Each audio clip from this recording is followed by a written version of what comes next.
I wasn't actually going to come on here today. I got up at an abnormal time for me at just after 5 o'clock this morning. And I got online and was doing a few things that I'm trying to get done online. And I gotta, I gotta tell you, I gotta tell you, I'm not computer literate. I I read the stuff that they give you the instructions to do a certain thing for a certain web page, and I just don't have. I follow the instructions. It says click here, and I click there, and then it says delete this, and I delete that, and when I'm all said and done, I'm just back to where I was. Nothing got deleted. I have no idea. I have no idea. I'm missing something. So I tried to do the same thing about 5 times. I did it the same thing yesterday, but I did a completely different thing. I did a completely different venue, and I couldn't get it to work. So I have no idea. When it comes to computers, I read that stuff, and I even screenshot. I even screenshot the instructions so I can follow them, and I follow them, and I can't get the results I want. Nothing really important, but it just the company that I'm trying to do business with, they know there's a problem with what I'm. They know what the problem is. They could have just had their programmer say, "Okay, which is your issue?" And you tell what your issue is, and they say, "Okay, you click this button, and then yes or no. Should we do this for you? Yes or no?" But they make you go through 8 or 9 prompts. I don't know why they do it. YouTube does the same damn thing. When you try to go change something in your, if you try to change your address to or update your information, YouTube has a telephone. They're going to say, "You haven't fixed my debit card. You have experts. This is your bank. It's your debit card. It's you that have the problem, not me." Any normal person in any banking business at the 2 week point, at this point, they would say, "Michael, just come in. We'll give you a new card." But they refuse to give me a new card. They want to fix the old problem. Meanwhile, I can't use my money. So for that, it's going to cost them. I won't tell you how much. You know what I should do? I should take a picture of the money I take out of the bank. That would give you an idea. But I'll tell you for sure, it's enough money for them to be concerned about. So that's my gripe for today. I can't change something on the internet, and the bank, with all of their expertise and their computer programmers and their credit card of it, they can't fix my credit card. These new systems that we have, they just suck. I don't care whether I'm working with Google in America and the bank in the Philippines, and both their systems just suck. So anyway, what I did after I woke up is I talked to a friend of mine who suggested that I call up the FBI. I don't know where this shit is coming from, to report this theft or double charging. Because so far, my credit card company did confirm that there was fraud. I confirmed there were fraudulent charges. I don't think they doled out $236 twice, but he said if they did, call up the FBI. And I'm going, where do you guys come up with this FBI shit? I don't understand this. The FBI doesn't care about my credit card.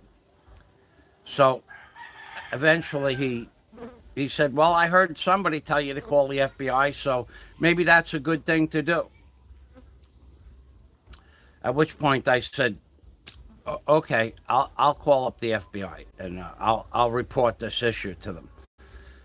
So with that, I went back outside and I opened up cargo container 2 because I have the shelves that I'm going to build today, the shelf brackets that I'm going to be building today. And I took out, I don't know, 15 boxes. 15 boxes I took out. And some of them were cardboard, and some of them have termites. And that's just very depressing. Because I'm going to have to now spend a few hours and some money.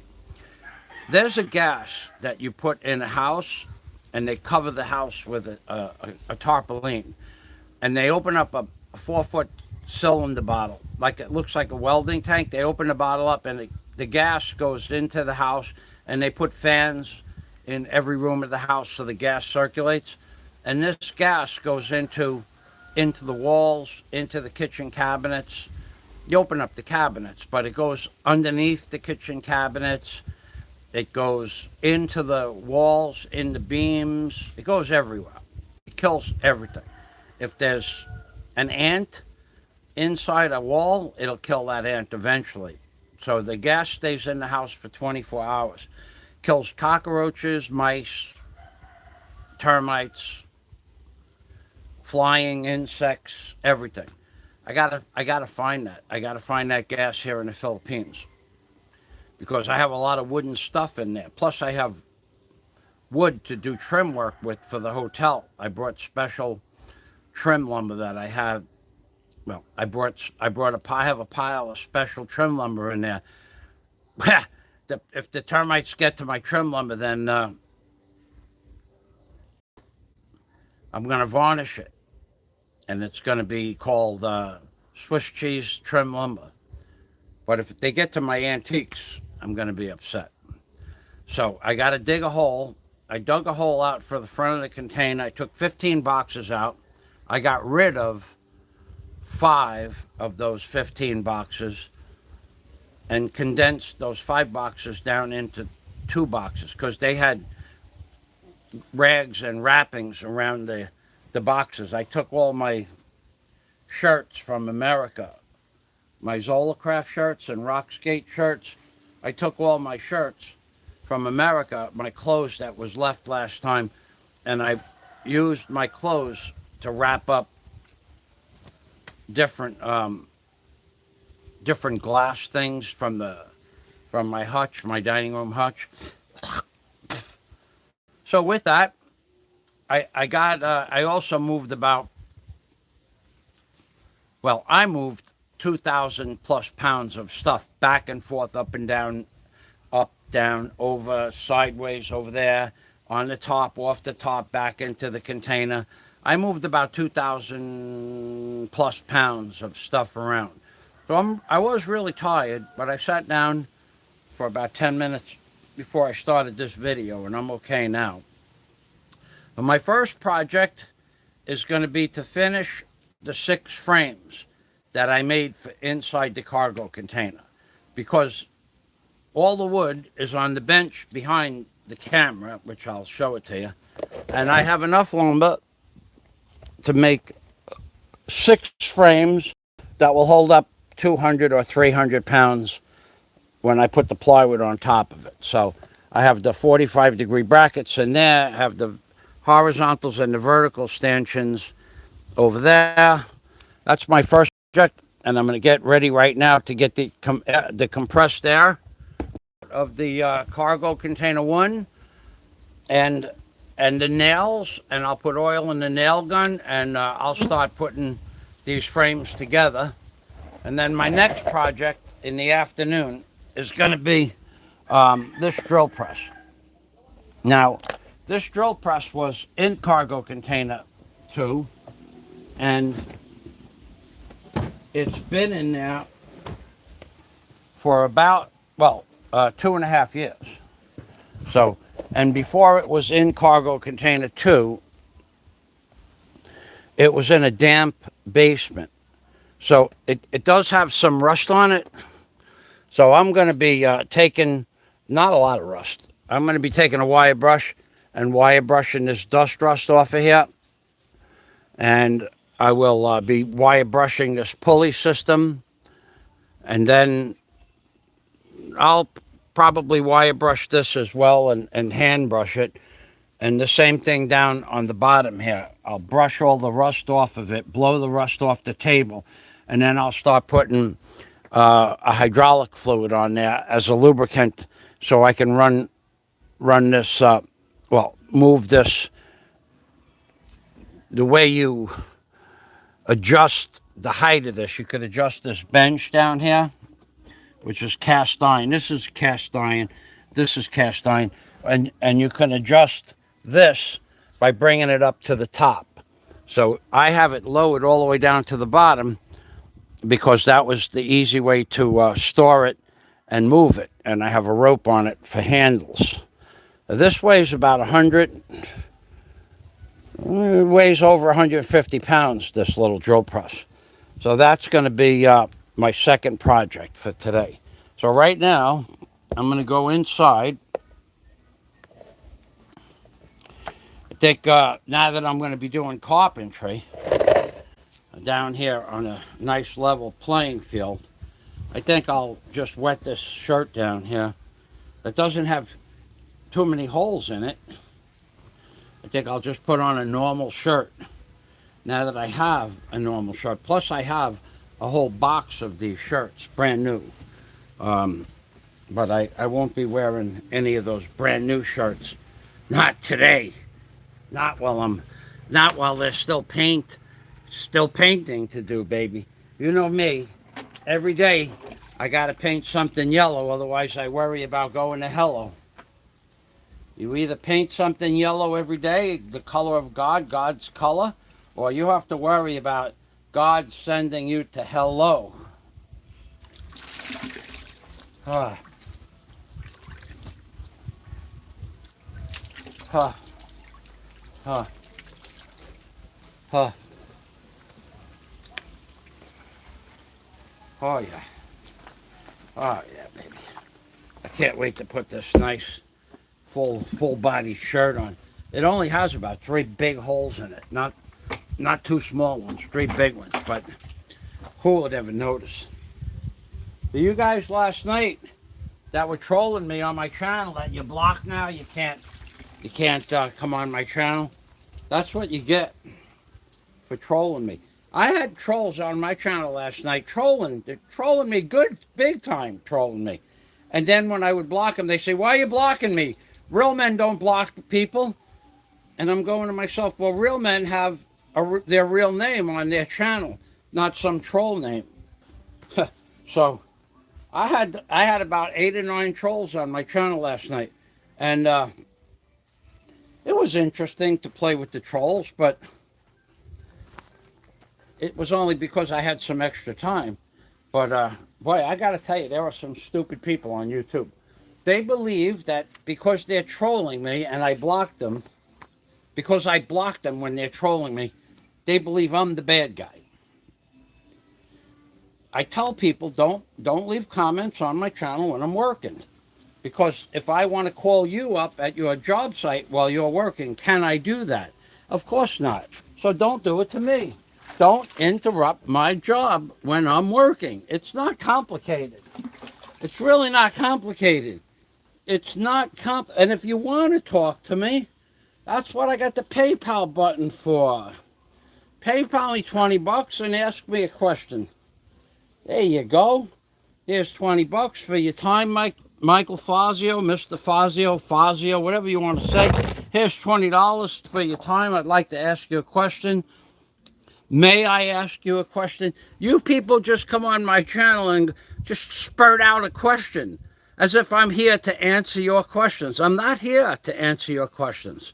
I'm not here to fulfill any of your requests for knowledge.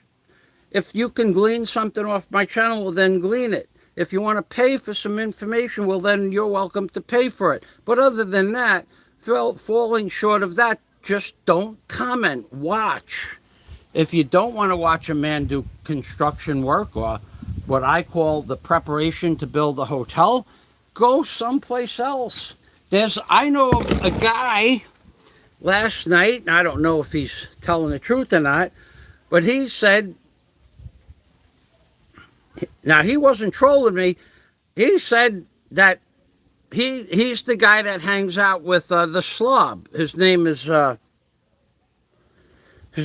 Ben. Ben Newton, I think his name is. Ben Newton. Well, that's what he calls himself. And he came on and was telling stories about how he worked a construction job in Australia. So I said to him, well, what do you do now? What do you do now, Ben? What function do you serve in life? Because every time I see him, he's drunk. Now, I don't care that the guy's drunk every day, but he's going to come on my channel and he wants to troll me. So I want to know information. So I asked him, what is your purpose in life? He had no answer. He has no purpose in life. He just exists to wake up and drink alcohol and get drunk and drool out of the side of his mouth in a public place. So the slob had about 10 or 12 different troll accounts on my channel. So what my point is that the slob didn't come on my channel because the slob keeps saying how he's going to come and stand in front of my house and yell out profanities. Well, if he's welcome to do that. He's welcome to do that. It's a public street. But he doesn't come on my channel because he knows damn well he's just running his mouth. He's not going to come to my house and yell out profanities. But his trolls, what would you wouldn't be able to, yeah, okay, whatever you think. But come to my house and yell out profanities in front of my house at me, and we'll see what happens. So anyway, Ben, I had once said that I've never seen Ben with a woman. So I says, well, it appears to me I've never seen you with a woman. Okay. And the slob wanted to buy Ben a woman, but he was too drunk to even talk to the woman. The woman didn't even want to talk to him. She just walked away. She shook her head and said no. But anyway, Ben, who was the slob's best friend, told me last night that when I asked him, how come you're never with a woman? He said, I like ladyboys and I like girls. I like girls and I like ladyboys. Well, I called him a liar. I said, well, I don't believe you. And he said something about he's on Twitch. So the epiphany that I had after the stream ended is that the slob's best friend in Thailand is another born a man person that is more into ladyboys than women. So I don't know what that classifies the slob to be, but I just wanted to point that out, that the slob's best friend made it clear as day that he enjoys ladyboys and girls. So that's the guy that the slob hangs around with. And we had an expression when we were kids. I forgot what the expression was, but if you don't want to get fleas, don't sleep with dogs. In other words, and your friends are a representation of what you are, whether you like it or not. Now, I don't know that it's true or not, but the slob's best friend enjoys ladyboys. So he said himself. So think about that when you send the slob money. What else does the slob do that we don't know about? Aside from running his mouth that he's going to stand in front of my house and yell out profanities, because he's not going to do that. But what else does the slob do when nobody's watching? That's the question. And how that all started was that the Ben Newton wanted to know what kind of a sexual relationship I had with Daisy May. I said, what kind of a question is that? What kind of a question is that? That you want to know? You want me to tell you what I did with Daisy May in the privacy of our bedroom? What is wrong with you people to ask questions like that? You could go through 7,000 videos that I have. I have never, ever, ever, ever, ever, ever been explicit about anything sexual with any woman that I ever was with since the Philippines or when I was in Florida. I don't talk about that kind of shit. And you people come on my channel and ask me what kind of bedroom sex I had with a girl I haven't even seen or dated for three. Well, she's now Daisy's gone over 2.5, almost 2.5 years. And you want to know what kind of a sexual relationship, Ben Newton? That's a strange question coming from a strange man, and you are a strange man. Not weird, strange. That you sit in a corner and drool until you get drunk and drool all over yourself every night, and you serve no purpose. So wait a second. Wait. I'm having an epiphany right now. Let me get some water here. Let me get a little bit of water here. I'm having an epiphany right now. Watch this. Oh yeah, guy. Oh. I can feel it flowing. Ben Newton's epiphany. If Ben Newton exists to wake up to enjoy the company of ladyboys, then Ben Newton's purpose in life is to enjoy the company of ladyboys. And the slob's purpose in life is to enjoy the company of Ben Newton. That's my epiphany for today. And right now I'm going to go get the air hose and show you what real men do during the course of the day. Not the blah, blah, blah. And start drinking, get drunk before you can. Jesus Christ, you guys with your alcohol, you are a freaking trip. Thank you very much for not commenting. So I have, thank you all for not commenting. It saves us all a lot of trouble. So here is my new shirt, my carpentry shirt, we'll call it. My Zola Craft. Here's the one I had on yesterday. Here's another one over here. Look at this. I have a tank top, a muscle shirt, tank top. I have this one here, baby. This is a tank top.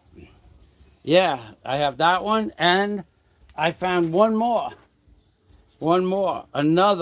A true tank top, a true muscle shirt. But this one is air conditioned. And these shirts were in my china cabinet stuff. So I have now four blue shirts with no paint, and I scored because I ran across the box with my size 13 sneakers. I had a pair of size 13 sneakers from America that I had saved. I should have threw them out years ago, but I saved them. So now I have another pair of sneakers to wear. So I'm going to go over to the I'm going to go into the shop right now and get the pneumatic nail gun, and I'm going to shoot about 500 or 600 nails with a nail gun, and in about 6 minutes I'll have the nail gun set up, and I'll show you what a nail gun is. It's a Bostitch, if you want to look it up in the meantime. The gun I'm going to be using today is a Bostitch, B-O-S-T-I-C-H, Bostitch, N as in Nancy, 16, Bostitch, N as in Nancy, 1-6, Bostitch N16 nail gun. And it shoots nails from 2 inches long to 3.5 inches long. And today we're going to be using probably 3-inch nails. So I have about, I keep telling you people I'm building a hotel. I have about 6,000 3-inch nails. I have about 6,000 nails of each size. So altogether I have 24,000 nails for the nail gun. So I have enough nails to build up to probably the second floor before I run out of nails for my form work and stuff like that. And by then I'll just have a shipment come from America. But before I left America, I spent 24,000, 12 boxes. Yeah, that's about right. I bought one order of nails was $650 at my friend Ozone Park Lumber. And that was just one order of nails for the Bostitch N16 nail. I have two other types of nail guns to do trim work and to do a light duty nail gun, and another kind of gun that does trim work. And I have 25,000 nails for those two nail guns. So I have enough trim gun nails and enough trim guns to do the whole hotel with trim nails. That's why I bought the trim gun and the trim nails, so I could put the trim on with the trim nails. See how that works out? So the people that I say, you're never going to build. Yeah, I'm going to build a hotel. I'm just taking my time. Oh, yeah, yeah, yeah, yeah, yeah, yeah, yeah, yeah, yeah, yeah, yeah, yeah. Oh, did I forget? I forgot. Who screwed himself? Who screwed himself? How many people screwed themselves this last year? How many people screwed themselves? Not intentionally, but how many people got screwed? Or how many people are kicking themselves in the buttocks right now? There's somebody at a hotel in a foreign country that was in the Philippines last Monday. There is somebody, a lot of somebodies in hotels all over the world, or back in their original house all over the world, that were in the Philippines last Monday, and they can't get back into the Philippines until it opens up.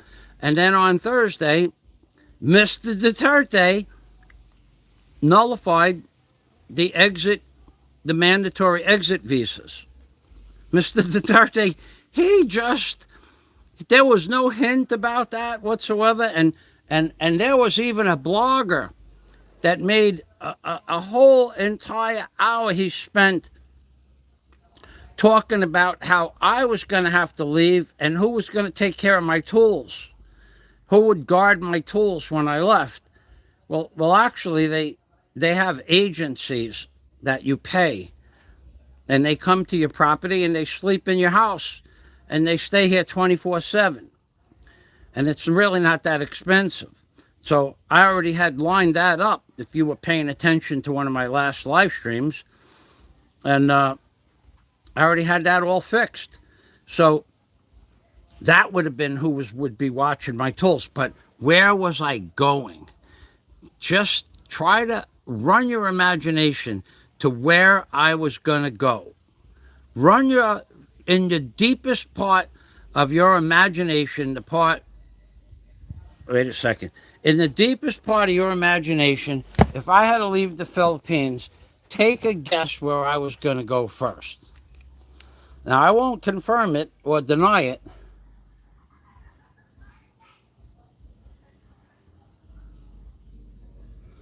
I don't have a hotel, Boone. I only have a little bunkhouse that I live in, just a little plywood bunkhouse. The hotel next door is somebody else's hotel. But take a guess. Take a guess. Thanks for stopping by. G. Boone has been a very long-term subscriber. G. Boone actually built a house the size of the house that I live in, a little bamboo house about 12 by 12. Am I right about that, G. Boone? I have a good memory. I remember you built a little 12 by 12 room, probably going back into 2013 or 14. So take a guess which state I was going to go to. Run your imagination. Let that spin around in your head for a little bit. That if I had to leave here, who I was going to go visit. And I'll let you leave. I'll leave that up to you. Yeah, that's next door.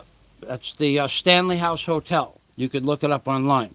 And so he made a whole entire live stream. Who's going to watch his tools? He's going to have to leave. He's going to have to stay in a hotel. No, I already had 2 places to stay for free. Wouldn't have costed me a dime. Just I saved $5,000 for airfare. So I'm going to get the air hose. We have a beautiful blue sky. We have the sun out for the first time in 10 days. All right, so The air hose, I'm going to bring back about 1,000 nails, a nail gun, and a square. Okay, I'll be right back. Yeah, I was going to go visit somebody. That is no joke. That would have been fun.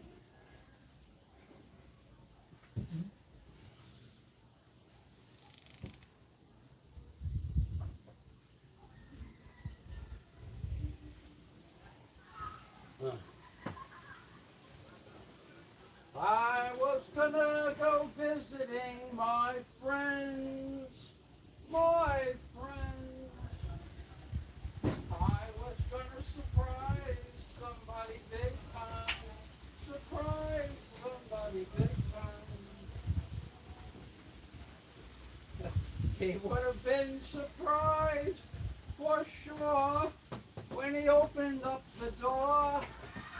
He would have been surprised for sure when he opened up the door.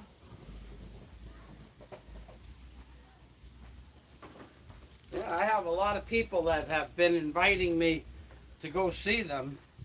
If if I had to move, if I had to leave the Philippines, which I would have, I would have, of course, I would have abided by the rules, but I had two places to go, and I already had offers. I've had offers that if I told you what the offers were to go visit people, you would just say that he's lying. He's lying. But I'm not lying.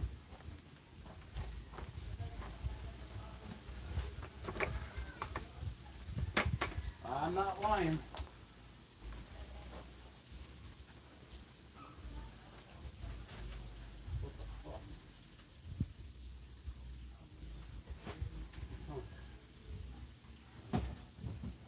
Two left feet.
Alrighty, I got the oil for the nail gun, the corrosion block.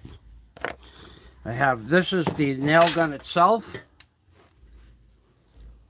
It weighs, I think it weighs 9 pounds. And you put the nails in here, which I'll show you in a short while.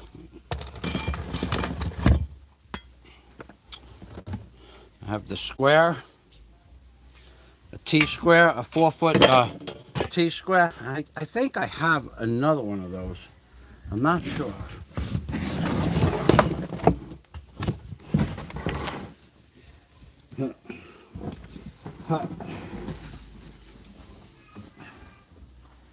But I only need one.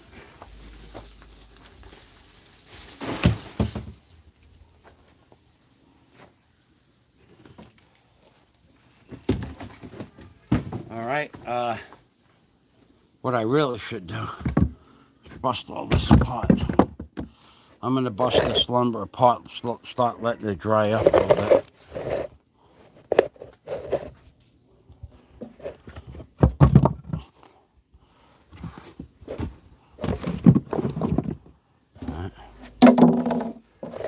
Let me just put this over here. I got this lumber. It's all, I painted it yesterday, but the paint is sticking, making the board stick to one another. So what I'm going to do is I'm going to form a crisscross pattern with this.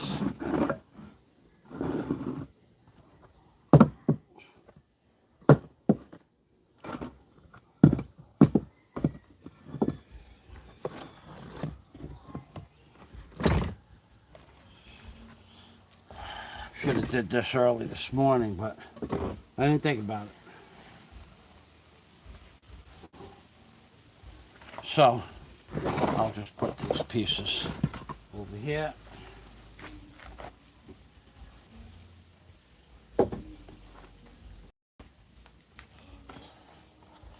It's a nice sunny day, I'll tell you that. First time I've seen the sun, the first time the sun has been out in at least 10 days. At least. Could be longer than that even. I don't even remember.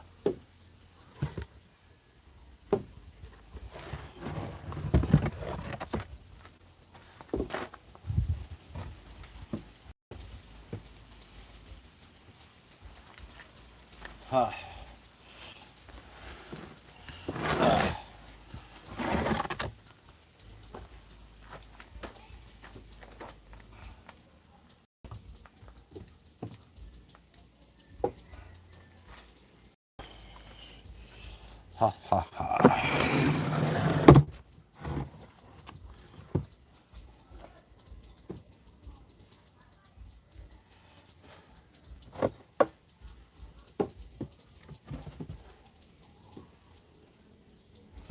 Huh.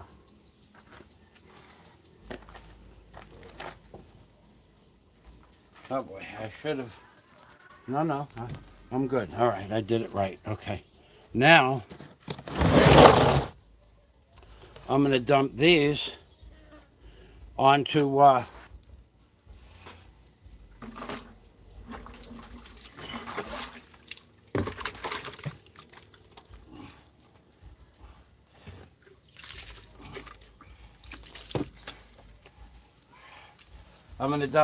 short brackets onto the metal shelving that's going to go into the cargo container too. But right now, the metal shelving will act as a drying rack.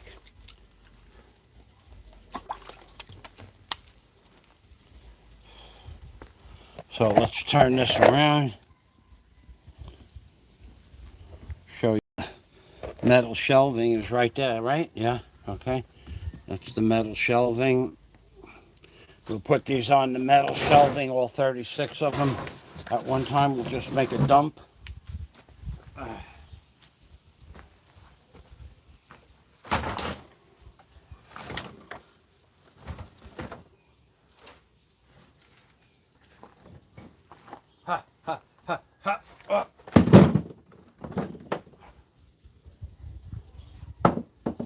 Oh yeah, it's time to have this stuff dry. Oh boy, maybe I'm gonna have to, well,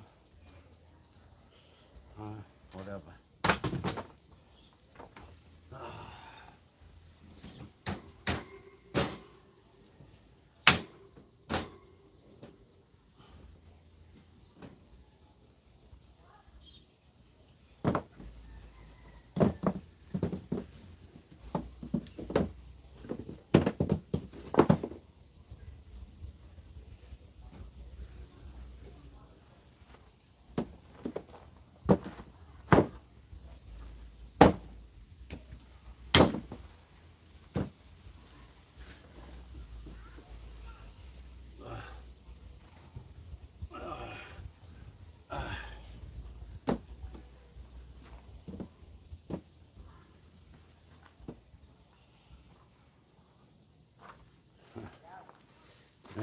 Maybe I won't be able to. Yeah, I'll be able to do it. I didn't want to do it this way, but with the wet wood, but I'm going to do it anyway.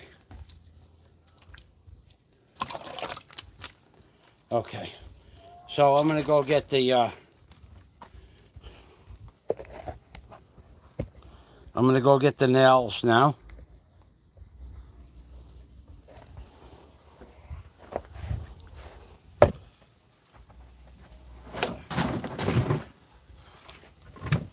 Oh. Huh. I didn't paint that. Huh. I didn't paint those too, actually. All right. I made a mistake. Okay, so that was yesterday. I have paint to correct that mistake right now. I could do that.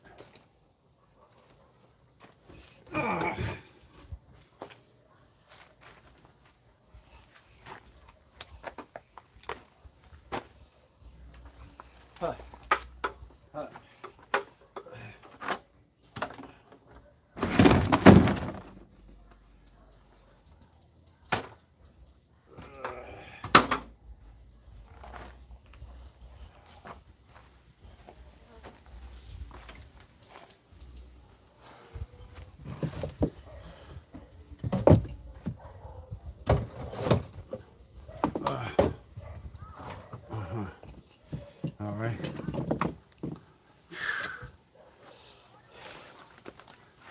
All right, so I'm gonna go get I'm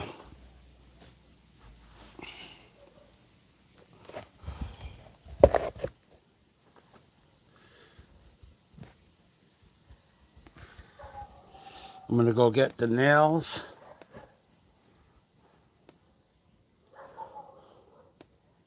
Huh. Well, I might as well just paint those woods that I didn't paint yesterday.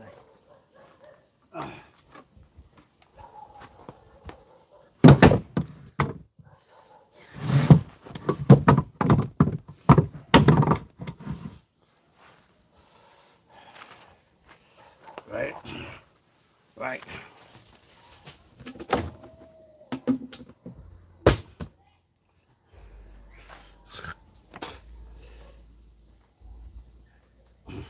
Ah.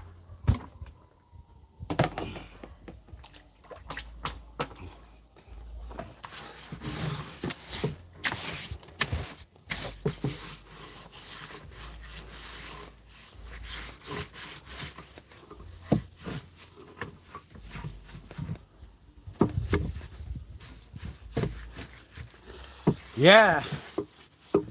My epiphany was that if the slob's best friend is Ben Newton, then, and Ben Newton enjoys the company of ladies or girls and ladyboys equally, what hidden thing, what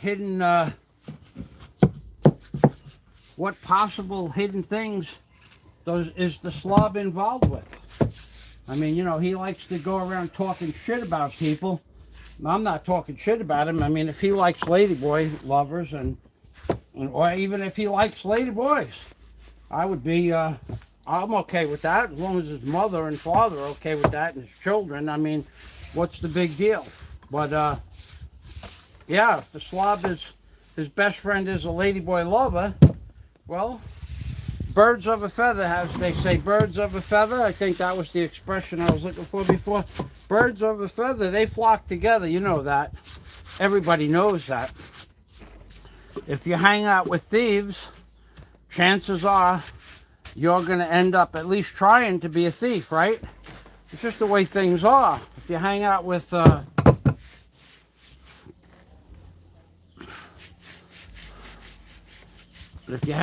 thieves, you're eventually going to think about being a thief. If you hang out with, I don't know, drunks, you're eventually, possibility is that you might turn out to be a drunk.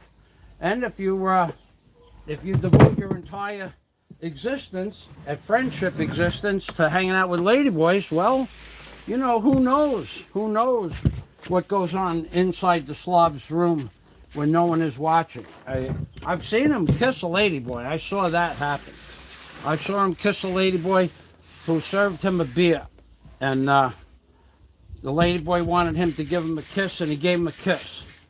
Now, it was only on the cheek, but it was obvious that the man or the ladyboy was a ladyboy, so the slob is not adverse to kissing a ladyboy on the cheek. Where, what else does the slob like to do with ladyboys? I mean, that's a legitimate question. If you hang out with ladyboys, if you're hanging out with ladyboys, or your best friend is a man that likes women and ladyboys equally, apparently, if that's true, well, what is it that you like equally, slob? Direct question to you. Direct question to the slob. I mean, does that enter your mind? You know, considering you're, like I said, birds of a feather, they flock together. So, do you have a secret life, slob? Secret alliances? Secret rendezvous? And when you go home alone, is there somebody really waiting for you? Somebody that you don't want us to see? Somebody that you don't show us, slob? I mean, is that possible, slob? I think it's possible. Like I said, the word is, when you birds of a feather, they flock together. So if the slob's best friend is a man that enjoys the company of ladies or girls, as he said, and ladyboys equally, well, what is the slob's real preferences equally? Is there a delineation mark, or is that something that we have to, you know, is that going to be revealed in the future in one of your videos? How much you pay for various partners, slob? I mean, is that possible that we're going to see a video of that nature? Because I think that if your best friend is a man that likes ladyboys and women, I think the possibility exists that you also are could be influenced to like the same thing. Now, I'm not saying you did, but I believe, because you're a piece of garbage as a human being, I believe that anybody could corrupt you for the slightest inclination of fun under the pretense of having fun. Because I think you're a complete waste of humanity, and that you would you'd swing both ways in a heartbeat if you thought you could get away with it, if no one would know. That's what I believe, you know, and what I believe is probably more important than what you believe, slob. So it's out now. The cat is out of the bag, as they say. Birds of a feather, they flock together, and the cat is out of the bag. The slob's best friend enjoys the company of women and ladyboys equally. Hey, slob, congratulations, you're out of the closet. Thanks to Michael Fazio. You could thank me later. Or what you could do, slob, is you could stand in front of my house and yell out profanities. You could do that too. And then, and don't forget, you know, the slob is an equal opportunity lover. That's what I believe. And considering another one of his best friends likes to make videos of me looking like if I was born a woman with long hair and a fake voice and shit like that, the concept of gay, ladyboys, femininity, ladyboy loving, the concept of all of that follows through with the slob's friends. If Ben Newton has a sexual preference for ladies and ladyboys as equally, and Richie has a propensity to show me naked and on video and dress me up like a woman or a girl, I think that the propensity out there is to the slob is hanging out with a bunch of direct degenerate people that's how they get their nut off. Richie gets his nut off dressing me up to look like a woman on his fake videos, and the other guy gets his nut off equally with men and ladyboys. Just from a psychological point of view, it makes sense that if your best friend is telling the truth, and if he does like women and ladyboys equally, it only makes sense that you also are in the same mindset, or you're at least willing to understand it at a very close level. Who knows? Who knows what the slob does behind closed doors? But I wouldn't doubt it for a minute. Nope, I wouldn't doubt it. There's a couple of things I would doubt. I would doubt the slob will ever stand in front of my house and shout out profanities. But if I think that if the slob had an opportunity to have an orgasm, I think he'd take it. I think he'd take it. I think he'd just close his eyes and say, "Well, we'll just scratch this off as I wasn't paying attention, Mom." All right, I'm gonna go. What's gonna happen now? Maybe, I don't know. I think what's gonna happen now is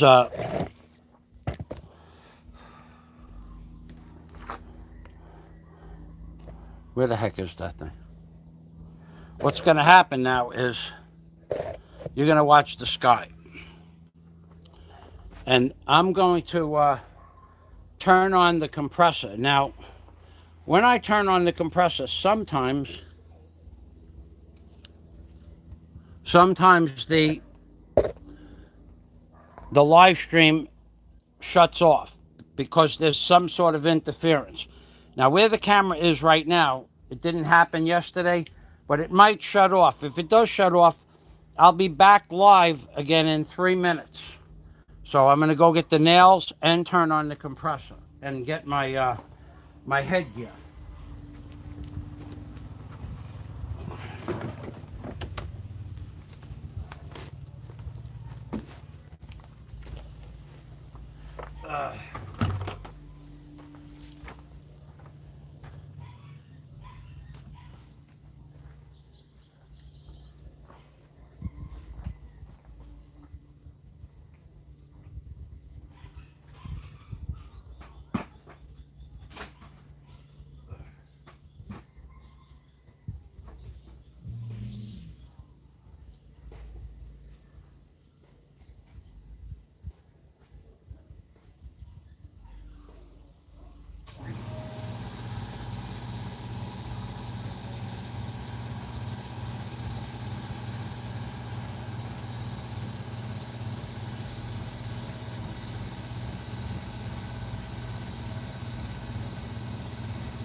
Ha, ha, ha, ha.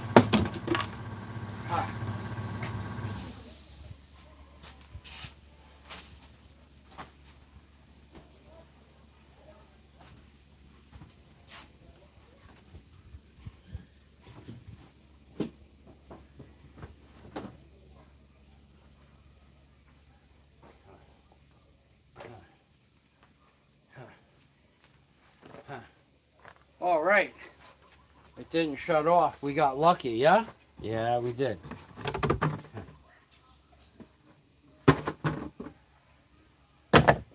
All right, I was just getting some wood. I'm going to make what is called a jig, a J-I-G. J-I-G, a wood jig to build my frame. So you're going to watch me make a jig right now on this table here. Well, you know what? I'm going to use the other lens on the camera. It's a better lens. So I'm going to be moving the camera around one more time.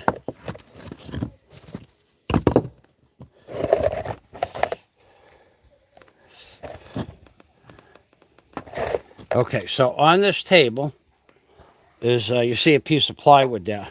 I'm going to put a couple of more pieces and nail them down, which I'm going to go get. No, those I will screw down, so I'll be right back. I'm going to get the screw gun in case I have to adjust them. I'll get the screw gun.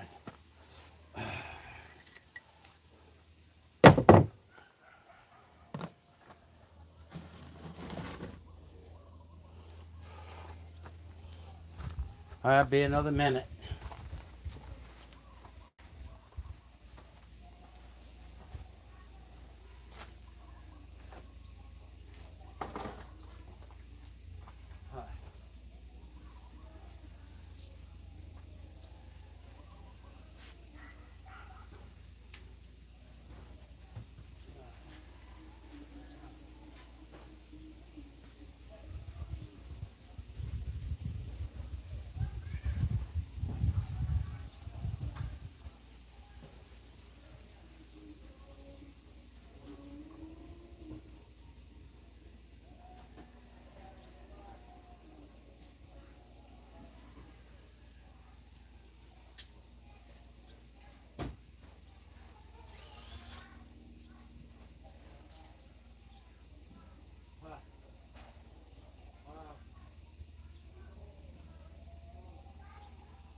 All right.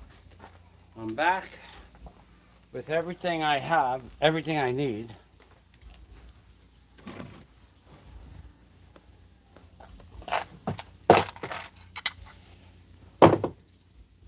Hammer, screw gun, screws, screw tips.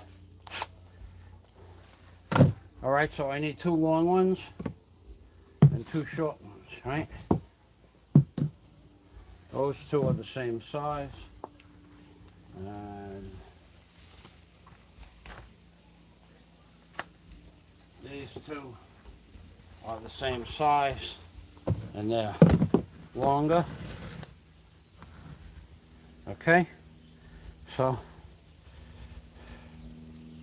I'll push this down here like that. I will get a bench, a box to stand on, for me to stand on over here so I could reach the back. Okay.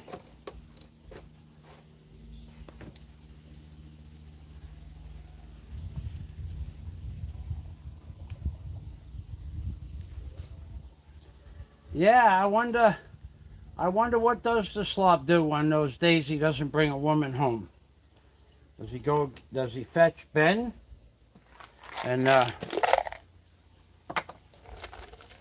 you know what I'm talking about.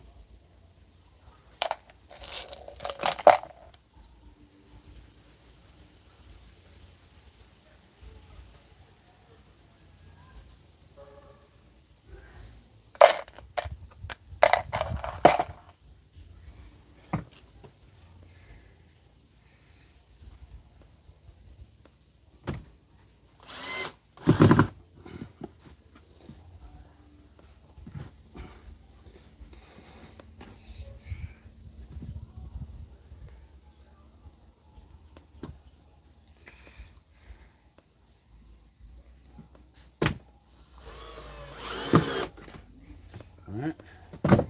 Now, if that was,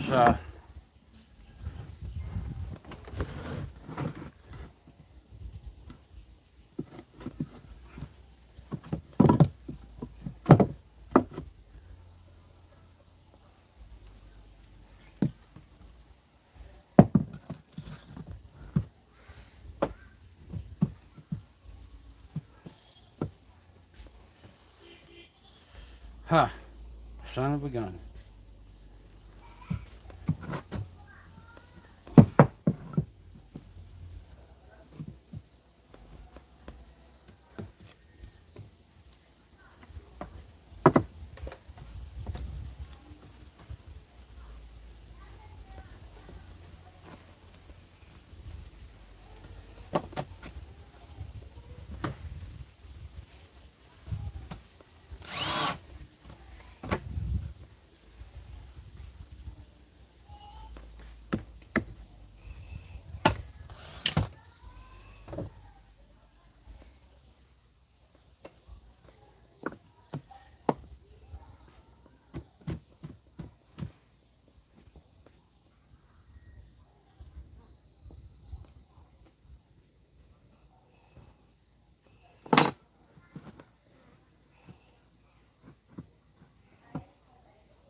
Oh, come on.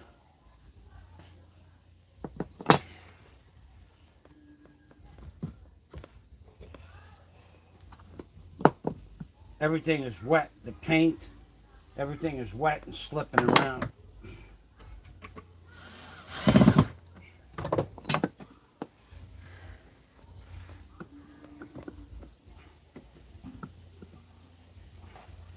Good enough.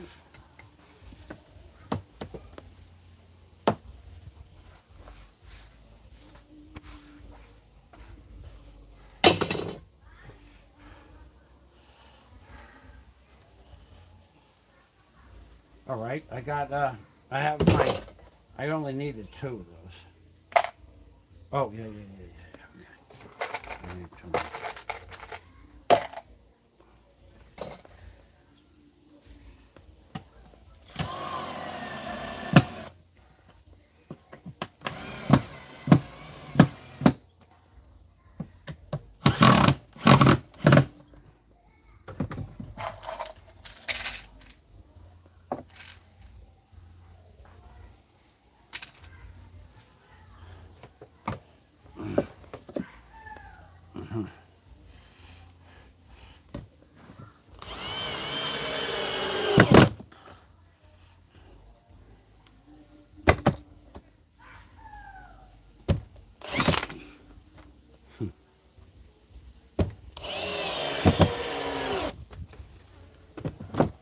Check it one more time. Check twice, cut once. That's perfect. That is perfect. Okay. The square part is perfect. Now let me show you what I'm going to do when I put the bracket in there, when I start nailing this together. In the corners are going to go these pieces here.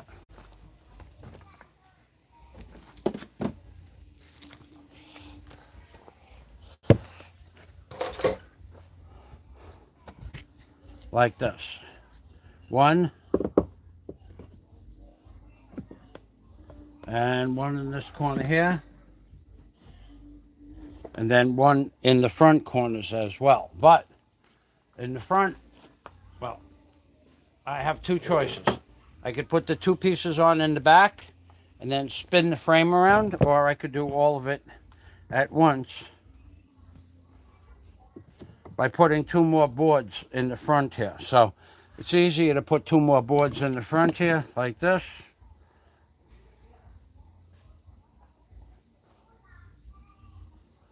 Yes, because they're all going to be about the same size.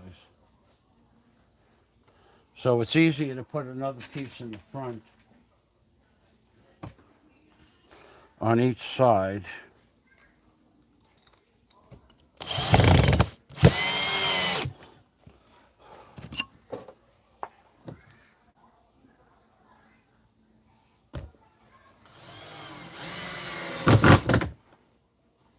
All right, so now this would be a 45 here.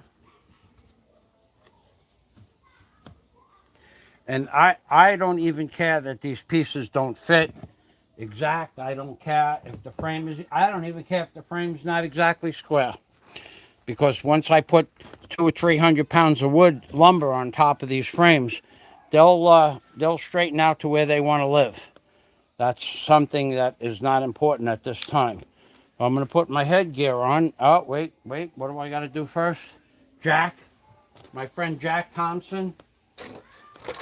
Jack always says, did you put oil in the gun? And the answer is no, not yet, Jack.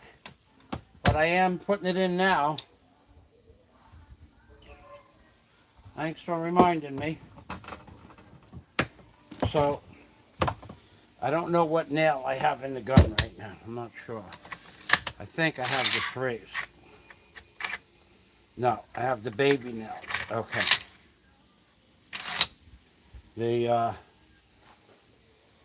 Did I not bring out the nails? Did I not bring them out? I did not bring them out. Okay, be right back. Oh, here they are. I put them at the halfway mark because I had to turn around and get something. So, we'll show you what a 3.5 inch nail, 3 1/4 nail looks like. It looks like this. And they come in 25 round clips. And you put them in the gun, and you can put 75 in the gun. And if you had a good compressor with a good recovery rate, you could do 75 nails a minute. But this compressor that I have has a crap recovery rate. I mean crap. So that ain't gonna happen.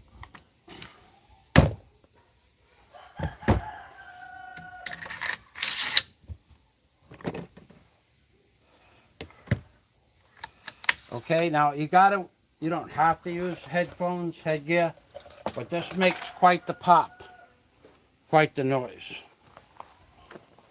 And I shot about, I know I've shot 3 million nails with this, not with this gun, but with this gun, the same model, but a different gun. So I probably went through 8 or 10 of these guns in just a few short years in America.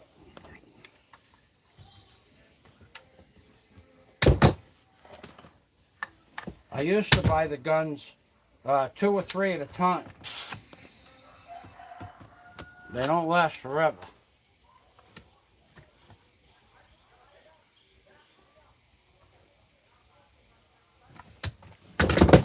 Just want to make sure that I'm doing everything right.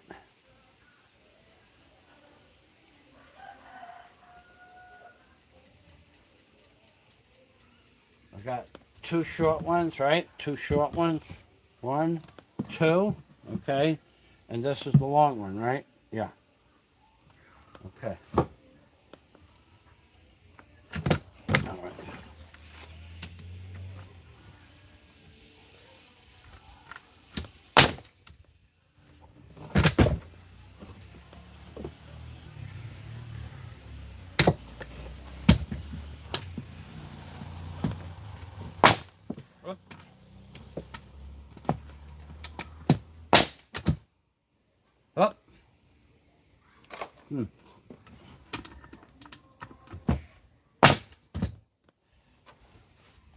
Got to be careful with these guns too. I mean, if there was a knot there and the nail deflected out, if you have your hand on the other side of it, it'll go through your hand too. It doesn't know that it's going through your hand. So let me show you how this works close up. Okay, you put the gun up against the lumber, the wood, and you press the plunger down. You press the plunger down, you put your hand on the gun and hold it forward, and you pull the trigger. And it splits the wood when the wood is dry. That's normal. I don't care about that. Okay, now we're going to do the one more nail on the back here.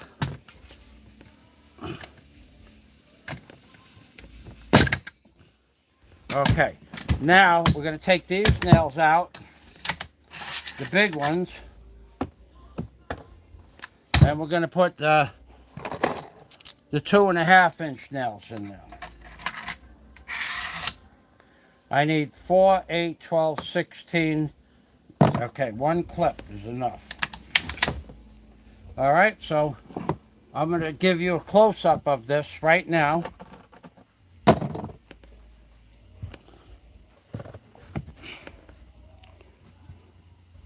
Okay, put the nail gun there.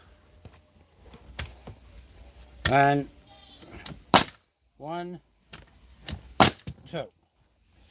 Now, I'm going to do 4 nails for each frame. Okay, that's it. The weight is, the strength is not in these brackets. The strength is coming from the horizontal and the vertical. These nails are just to hold the frame from racking until I put the plywood on it. So the wood is jigged, and that's why you build a jig, because if I was to nail this without the jig, the boards would fly apart every time. Every time I put a nail in, the boards would go flying across the table.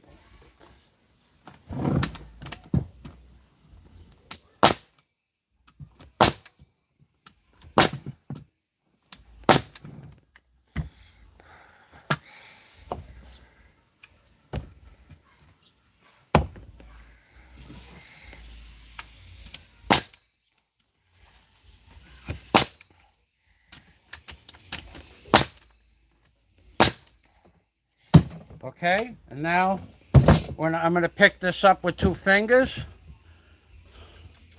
And now we have one frame done. One frame is done. Slide it forward, because that's the way it wants to go. And we build another one.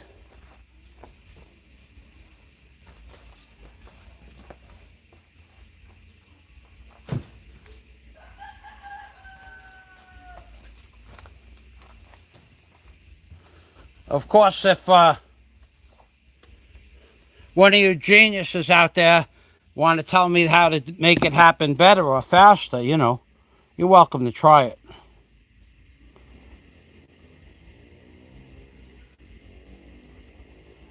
Oh, I see Scott Del Fuego, my friend Scott.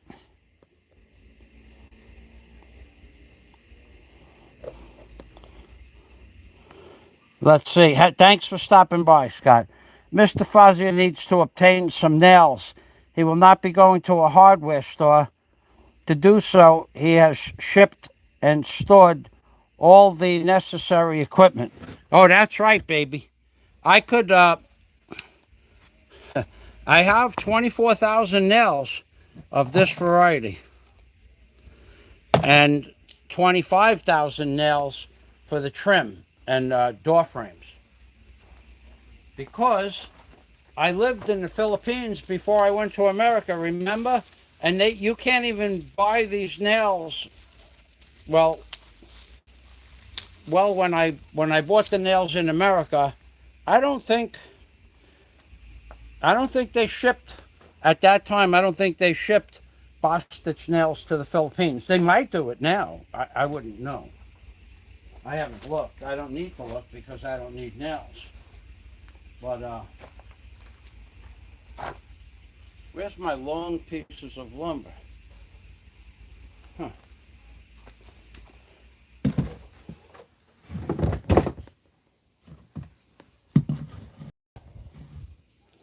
These are all short pieces. Where the heck are my long pieces?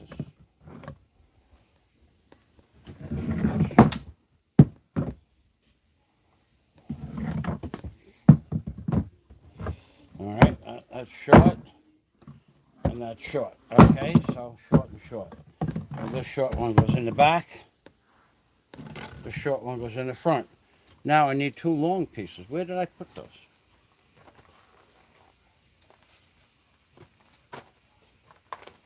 There's one.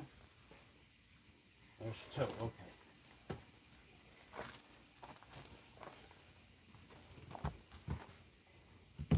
Okay, I got two. Two now. And my hammer.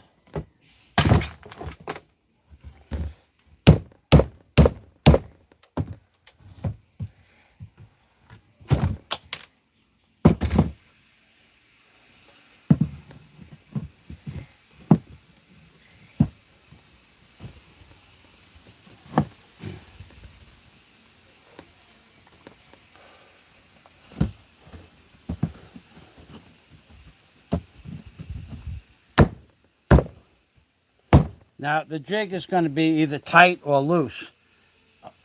It could be tight, it could be loose on any one given frame because all these pieces are a different thickness. Some are 2 inches, some are 2 1/8, some are 2 1/4 even.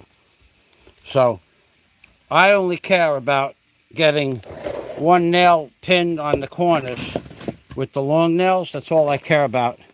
And then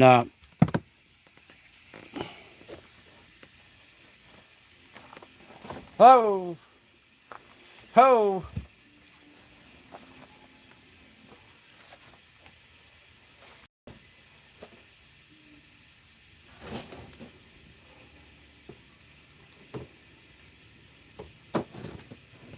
I only care about the one nail on each end on the corner. I'm even wondering if I even need to put those long nails in.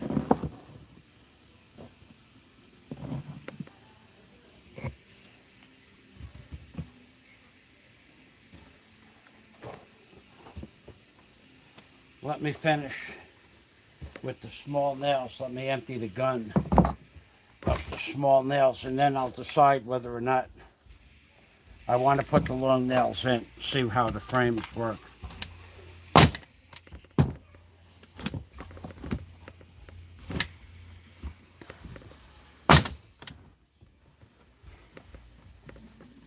Ah.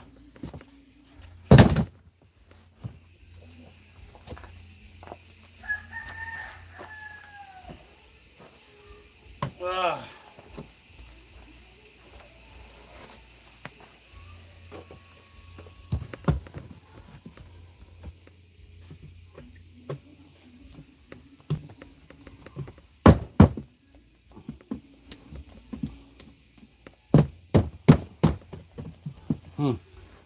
Definitely something wrong with this gun.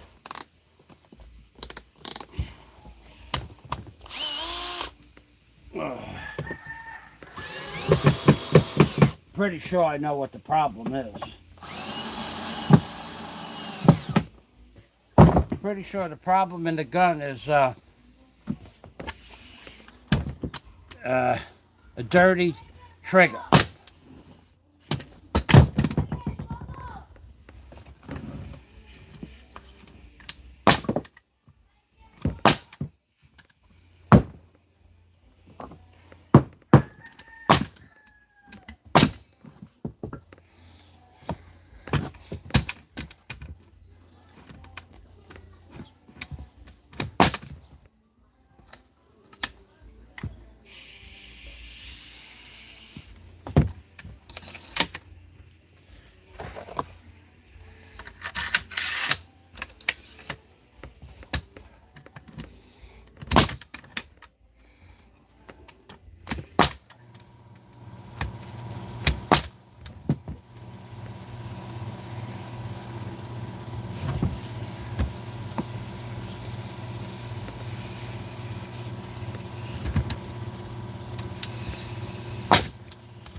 Yeah, I need to put the end nails in. Okay.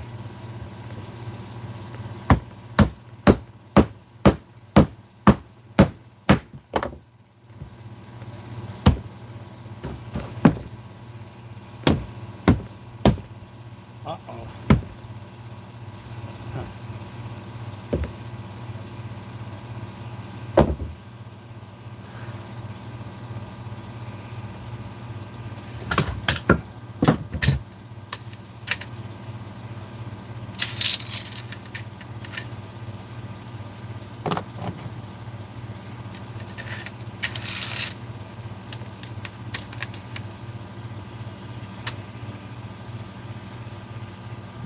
Huh.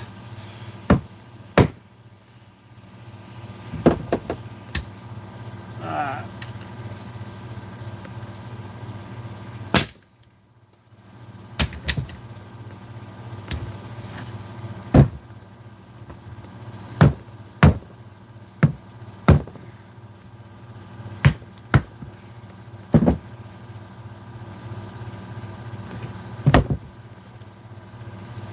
uh,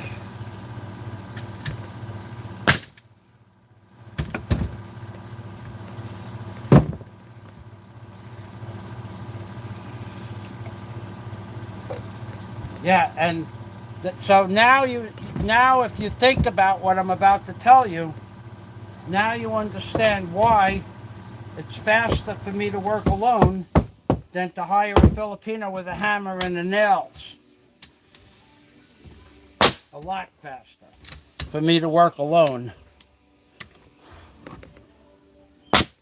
with my tools than it would be to hire a Filipino with a hammer and nails. It would take them forever to do what I just did. Plus, uh, it would be difficult for them to do it because this wood is just very hard. It's not soft lumber, it's very old lumber. So it would be almost impossible for them to do it. Not impossible, but it would take, oh, many, many more hours than, than each nail takes, what, 20 seconds per nail if I was really moving along with this? 20 seconds. Filipinos would be several minutes per nail, per nail.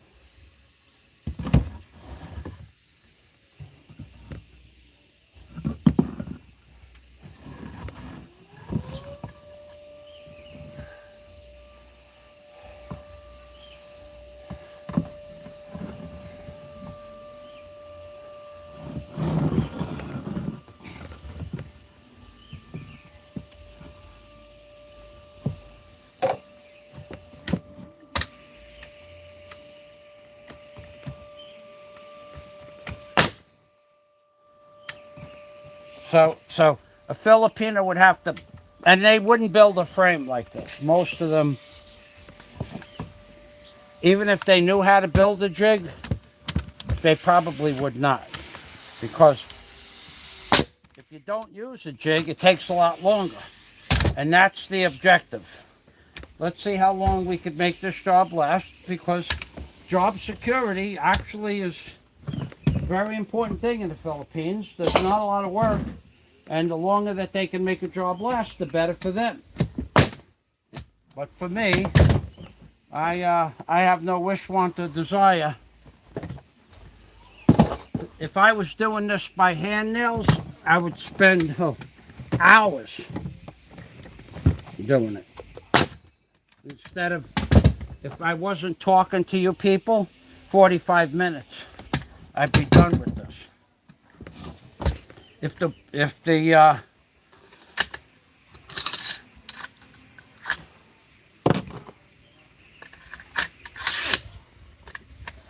45 minutes, I would be done. But I'm talking and I'm relaxing. Plus, I worked all morning. Remember, I told you I busted my ass this morning. Big time.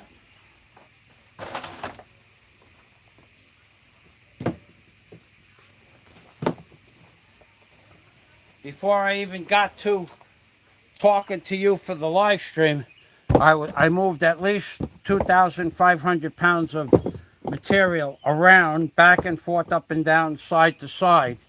Probably more than that. The 200-pound plus, 150-pound plus drill press, I did not do that by myself. I had a friend of mine help me.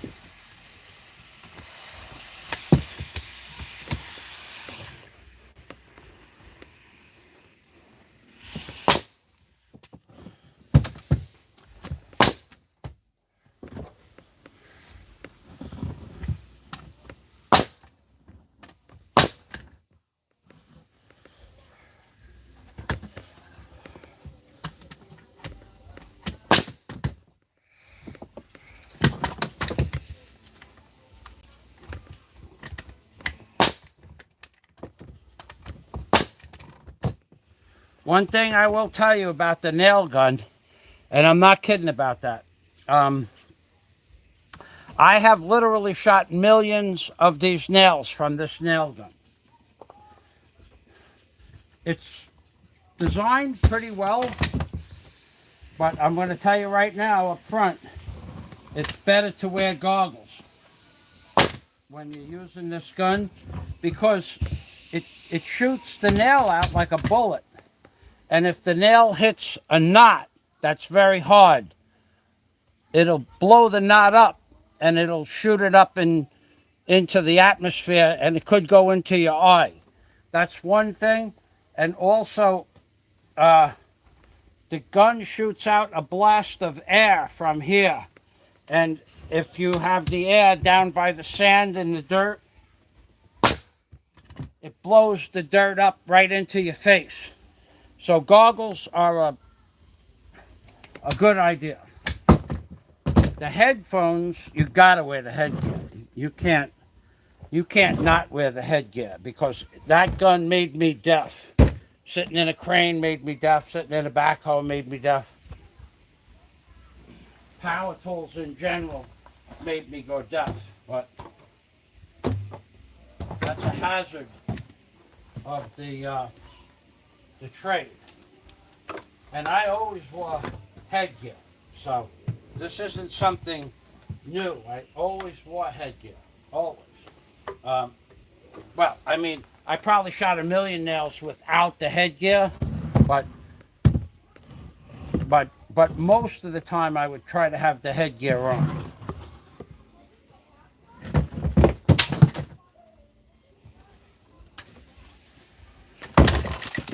Ah! Okay, I just knocked over the screws. I'll be there momentarily.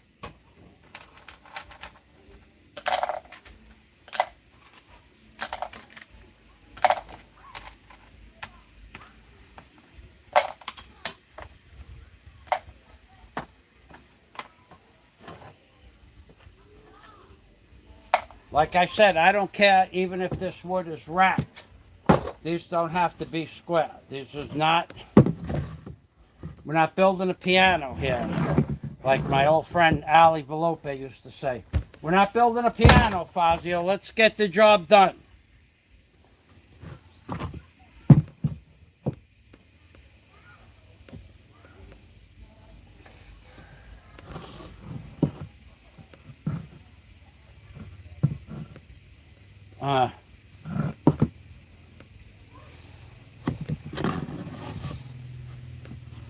I can't fit these in because the thickness of this board is thicker than anything else I have. So that's why it doesn't fit.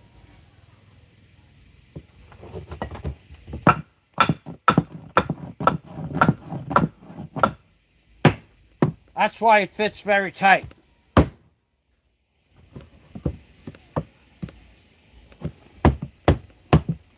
I'll have to adjust the outside boards.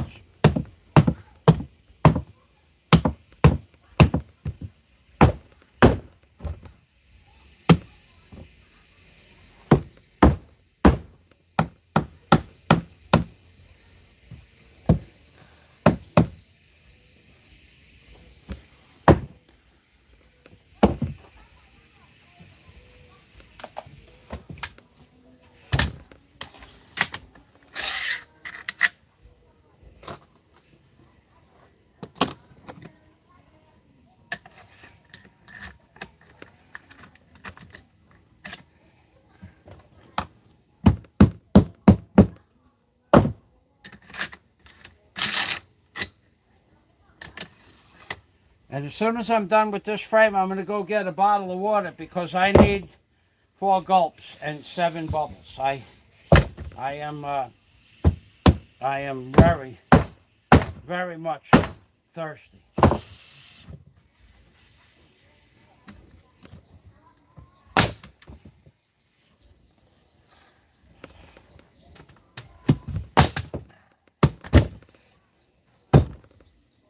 Now think about what you're watching here. You're watching a 3.5-inch nail go through 3.5 inches of lumber in less than 1 second. Just to pull the trigger. No energy involved.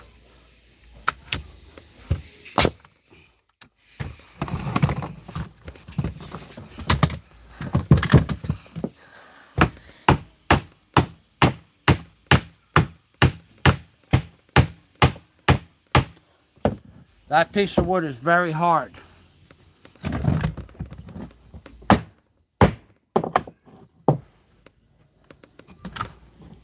But I'm not leaning over bent over upside down, trying to get trying to bang nails in and bending them up and straightening them out and stuff like that. Because they go in one shot.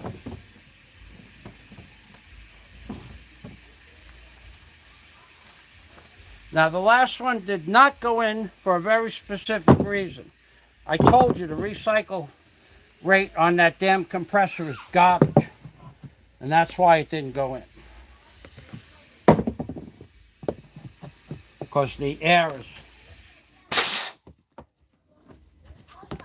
The compressor is not loaded with air. So I have to drain the compressor using this air tool. It should go on in a few seconds.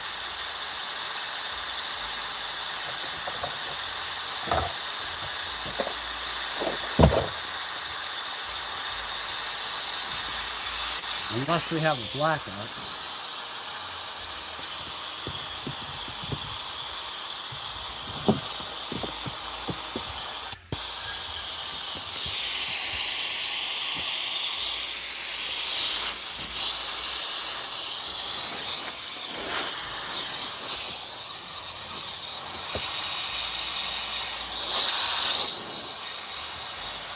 Huh. Should have went on by now. Maybe that wood was just very hard. Oh, there it is. Okay. It went on.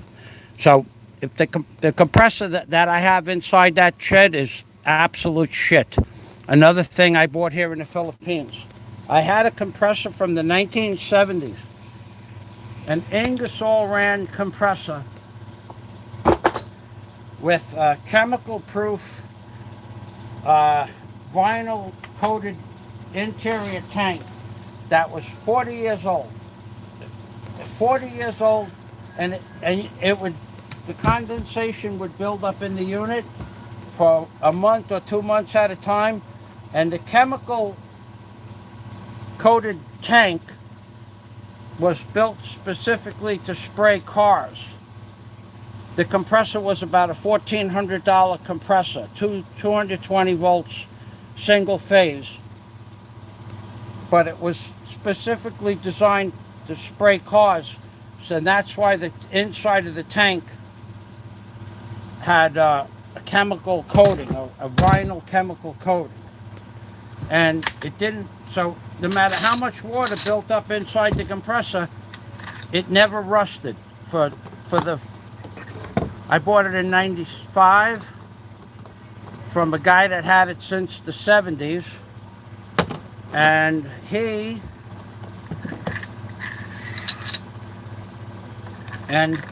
the water that came out of that compressor from the condensation, you could drink it. It didn't leak oil into the compressor chamber, and you could drink the water because it had no rust in it or oil. I wouldn't do that, but that's how clean the water was.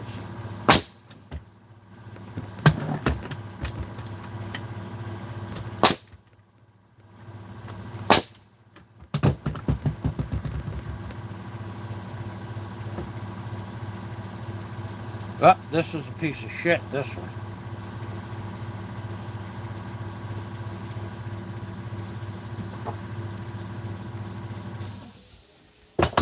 All right.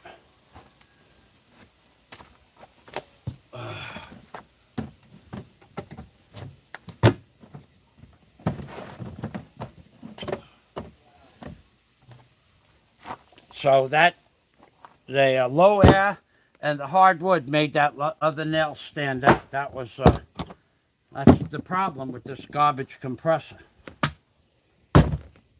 If it had the right PSI, if it maintained 120 PSI in the chamber, that nail would have went in all the way.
All right.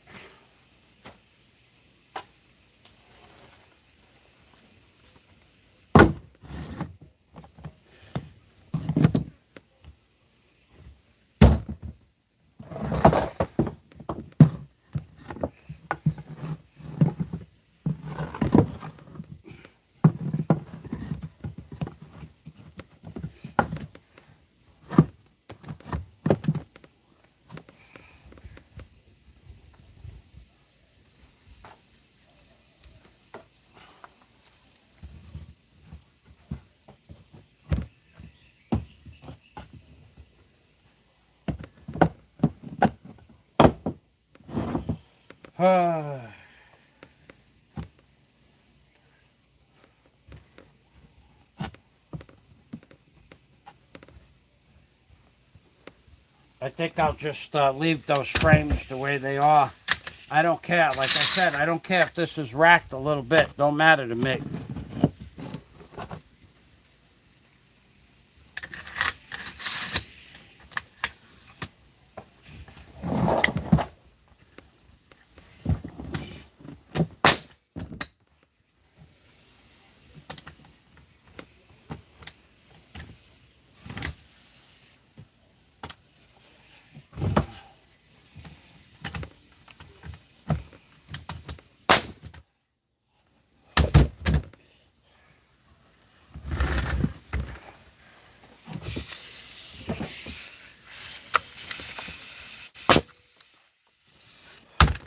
So what do you think is easier? Pulling the trigger or picking up a 32-ounce hammer and trying to beat the nails through hard, exotic hardwood? No, not exotic, but coconut lumber. Once it's dry, it's almost like ironwood. It's very hard, almost impossible to nail through it. Almost. You could do it if you know how to nail, if you're a real carpenter.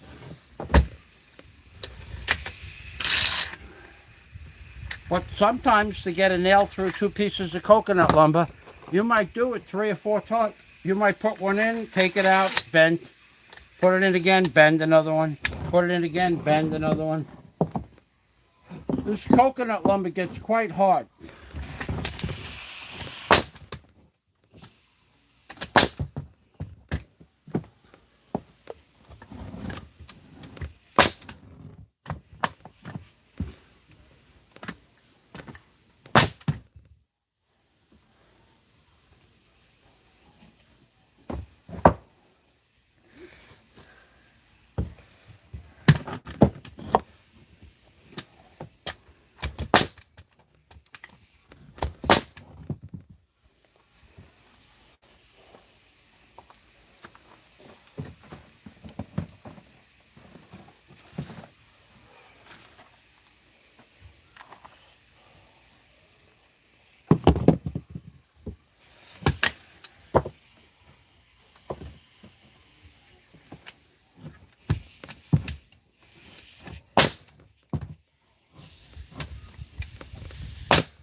Well, that jig worked out really well, yeah?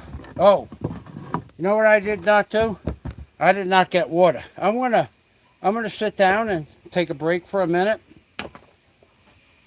But first I'm gonna get water, so you guys just look at the last one. We're down to the last one, ladies and gentlemen. We are down to the last one. That's it. We're done. We are done.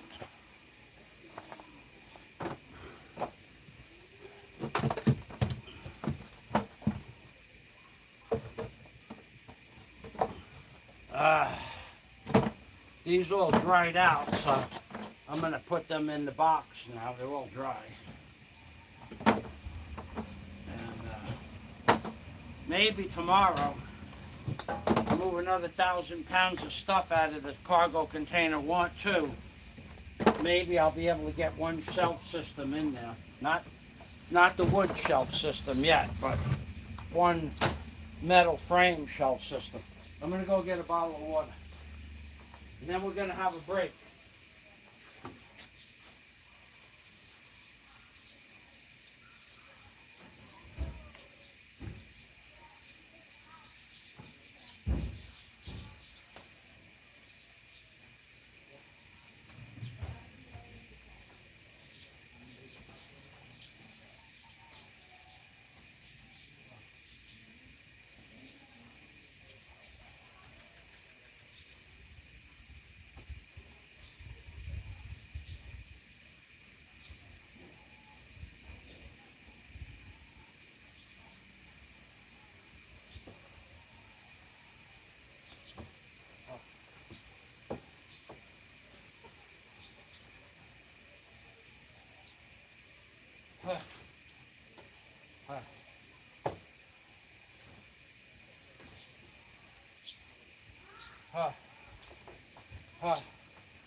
Okay, well, I'll show you what's in that box after I take my break. Well, I'll show it to you right now, baby. This is, most of these are professional painters' brushes. It says paint brushes here on my box. Most of these are professional paint brushes. Like, this is just a piece of garbage. 100% bristle. This is like a $3 brush. But this one is Chinese bristle. It's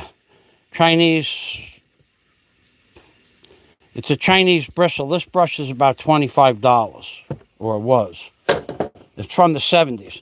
Now, this is a varnish brush, specifically made for varnish. And that's why it's called the Shipmate. That's the name of the brush, Shipmate, because it's a varnish brush. This brush is also about $25. This one, this is what they call a closet brush. I think I paid about $35 for this because it's a good one. It's a very good closet brush. And the reason they call it a closet brush is, see how long the bristles are? You can load this up and paint the corners. You go in a closet with this instead of a roller, and you paint the corners, paint the walls, paint the molding, paint everything. Whereas if you try to go into a closet with a roller, sometimes you don't have room to swing the roll around. So that's what they call a closet brush. This is another Chinese bristle, about $25, $30 for this brush.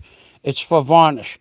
And why it's so expensive, the bristles are long, but when you put the varnish on, you lay the brush down almost flat to the wood. You don't paint like this with this brush. You put the brush almost flat and you pull the varnish along the grain of the lumber. If you know how to paint, if you understand how to paint, then you understood what I just said is correct. This is some 1,200 paper. I have 12,000. 12,000 paper. This paper is for when you're polishing out a paint on a Jaguar or a Mercedes-Benz or a Rolls-Royce. You're going to go down to 1,200 paper. I don't do that kind of work, but I know what that paper's for. I know where it came from. This is just a regular latex brush, but it's about $15 to $18. So it's a good brush. And this is my original closet brush going back into the 1970s. This is my first closet brush. Now I have two because I would have men working for me, and we would have multiple jobs, multiple men working on the same job. So this is some magic clay.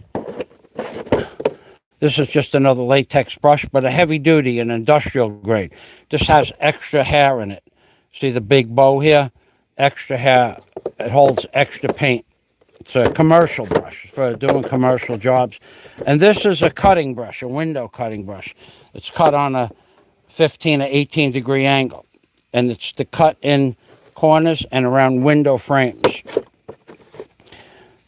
So there you have your lesson today for brushes. And when people say he doesn't know anything about construction, I know more about construction than anybody else in the Philippines. Now, I'm not the richest person because of construction, but I don't think there's another person that could match me knowledge for all the different trades involved with building something. And then on top of their knowledge for construction itself, they would also have to know how to operate heavy equipment, which is not in most people's lexicon, shall we say. It's not in most people's lexicon. And that's why my brushes are straight. That's why my brushes are 40 years old and 50 years old, too. Because I keep them in a box like this, or I keep them hung up vertical. In fact, if you were to leave paint on one of my brushes or varnish, and you worked for me, you would buy me a brand new brush the next day, or you would lose your job. And I would go out and I'd try to fix the brush or buy another brush. But if you left paint on one of my brushes, you needed a new job or you needed to buy me a brush. I wasn't about to clean. If it got hard and it destroyed the brush, you owe me a brush. Because I would tell you before you took the brush to do the paint job that I would say to you, don't bend the bristles and don't leave paint on the brush. And clean the inside of the brush. And if they didn't clean the inside of the brush properly, well, I'd fire them. I didn't care. There's always more. There's more where that came from. I remember a friend of mine, we were on a ship. I won't tell you where we were. A real ship, a cruise. And I didn't drink alcohol. He did. And I'll never forget.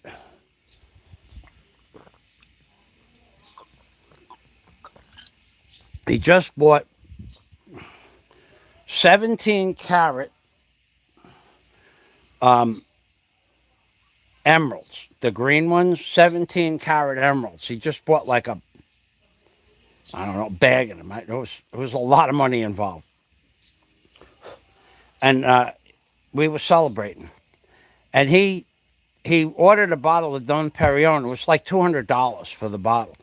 And I said to him, you know, dude, I could see buying the diamonds and the emeralds and stuff like that. And he bought it on the ship. You know, he bought it on the ship. It was near Brazil. And he said, if they keep putting it in the bottles, we'll just keep pouring it out. Now, me, I didn't drink, so I wouldn't drink that shit anyway. And I'd never liked champagne. I think I drank champagne twice in my whole life. 7 bubbles, 4 gulps. Ready?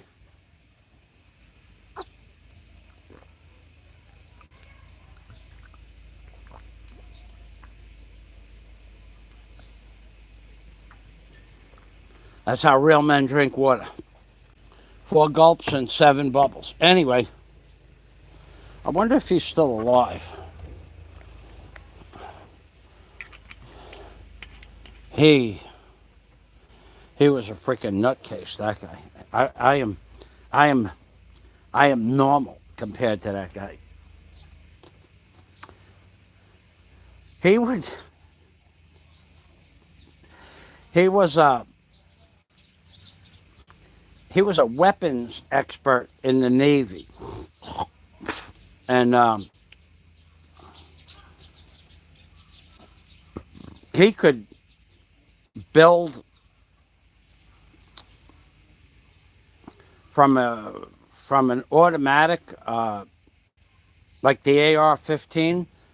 Uh, he could build it a single shot, well, a standard AR-15. I'm not too familiar with different types of guns, but he could make it automatic. He would know how to do it. I wouldn't know how to do it. And he would spray. I don't know why he did shit like this. He would spray his garbage pails with bullets. And you could see it was an automatic weapon because the bullet spacing was exactly 3 inches from one hole in, and then the next hole, boom, boom, boom, boom, boom, boom, boom. Depending on how fast he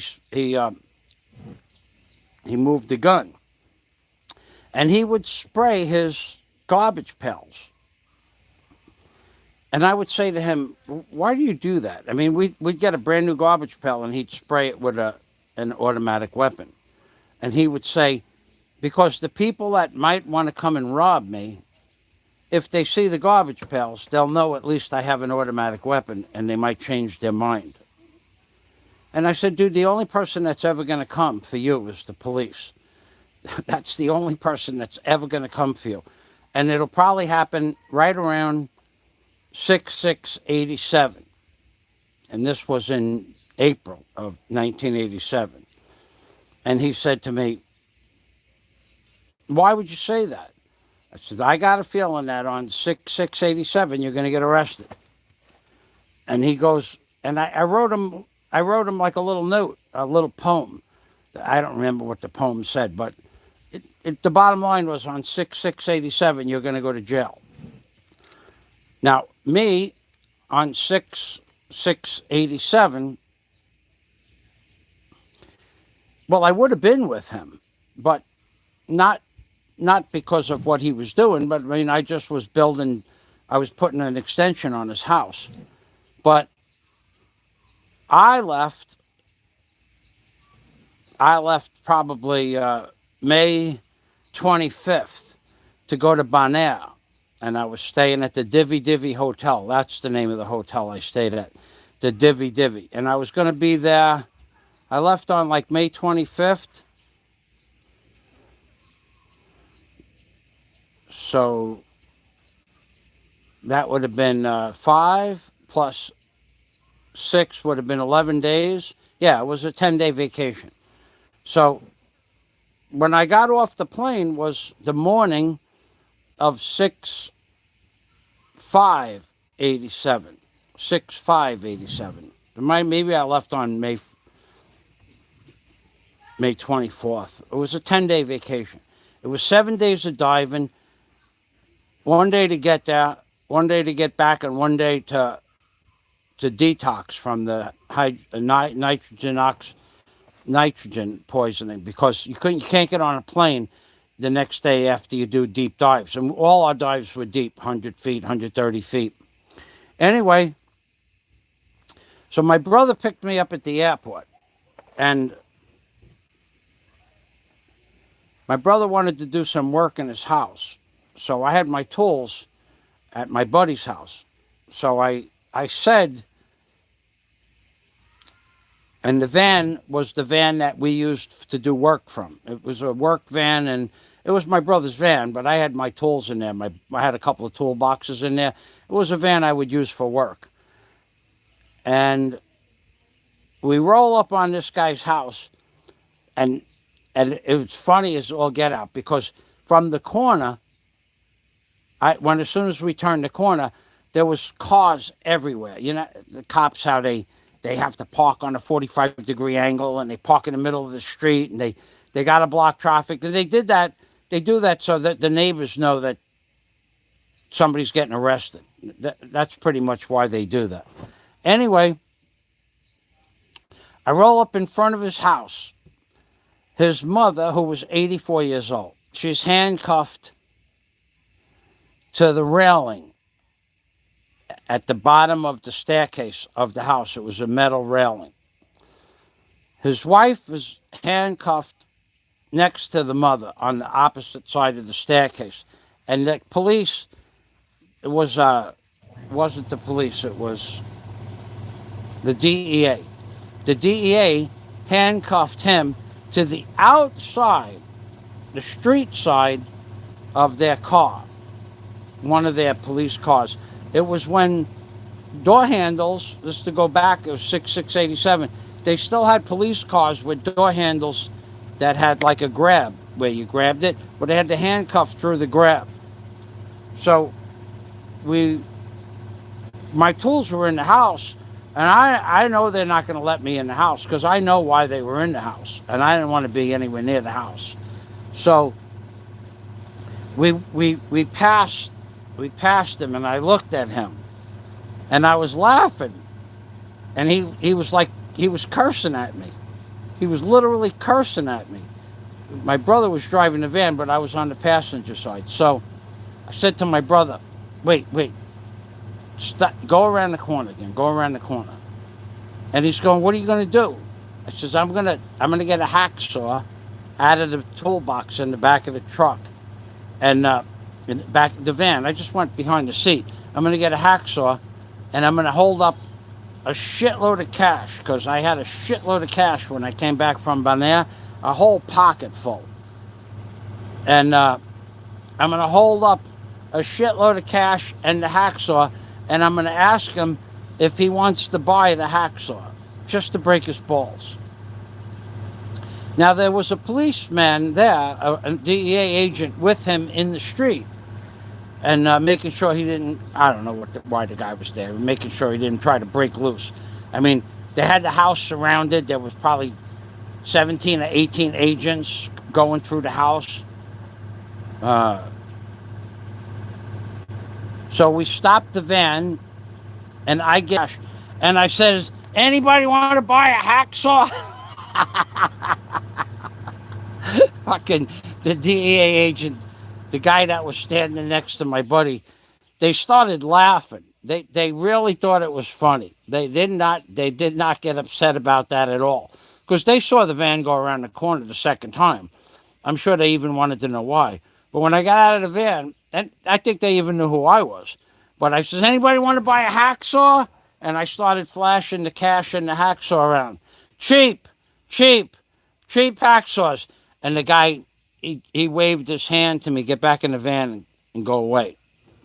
So my buddy, he goes to jail. He's on, I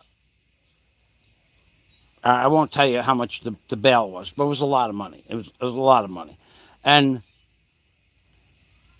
when he got out of jail, he said to me, now it was 6/5/87. It was not 6/6/87. It was 6/5/87. So I missed it by a day. And I said to him, I told you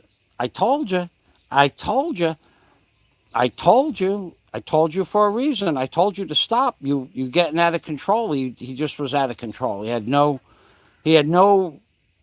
ability to see that everybody knew what was going on. And he goes, I knew I was going to go to jail that day too. And I'm going, well, how did you know? He goes, because I had a hole in my underwear. I said, well, that's as good as my guess. You had a hole in your underwear? And I didn't know it, but it's an Italian curse that if you put a pair of underwear on with a hole in it, you're going to go to jail. I didn't know that. That's what he told me. I don't even believe it. But He said, I woke up and there was a hole in my underwear, and I told Dawn, I'm going to go to jail today. And she goes, what the hell are you talking about? He goes, there's a hole in my underwear. Well, he went to jail. He went to jail for a long time. But he got out about, I don't know how long. Um, was not real sure how long he was in jail for that. But then by the time his trial came up, he went to jail for a little bit. And after that, he never did nothing after that. He didn't do nothing. Never. And he was in a federal prison too. It was not a state prison. He was in a federal. It was one of those prisons where there's a line over there and you don't go past the line. Otherwise you go to a state penitentiary. So we could go visit him and bring him foods and stuff like that. But yeah, I told him. I said, I told you you're gonna go to. You didn't get the date right. I'm going. Oh, okay, I missed it by a day. Woe is me, buddy. So that's my story. Now I'm gonna finish that bottle of water, and I'll check for comments. That's a true story, and I could give you the name, but I won't. I could give you the name and the address that happened, and anybody with any kind of police background would be able to look that up. But I wouldn't do that.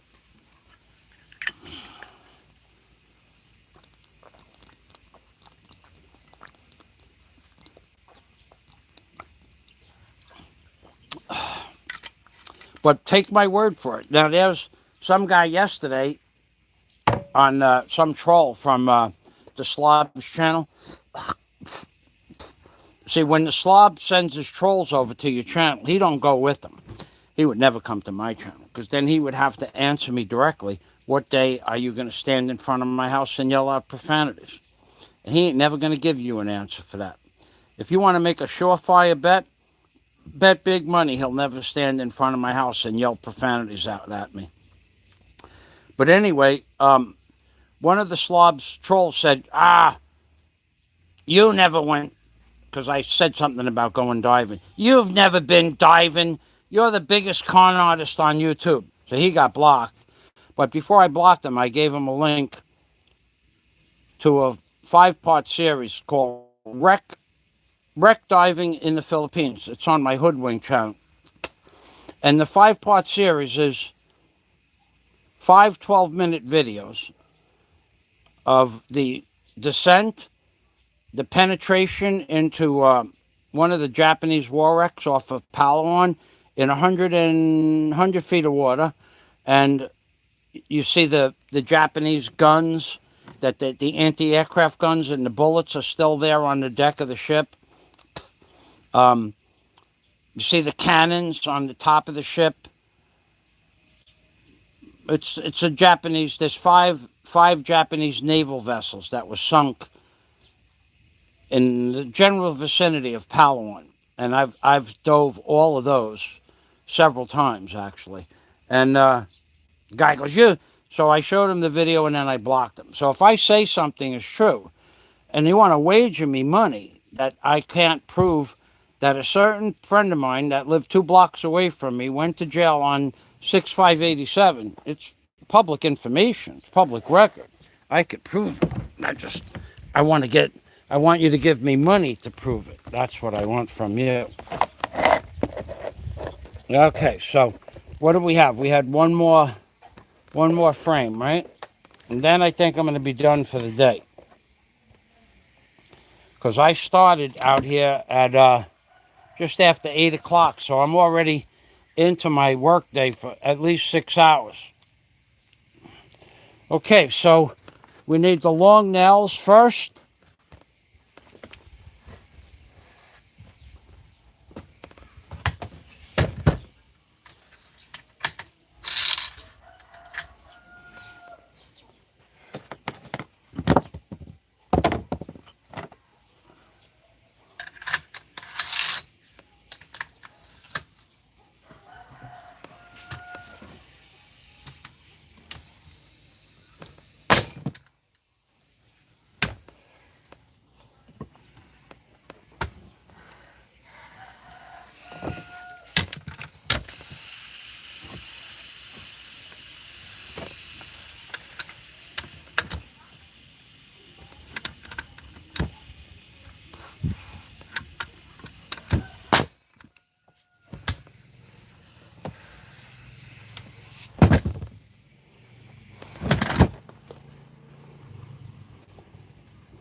Huh.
Alrighty. Oh yeah, I was gonna do the drill press, right? Huh. I think I still have to do the drill press too. Alright, so these 6 frames, I'll show them to you. Ah!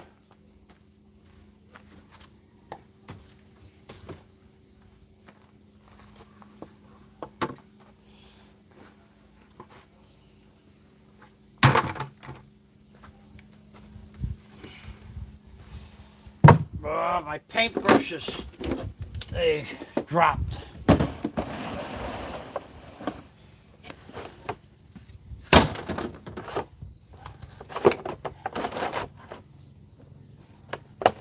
Until I find a place to hang them up. You got to keep them flat, otherwise you could throw them out.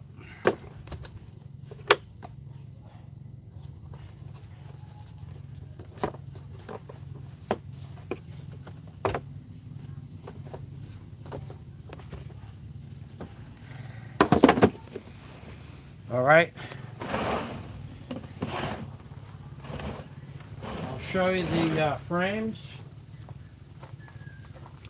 Ow. Ow. Ow.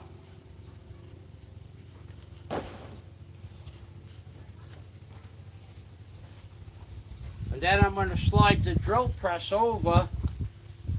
I'm going to slide the drill press over as soon as I take the jig off the table.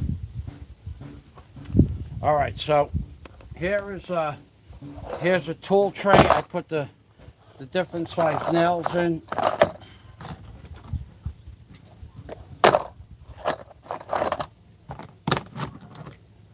And the air blower, which I'm going to need. So that goes over there.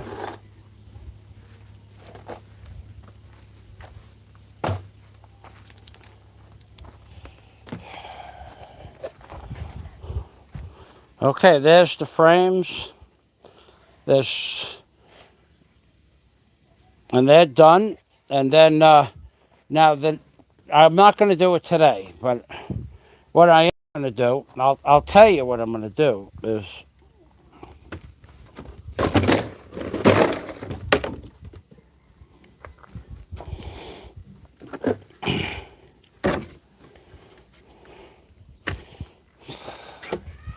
this frame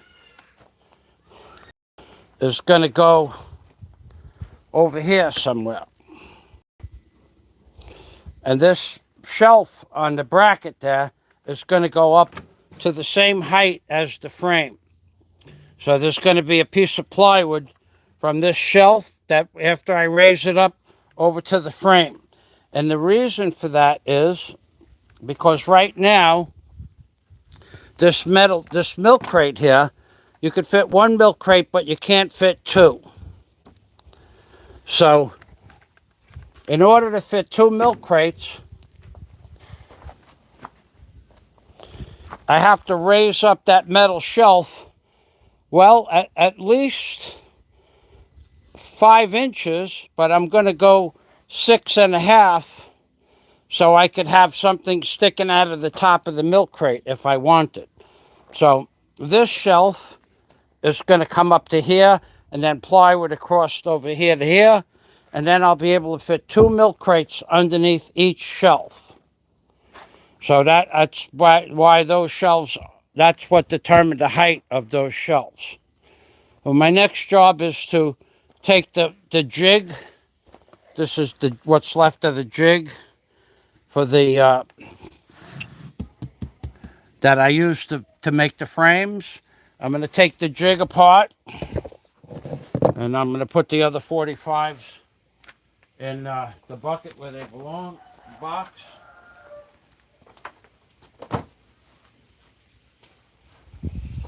And I really should move the frames. I really should move the frames, but I don't have to do that now. It's more important to get the jig, bust up the, to disassemble the jig and to get the drill press over here. That's my priority right now. It's my next job and it's my priority.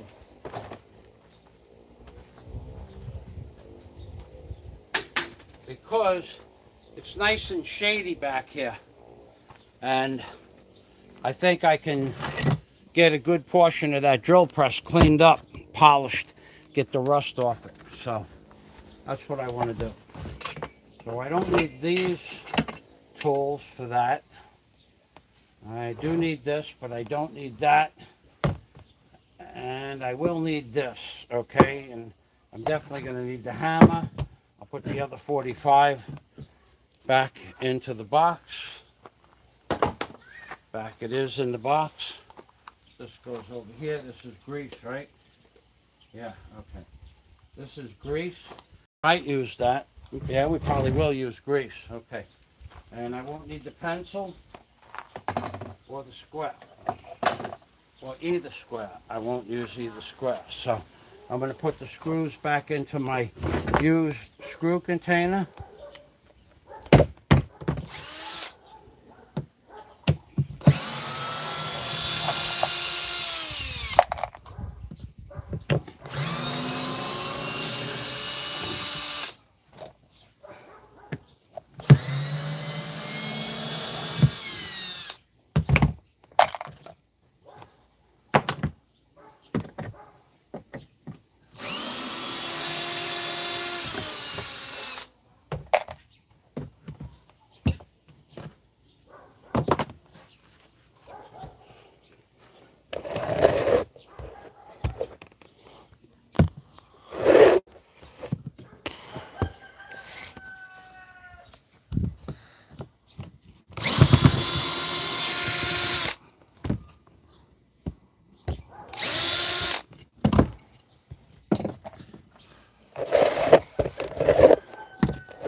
Uh-oh. I hear thunder.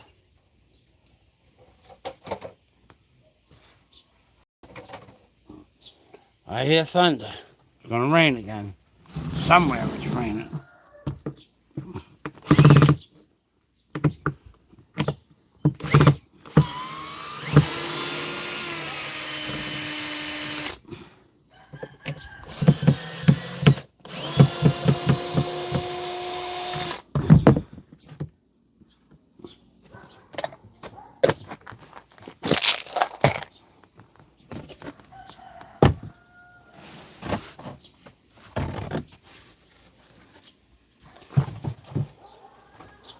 Huh. This is really garbage. What did I do with that other box? Huh.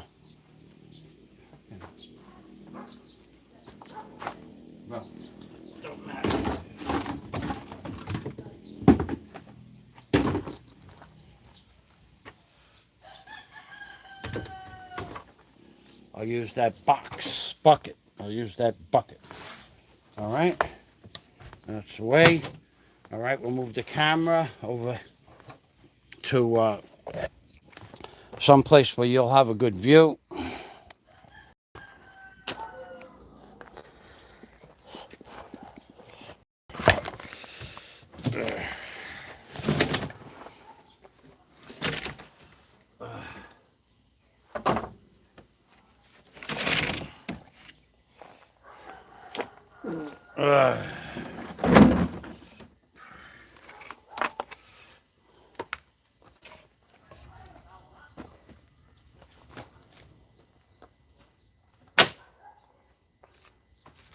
Okay, I'm going to set the camera up now. I'm going to move that drill press across the table. Bear in mind that drill press weighs upwards of 150 pounds. I'll show it to you close up when I move it, but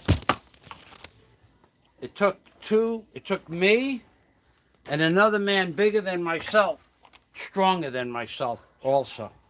And we carried it one shot from the front container to put right here on the table. A lesser man would not have been able to do it.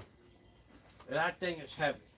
And we were both, by the time we got it to the table, we were both ready to take a break. That's how heavy it was, because we had to walk over, down a hill, around some rocks, up the side of the container, between the container and the track hoe, and we had to take short steps because there's a lot. It was a rocky path that we were on. So it wasn't an easy job, but it was. I would say it was. I think it weighs every bit of 150 pounds. I could be wrong. The one thing I did not take from America that I'm really pissed off about, I just opened up the container and took out a bunch of crap from Christmas. I should have left my Christmas ornaments in New York and took my Detecto commercial beam scale. Boy, am I pissed off about that. Boy, am I pissed off about that. It was a $300 scale, a brand new Detecto beam scale, and we didn't have room to put it in the cargo container. We just couldn't fit it in the container. Just that simple. Because I put a bunch of crap Christmas ornaments, boxes of Christmas ornaments. I should have threw that shit right out on the street and took the scale. Because now, it was a mistake. I was tired. I was working 14, 15-hour days. It was cold. I was in a hurry. It was a disaster, that whole process to get the stuff in the box.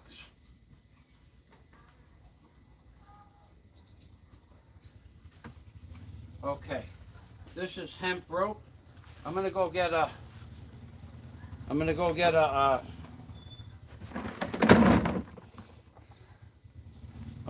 get masking tape to tape off the ends of that rope. Otherwise it'll start to unwind. And I really don't want it to unwind.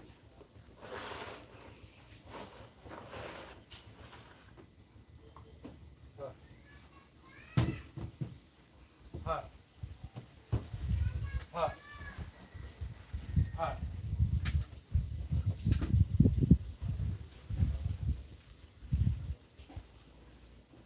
Hut. Hut.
Uh, ha, ha, ha, ha, ha. Oh boy. Oh boy. Ah, ah, ah. Oh, oh, oh.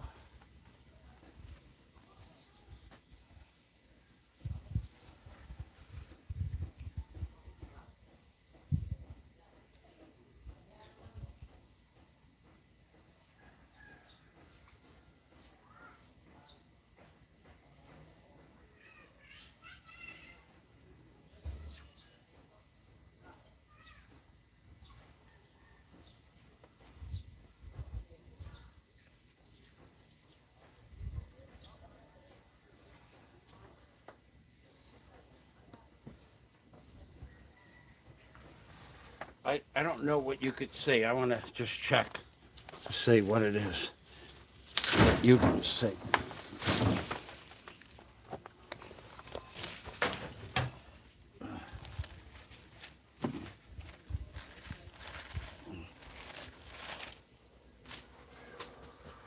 Huh. Huh.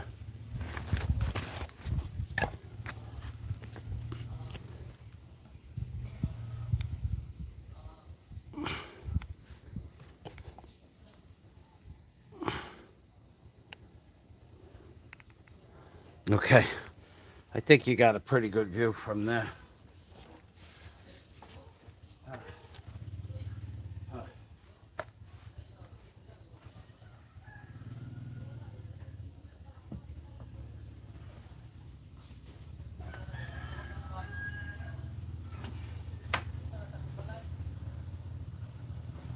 Well, let me show you how I wrapped it so I could carry it. Now, it took two of us to get it back here, but I put it in the container myself 2.5 years ago. I put ropes around it and I made like handles. A handle down low and a handle up high, and then I walked it like, 1 foot at a time. I did not pick it up. I will not tell you that I picked that up 2.5 years ago. I was so tired when I was doing that work, I barely could walk. It was cold. I was working 14-hour days, 7 days a week, and and I was just busting my ass every day. By the time I got on the plane, I could barely walk. I was so tired. To come back to the Philippines,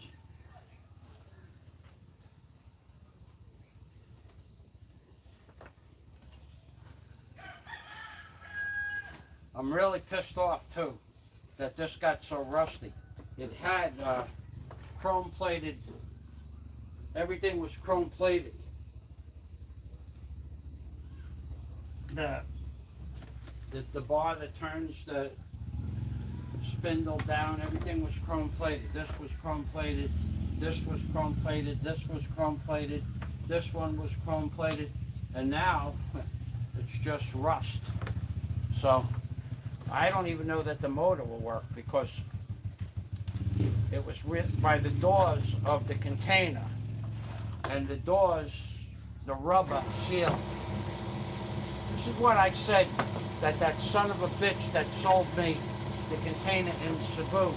He was supposed to sell me an A-grade container, and I was going to pay 85,000 pesos for an A-grade, and he sold me a C-grade. And that the difference is how many dents are in it, which wouldn't matter, but the difference is the seals when they open and close the door. And the seal on that container was shit from day one, but it was the only container available, and I had to buy that container that day to put my stuff in. What a piece of shit that customs broker was.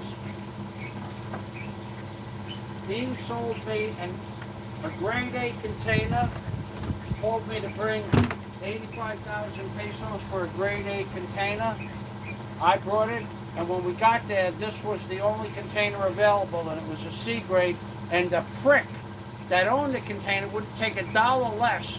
And what they did is they divvied up the difference. This container might have been worth 50,000 pesos. What they did is they split the 35,000 pesos 2 or 3 ways. What a piece of shit this guy was. What a piece of shit.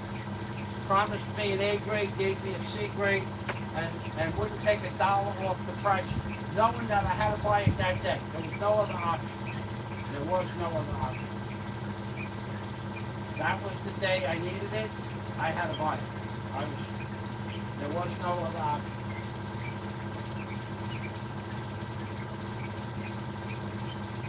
And that's what you get when you deal with these scumbags and customs brokers and sales agents for big corporations. They promise you one thing and then they don't give it to you, and you still pay the same price.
In fact, one of the customs brokers that I wasted 2 or 3 hours dealing with to get that rebar bender from China to the Philippines,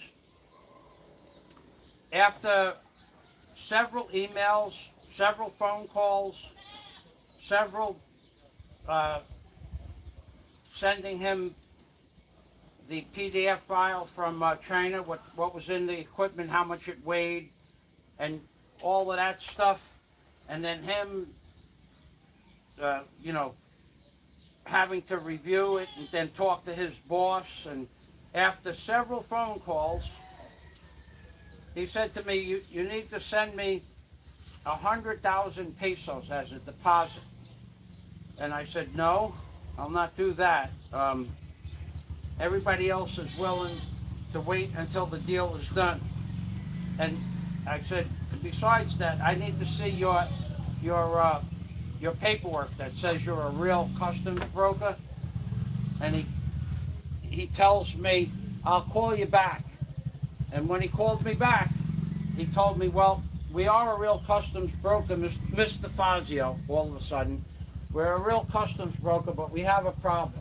we didn't renew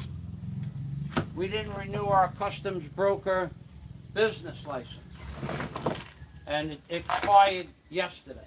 So I don't know how many hours I spent with that idiot, but that's the kind of shit that you deal with. That's the kind of shit you deal with here. Standard procedure. That they tell you one thing and it's not that thing, or something else, or not close, or not the right price, or not the same price. It's the same shit every day with these people.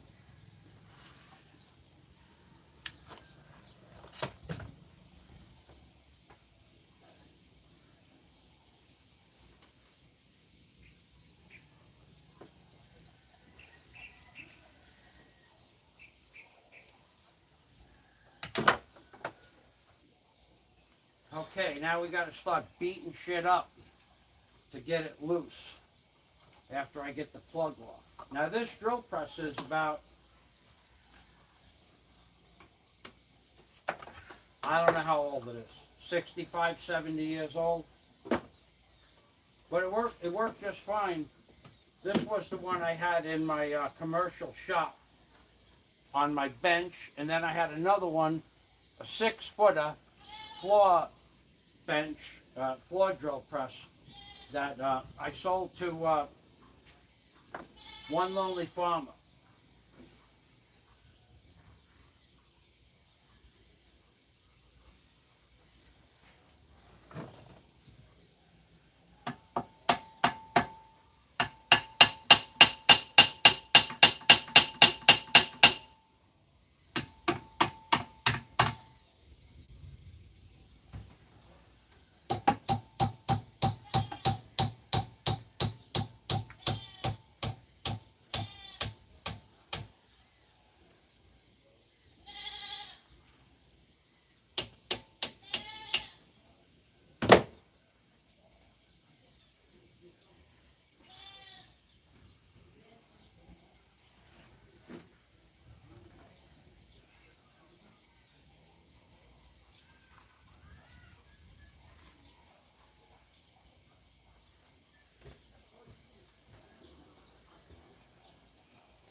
Oh boy.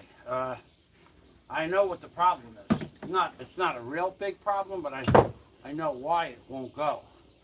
It won't go because I dropped this head down to the table, the drill press table.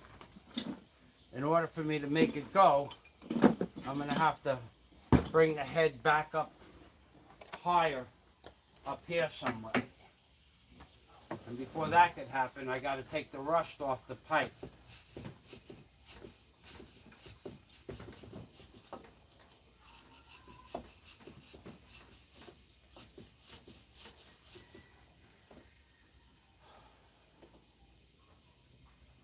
Oh boy.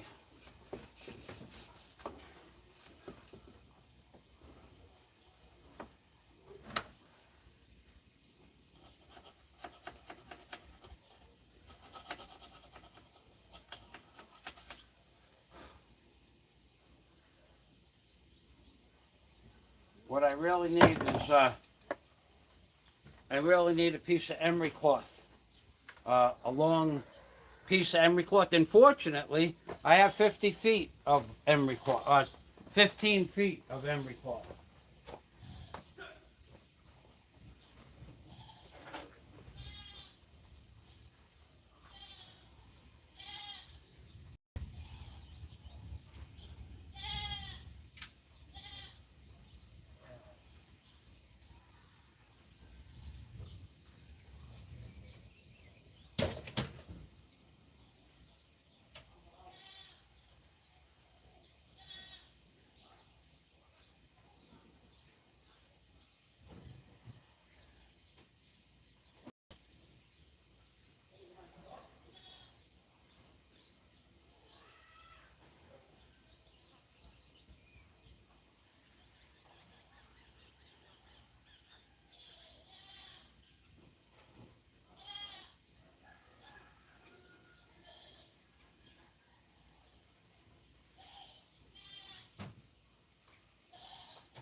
Okay, so this emery cloth that I have is, first of all, I brought back a file, a mill, M-I-L-L. It's a mill file because the lines only go in one direction. If the lines went two ways, it'd be a cross cut file. I have a piece of emery cloth from a sanding disc that's made out of some sort of plastic resin, and I have about 15 feet of number 36 emery. Well, I'm going to use the file first.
You know what I'm going to do?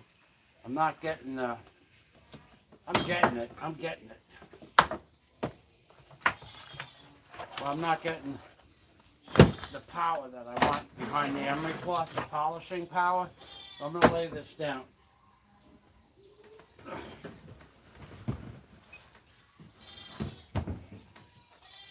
Make sure you could see it. Now that emery cloth that I had, that I'm using now, my dad got that back in the 60s. I still have one more roll, a little bit bigger than this. We used the hell out. He brought back, I don't know how much of that he brought. Many rolls of it. Probably like 7 or 8 rolls. We've been using that emery cloth since the 1960s. My brother, my dad, and myself to do our mechanical work. So basically 60 years we never ran out of emery cloth, ever. And he had a couple of different grades too. We had, I think this is 36, and we had 80 and 120. I have a roll of 120 in the shop also. It's either in the shop or in cargo container too.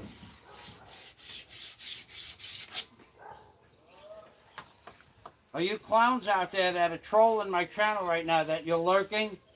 And do you not understand that every time I go in the container to get something, I come out with what I need? Do you not understand the value? We had some douchebag saying he's a hoarder. Well, I only hoard the stuff I'm going to need to build the hotel. And I need emery cloth.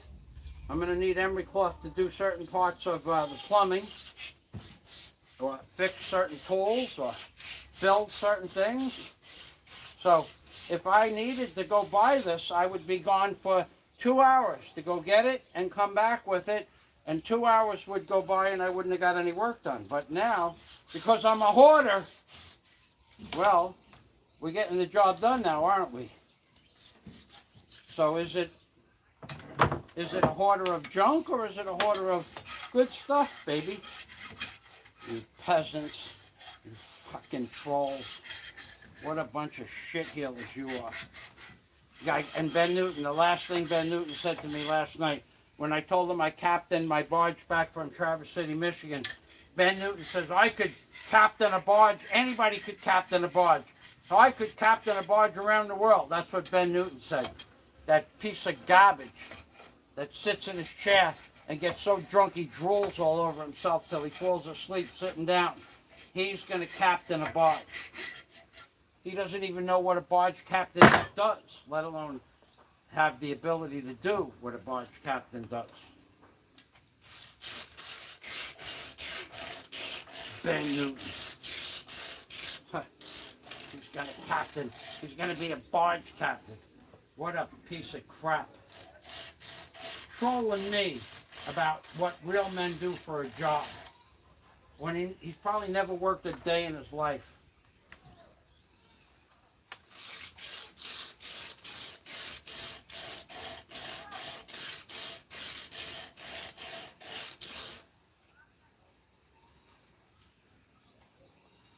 I probably should put the camera closer so you could see what the emery cloth does to the rusty metal.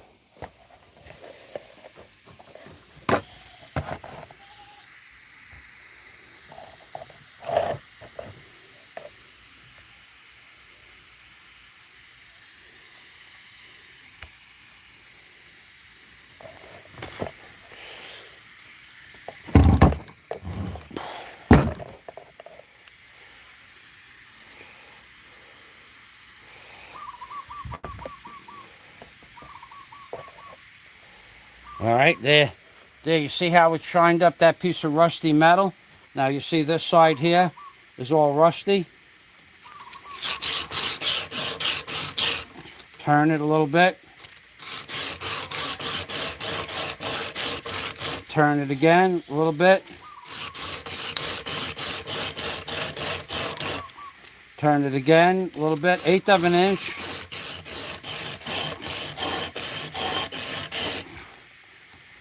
Turn it again.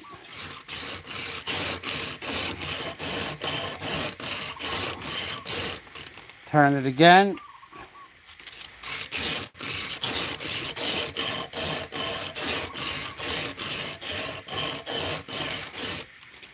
Turn it again.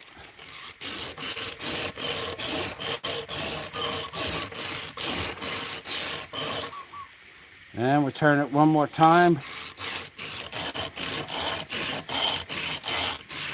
Now it'll go through. Before it wouldn't even move. Now it goes right through. And we'll take this, polish that side up. Turn it. Turn it. Turn it.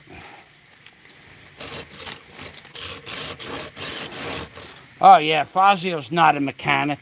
He doesn't know anything about mechanics. You punk-ass bastards out there. I'd like to smack every single person that's ever said it, line you up in a line, and smack you until you say Fazio knows what he's doing. Just for the satisfaction of hearing it. In real life, in real life, in real life. YouTube is not real life, though.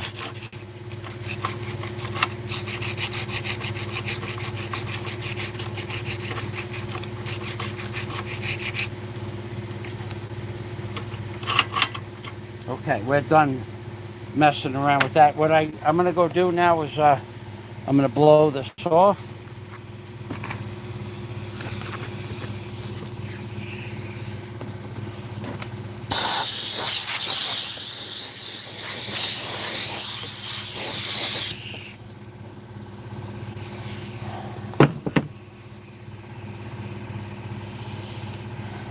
What I have to do also is I want to wire brush it just a little bit. Now this emery cloth would be good for the whole machine, and then I'll be able to use it on 5 more jobs after that.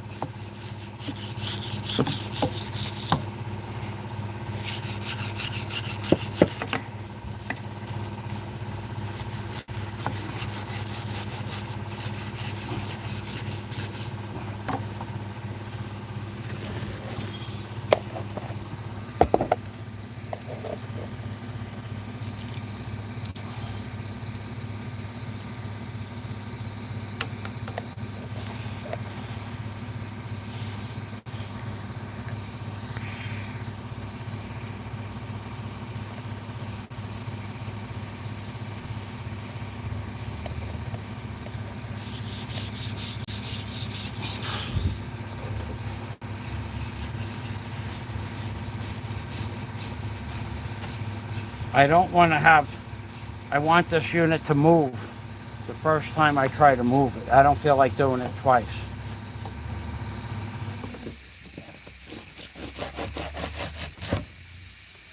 So, I got to get in this crack a little bit more.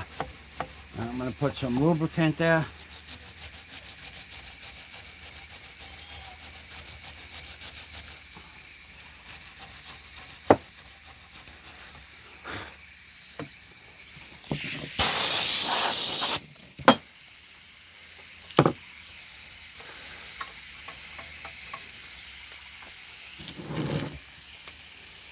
Just a little bit of lubricant. Now that I've taken off a few thousandths of rust, shouldn't have much problem with this.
There is another way to do this, a much faster way.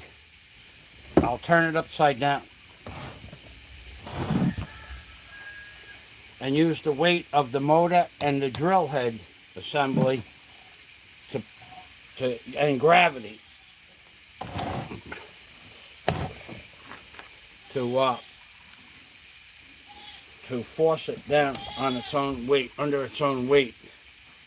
So I better get this camera back in case this thing decides to fall.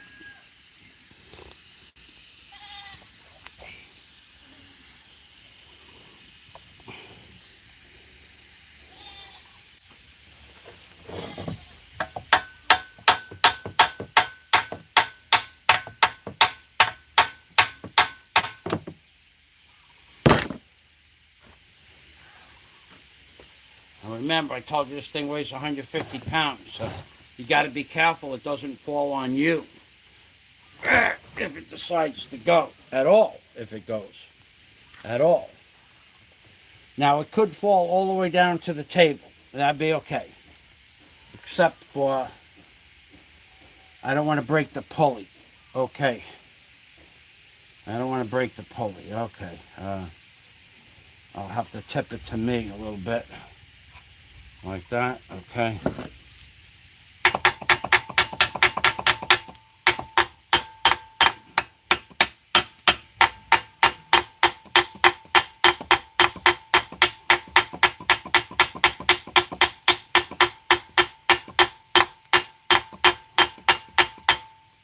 It's frozen solid.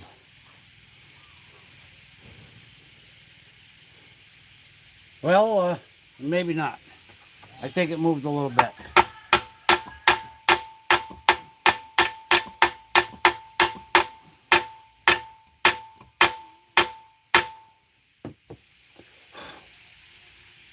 Yeah, it moved. Yeah, it moved a little bit. Okay. It's moving. Okay, that's a good thing.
Alright, well, all I wanted to do was move it a 1/2 inch, and I moved it a 1/2 inch, so we're done. I'm going to put this back down on the table.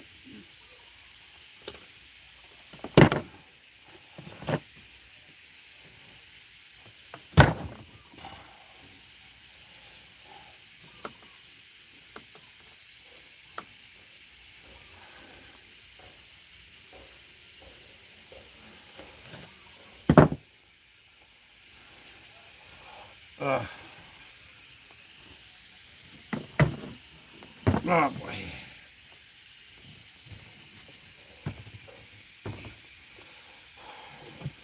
And this is why I wanted to move it. I had to get that wooden block out of there. The block was preventing this from moving. So now,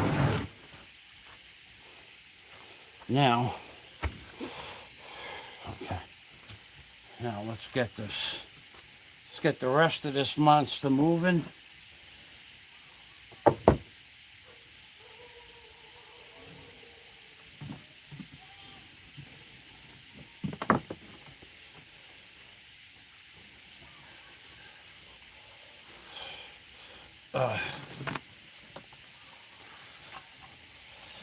Yeah,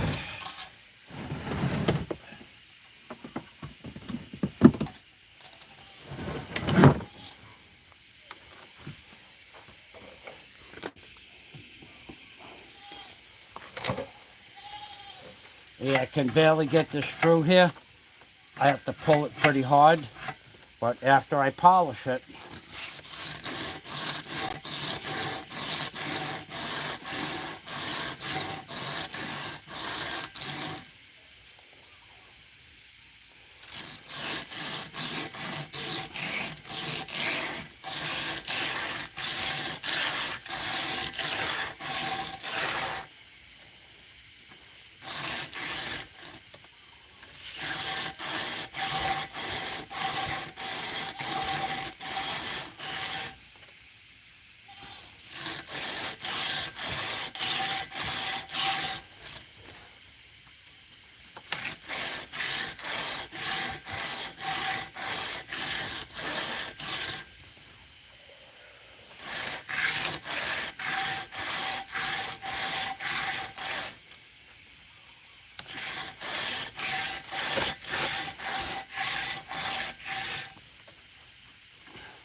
huh.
Huh.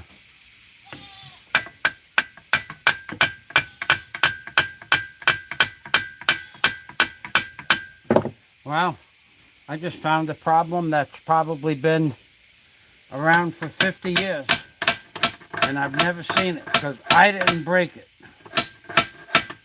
but it's broke. This table is broken right here, cracked.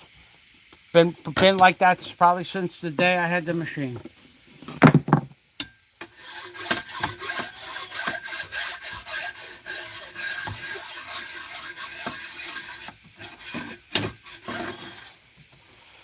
That's no good.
Oh, all right.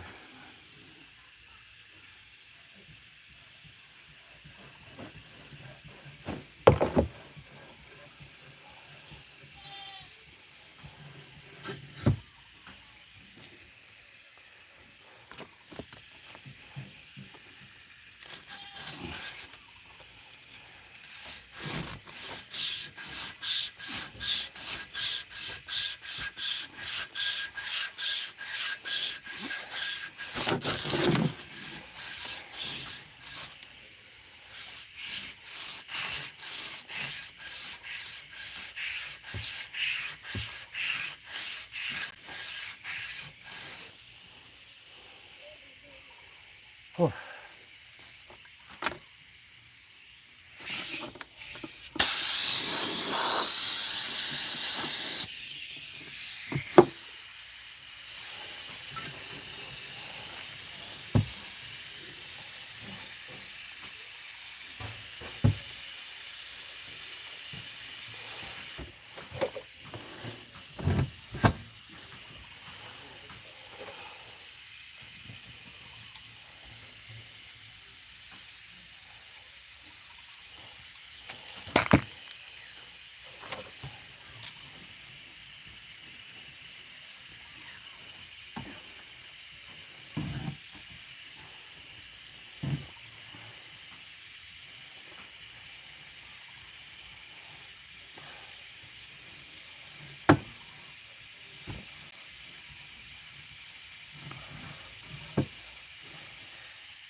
Huh.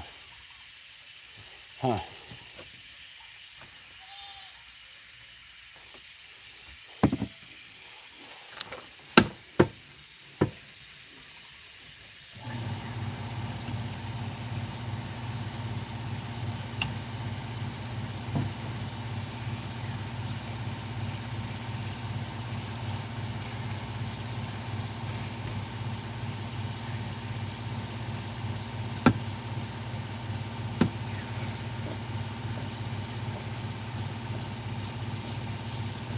Huh.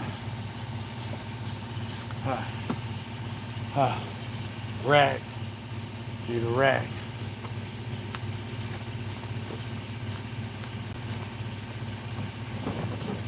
Huh. I have rags.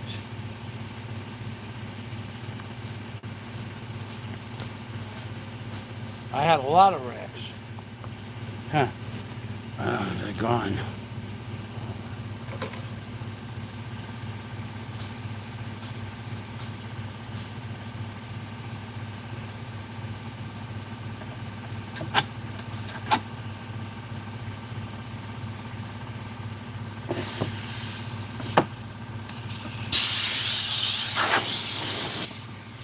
Huh. All right. I got to put this turret, and lock it so it doesn't, I don't forget it, falls down, breaks your fingers or your head.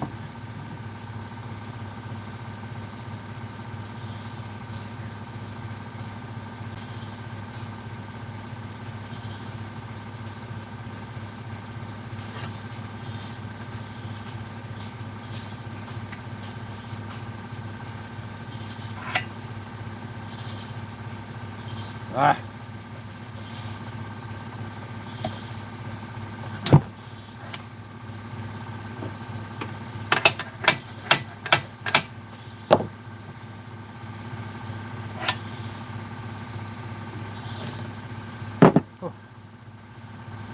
All right, now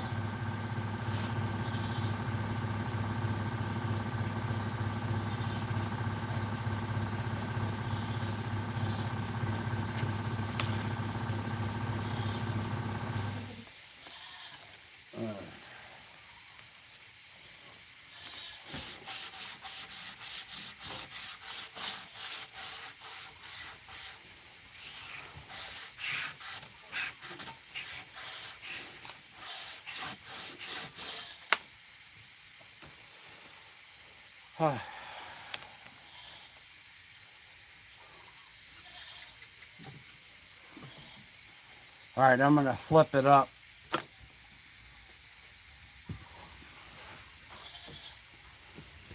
Huh. Ah. Ah.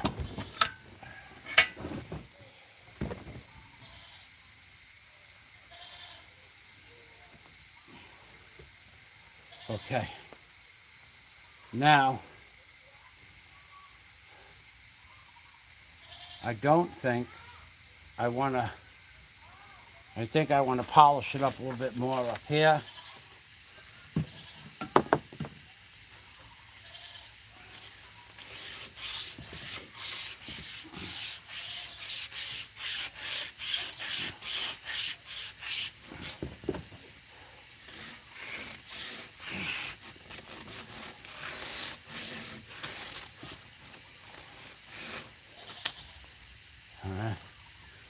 I think that's good. Now, I don't really care about the height of the head, the drill head. I don't care about that.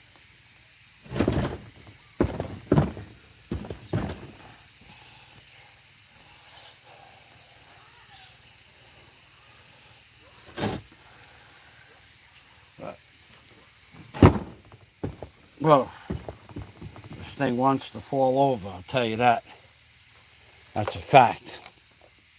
It wants to fall down.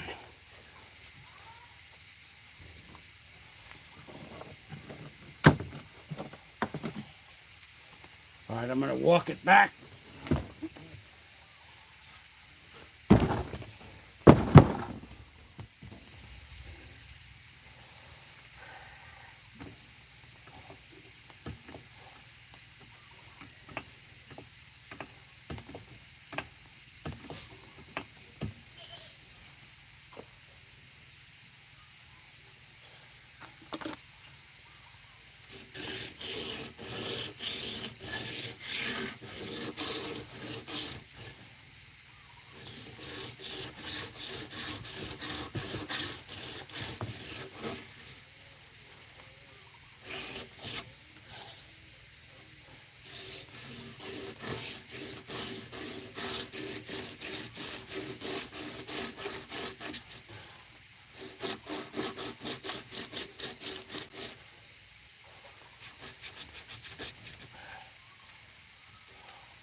I don't know if you can even see what I'm doing right now. I don't think you can. Okay. I'm cleaning the top spindle that goes down into the drill head.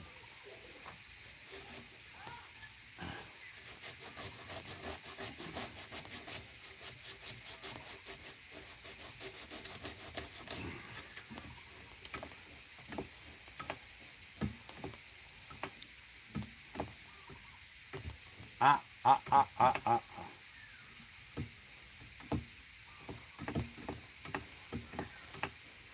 There's grease inside here. The grease got hard.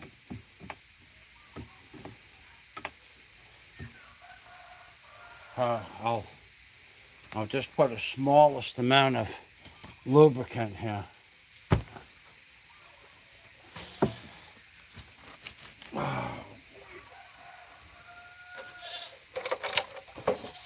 Huh. Oh.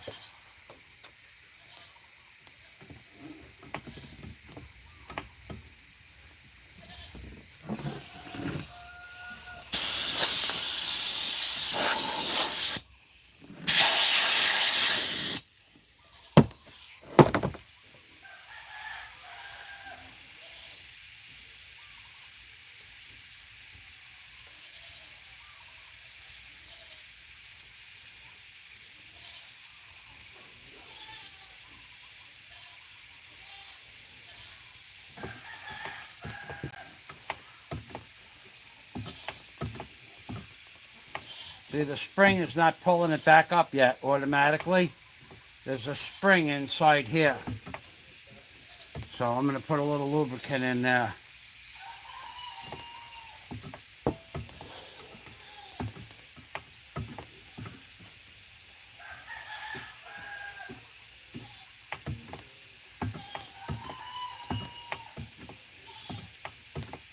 Huh.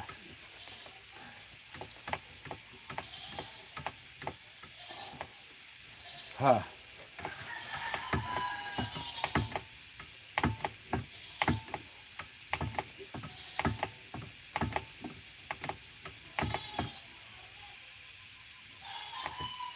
Huh.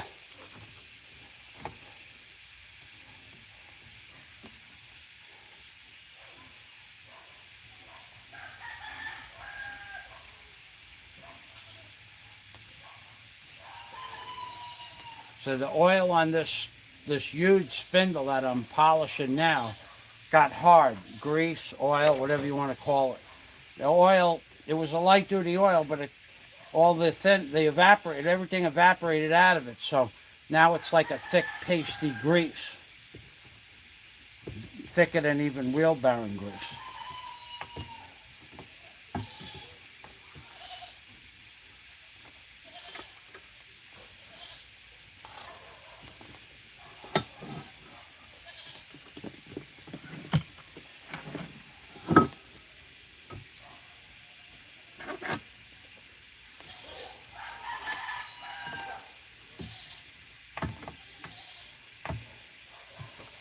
Not at the end of its stroke. It's just I have it.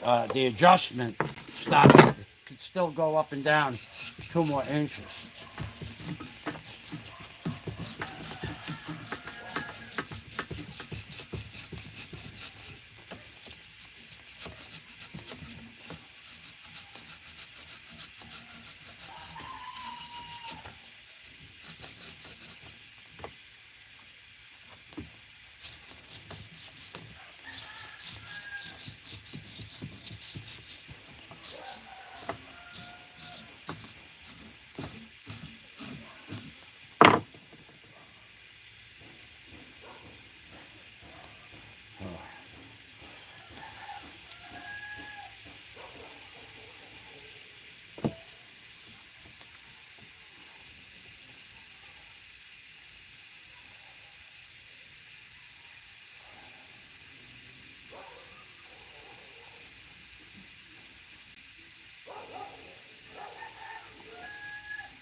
Huh.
The best thing to do this with, to clean up these spindles and stuff with, is actually a piece of burlap bag. It's the right consistency, it absorbs it, and it's the perfect type of coarseness to knock the oil off this stuff. I haven't seen a burlap bag in a long time. I might have one somewhere, but I don't remember if I do. Burlap they stopped using a long time ago.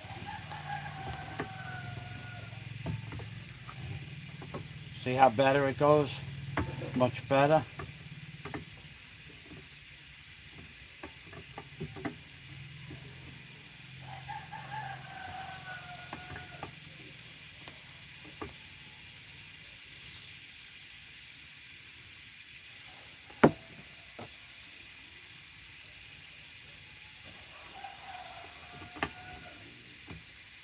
Oh, there you go.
Huh.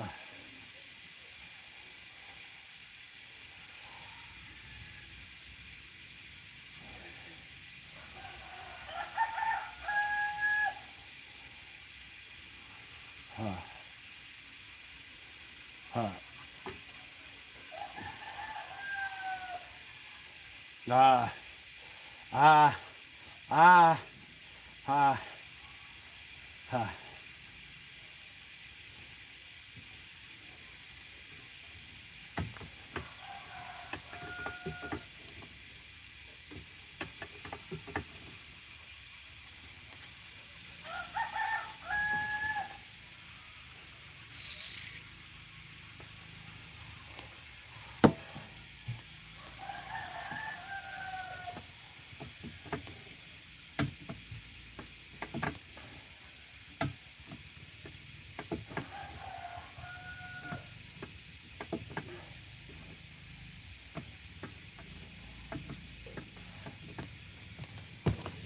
Ah.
Oh boy.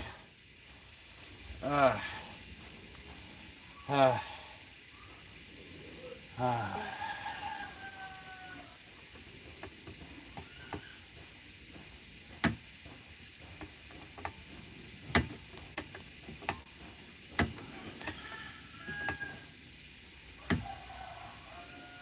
Okay. I gotta go get a truck key for a half-inch Jacobs truck.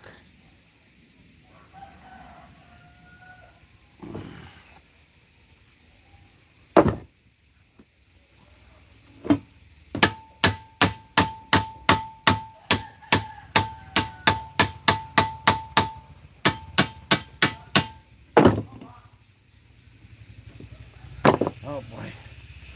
Ah. Ah, my knees. Standing in one spot, they get stiff.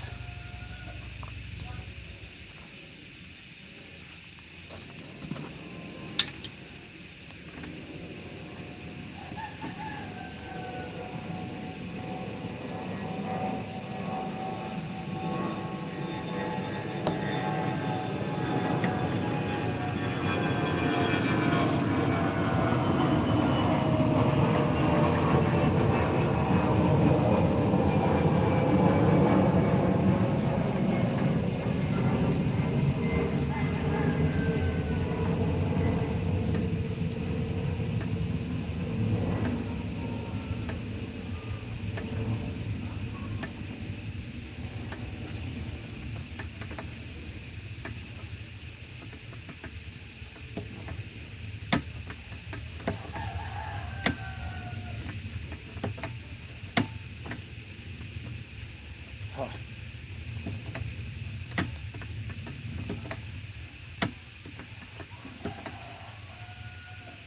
Okay, that's about as free as it'll ever be, because there's always a certain amount of friction on that to keep it from whipping up and hitting you in the face.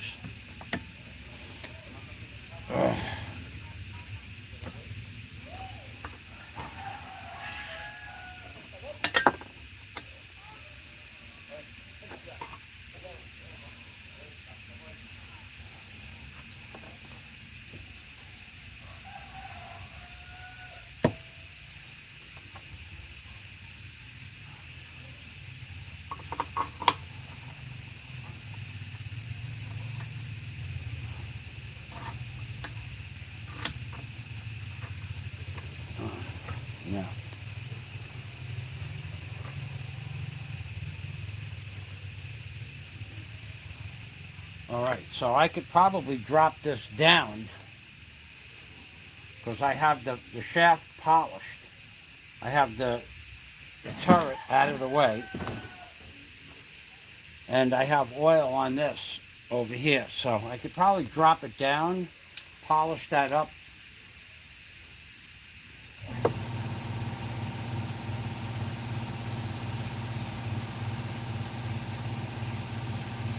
Polish the upstairs part of it.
Huh.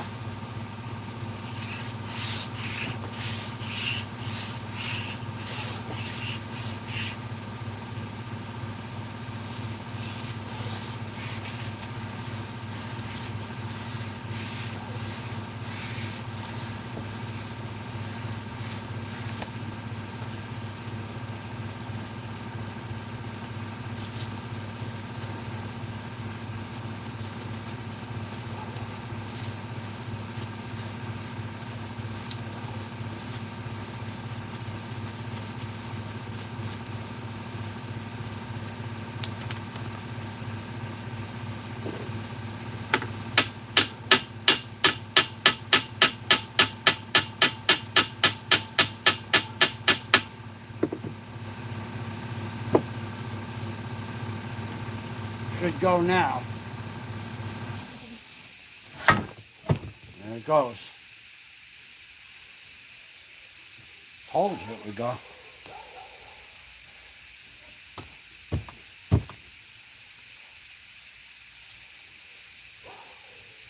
Oh.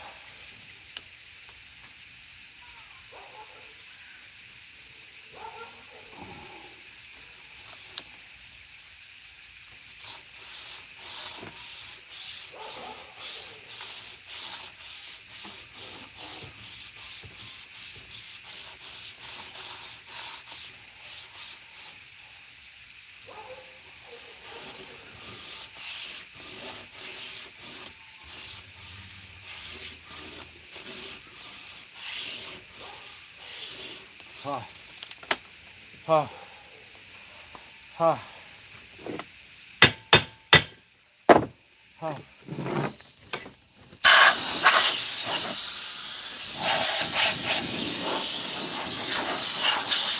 Oh. All right, getting it back up, not so easy.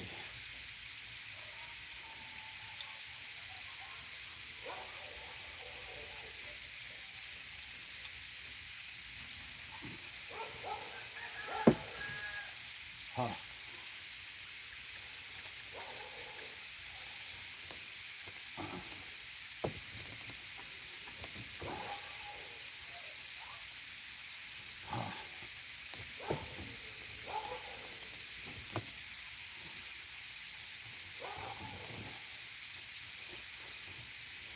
Yeah, getting it back up, not so easy at all. I had to turn it upside down probably. Or really apply some elbow grease to getting it back up, because this part alone weighs about 80 pounds. Ain't gonna happen.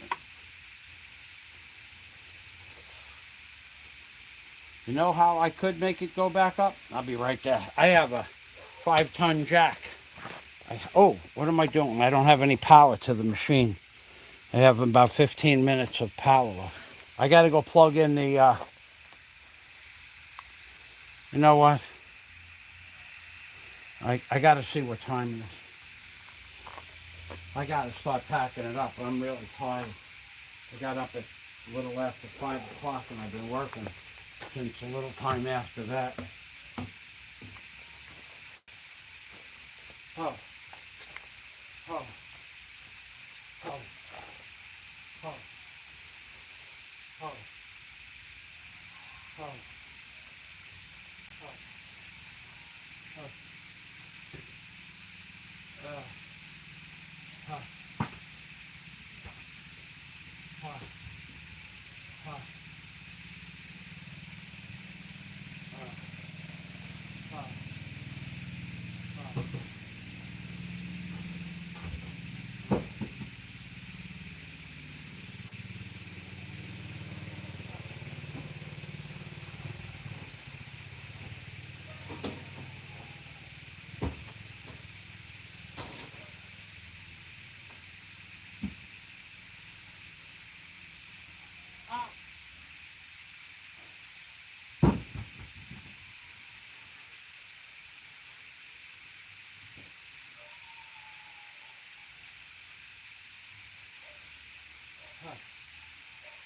oh,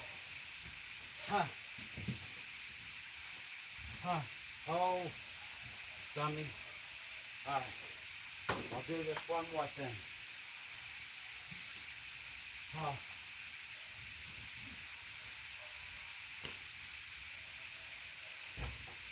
oh, oh, oh, oh, oh, oh, oh, oh, oh,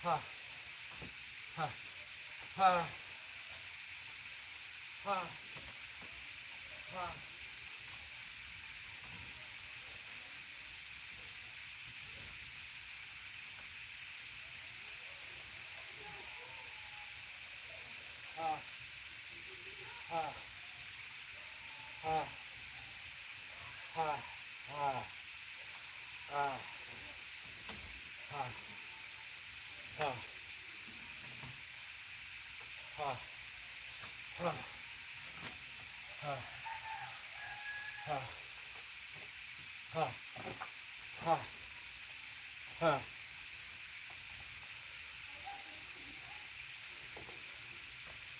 Yeah, I'll do this one more thing, and then I'm going to cover it up for the night. I'm not going to, I still have 15, 20 minutes getting my tools together. I just want to get that back up in the air. Show you how a real man works, yeah? We're going to plug in the power now. Yeah, luckily I went and got the power because the light on the camera just went off. So I have like 4 minutes left. I had 5%, which is about 4 minutes. Okay, so how long? 3 hours and 41 minutes? That's about normal. Oh, now, let's see if this little jack here, this little jack, should jack it right up. Right, Jack?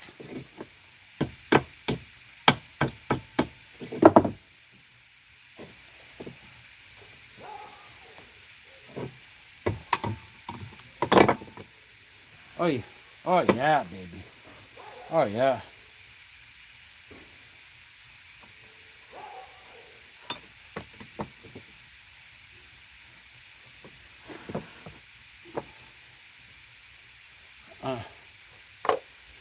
You don't want to use that. You don't want to use that. And you don't want to use that. Where's my bucket of tools? Okay, over here. Do I have? No, I don't. I have a screwdriver. Okay. And I have a knife.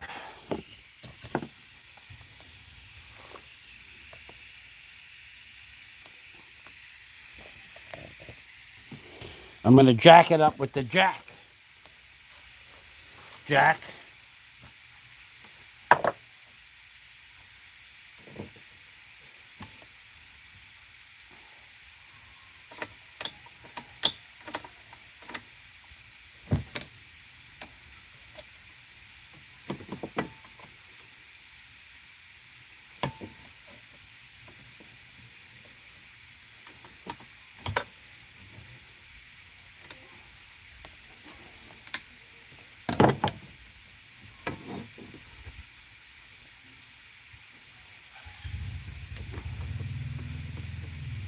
Uh-oh.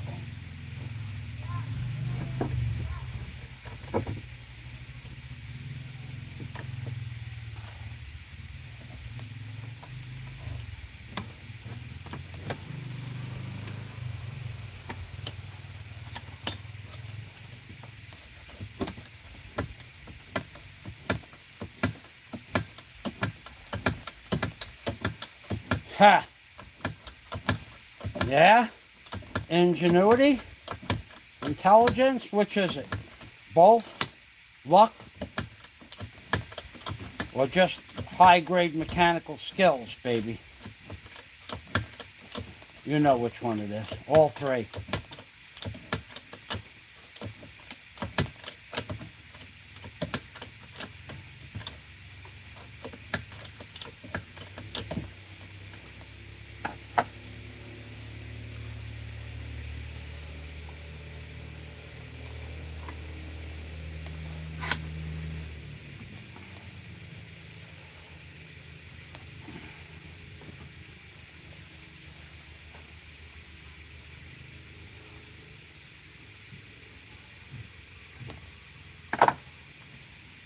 Oh.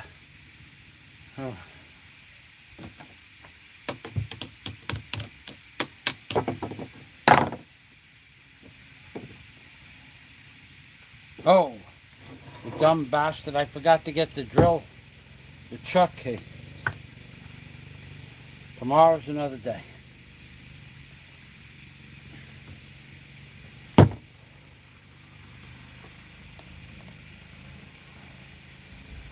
Oh, let's see, I bet you this goes up and down by itself now.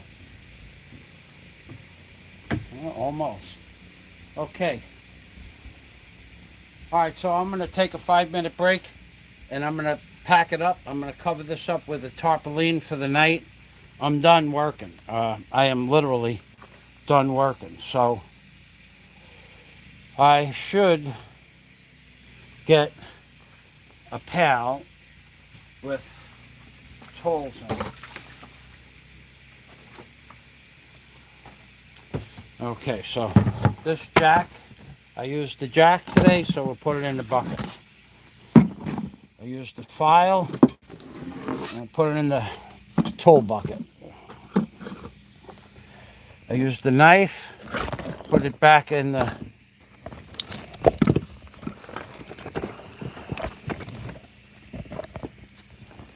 sheath.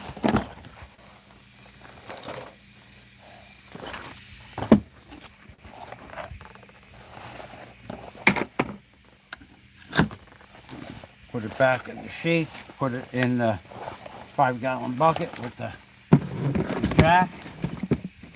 I used the emery cloth in the bucket with the jack. I used the duct tape, the masking tape, put it over there. This is this serves no purpose out here anymore. And the screw gun, I need 3 washers. I'm gonna bolt this down to this table. Not tonight, but when I finish working on it tomorrow, I'm gonna bolt it down so it can't fall over. If it falls over, it will monkey you up, or me. That'll happen, and it can happen, and it does happen. So, I will,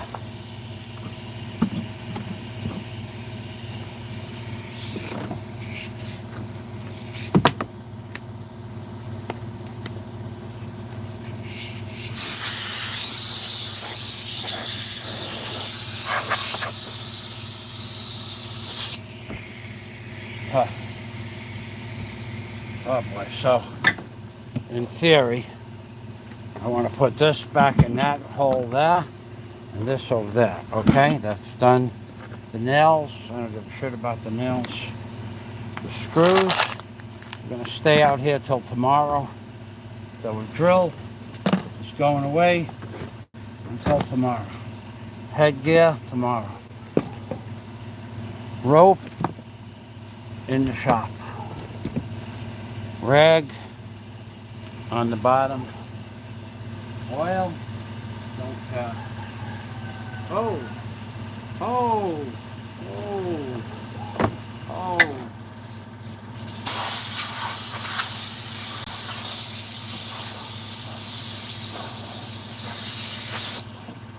I have another box over here I didn't even address.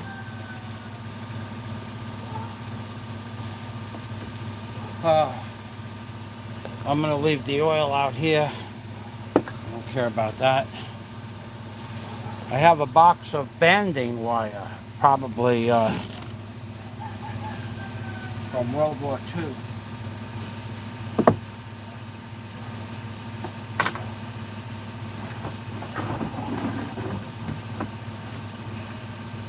It's World War II era technology, but it could be from the 40s or the 50s. And this box has to go in the shop because it has a certain type of metal, soft steel. It'll rust if it gets wet. So I'll be back momentarily. Probably going to be back in about 2 minutes.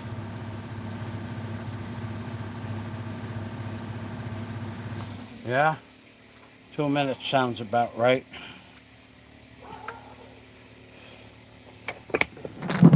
Uh,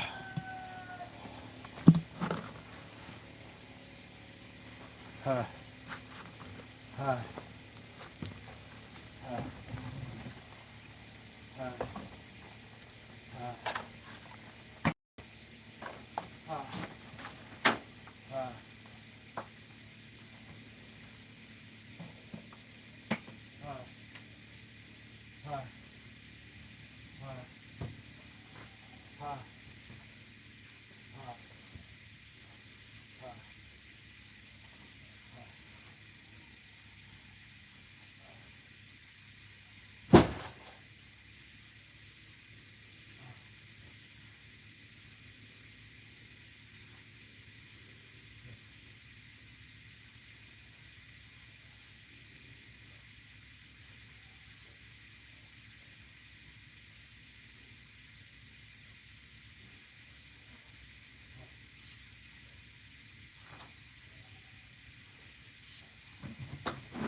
uh,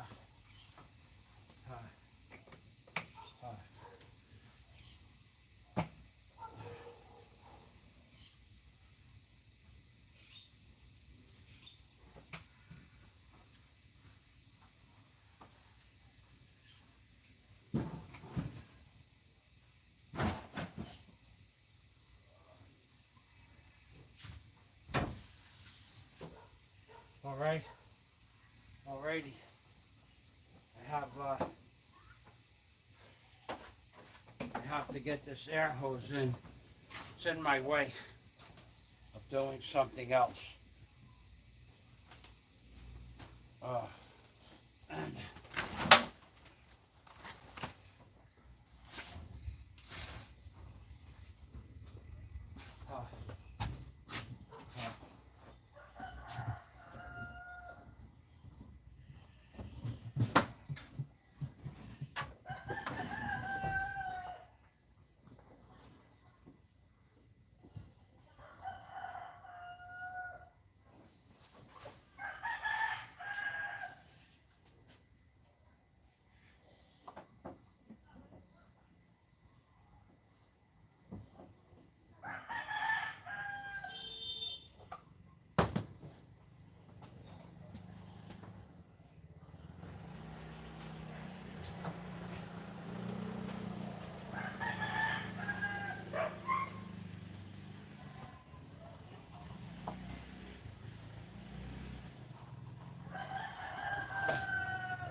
Get a bottle of water. Oh. Oh.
What? Huh. Huh.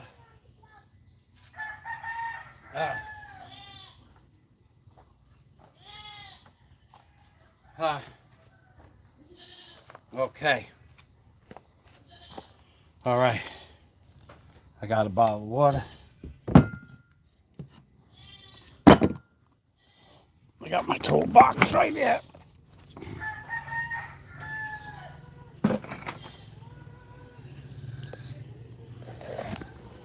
Oh. I got a bottle of water.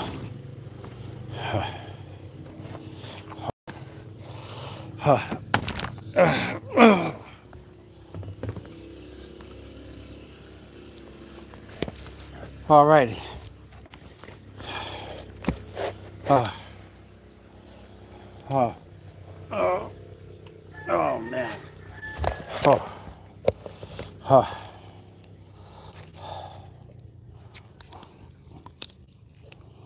Now,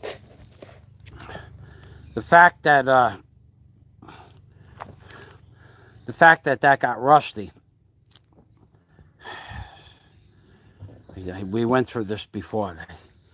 I was supposed to buy an A grade container for 85,000 pesos, and when I got to the lot, the piece of shit in the lot, they had 2,000 cargo containers in Cebu, 2,000, maybe more. The lot was a mile long and a half a mile wide, full with cargo containers, and the piece of shit said, "This is the one that's yours," and it's a C grade. They go by A, B, C. It's a C grade, and the roof doesn't leak, and the roof is strong. The welds are nice, but the gaskets on the door, that's pretty much what they judge by, because you can't have a cargo container on a ship with the gaskets leaking. So once they leak, they got a shit can of container, and then they sell it as a C grade. A B grade would be an old beat up container, and A grade would be a good container.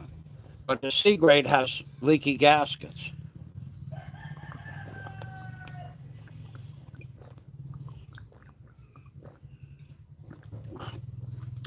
And I had to buy a cargo container that day, because the next day the trucks were coming to take my cargo out of holding from the customs and then to go onto the ships. The empty container that I was buying that day was going on a truck, a cargo transport truck, and the container with the goods in it was going on another truck. And it all had to happen. It was all going to happen within 28 hours from the time I was at the lot. And I'm going, with all these containers, this is the only container that's for sale. And they go, but what those son of a bitches did was the customs broker said he was giving me an A grade container. And when we got there, they gave me a C grade container that was worth 30,000, 35,000 pesos less. and they split the difference. I know exactly what they did. And I didn't have much of a choice.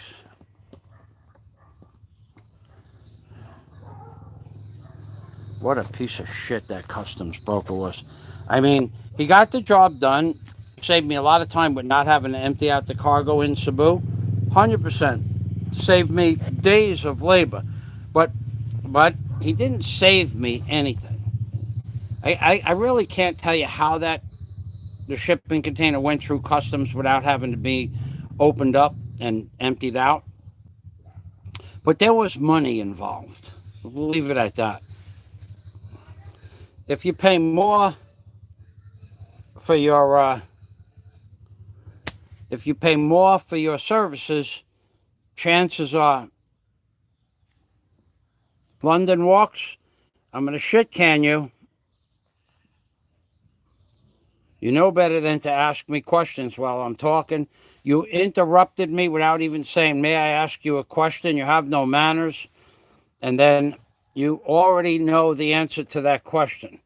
So, adios, asshole.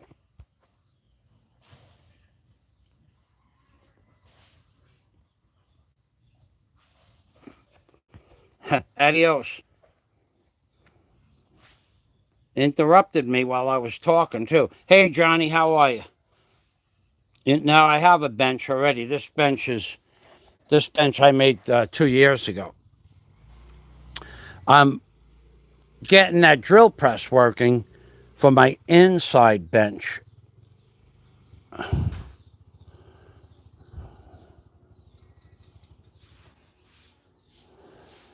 So, but I have to polish a couple of more spindles and whatnot. This bench I built 2 years ago, but the machine was blocking it. So anyway,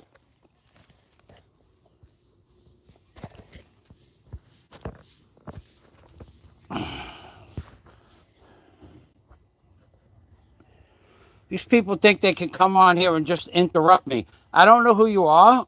I don't care who you are. If I'm talking, I don't, you do it all the time just to break my concentration. You people are that stupid to think that you're going to break my concentration and I'm not going to go back to talking what I was talking about. I didn't even start pouring the foundations yet, asshole. Okay? So how could I have a completion date set?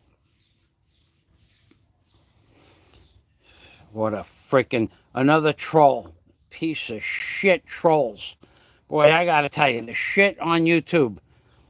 Okay, so you broke my concentration and you trolled me and you got my goat for a minute. So is that how you get your nut off, you piece of shit? Is that how you get your nut off? Really?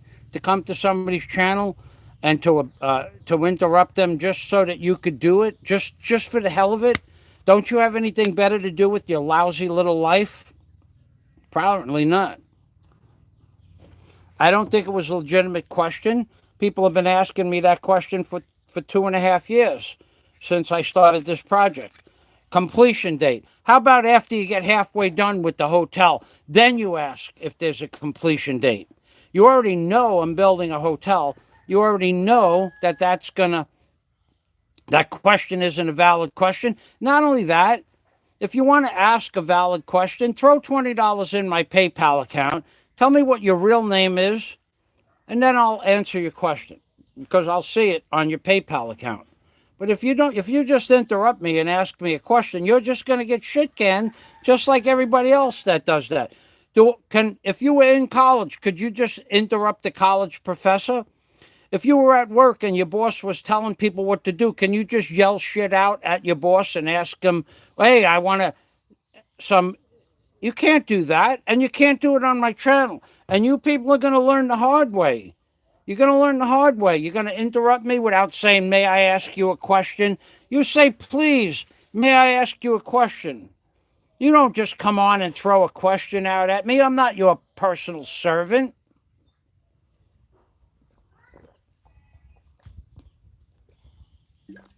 I say it all the time. I owe you nothing. I owe you, none of you people do I owe anything. My friends Johnny Adriel, I've known him for I don't know, several years, 8, 9 years. He doesn't send me any super chat or PayPal, but he's my friend. I talk to him.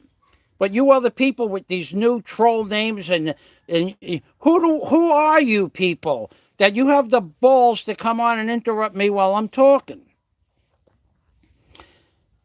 If you were working for me and I was telling somebody how to do something and you just walked up next to me and started running questions at me, I might tell you to hold on a minute. I'm explaining something to somebody once or twice. But if that was habitual and you just interrupted me while I was talking when we were working, I tell you to go get another job. You're fired. Go ahead, hit the road. How much do I owe you? Tell me, figure out your hours, and go get your tools and get the hell off the job site. I don't let people do that shit in real life. In fact, a guy came. This is a true story. Guy came to my house last week unannounced, and I know who he was. And he had said hello the day before that he was back in town, but he was unannounced.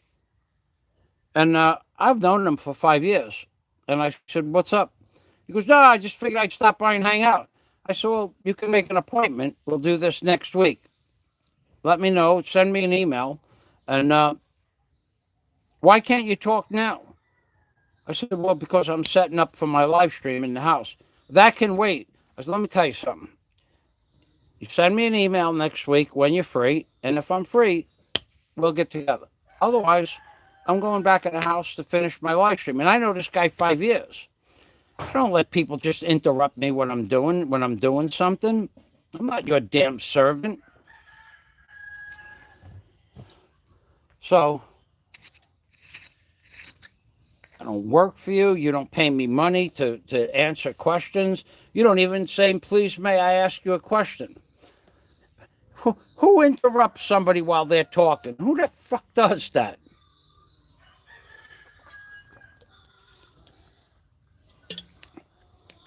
Show me no respect, I'll show you zero. I'll show you less respect.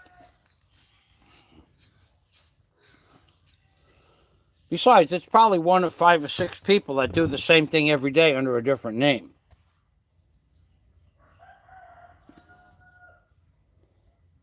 London Walks just took a walk. Adios, asshole. Now, oh,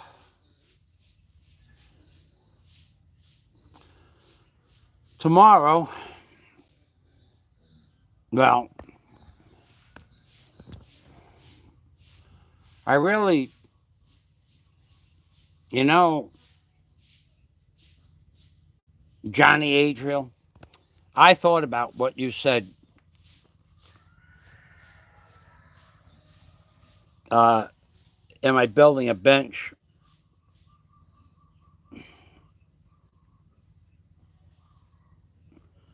Okay, you have permission to speak now that you said it politely. What is your question? If the same question, I'll save you the time. I didn't start the foundations yet. I have to move this cargo container over here. See this cargo container here? 20-foot box. This box has to be brought out like this. Out, out, out, out, out, out, out, out, out, out. Spun around where that the opening of the box, the doors has to go over where the machine is, almost over to the other cargo container. And it gets slipped back onto my next, I have another property next door. It gets slipped back onto my other property. But first, in order to do that, I have to move the house away towards the sky 19 inches in order to fit the cargo container into the in between my house and I have another house next door, a little property, a little 10 by 10 unit next door. So that's, if that was your question, thanks for asking for permission to speak. At least you're acting like a gentleman. Thank you. And so I have to move the house out 19 inches, pick it up. I'm going to raise it up another 10 inches off the ground so I could have storage under the house. And then I'm gonna put the house. I'm gonna put a set of like mud sills on the bottom, and a set of beams underneath the floor joists. Underneath the floor joists, raise it up, lower it down, and put 12-foot pieces of scaffold pipe under the between the mud sills and the floor joists. Roll the house out towards the ocean, 19 inches, which you could basically do it with a 1-ton come along once it's on rollers. Drop the house, pick the house back up, recrib the house 10 inches higher, 19 inches out, and then move the cargo container the same way. I'm going to jack up the cargo container, put it on mud sills, and I'm just going to drag it where I want it with the machine. I don't even need the machine to do that. Once I pick it up and put it on the mud cells and put 12-foot pipes underneath it, it'll roll like it's on ball bearings. So if you have another question, feel free to ask. If that was your question, so the answer to the hotel is, once I get the cargo container out of there, in this corner here, I have one more footing to dig 6 by 6 by 6. And I have another footing over here to dig 6 by 6 by 6. And the one on the end is almost dug complete. It's already 5 by 5 or 5 by 6 by 5. So I have about another 2 or 3 days of hammering and digging.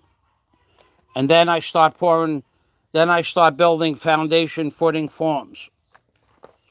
So I hope I answered your question. If you have another question, feel free to ask. So I see you have another channel. You have to have, when you come on my channel and you get blocked, you got to have a backup channel. All right, so tomorrow, Johnny Adriel, that was a good question. Am I building a bench? The bench has been built for 2 years. Your question was more along the lines, am I building a workbench by putting the drill press?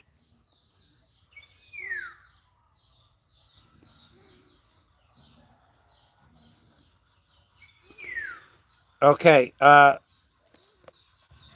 groundwater from where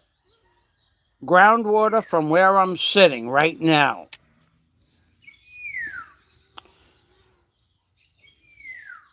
Depending on the ocean tides. So groundwater from where I'm sitting right now, the ground right here, the ground that you see where this box is on, at high tide, most of the groundwater is 6 feet, 2 meters below that blue box.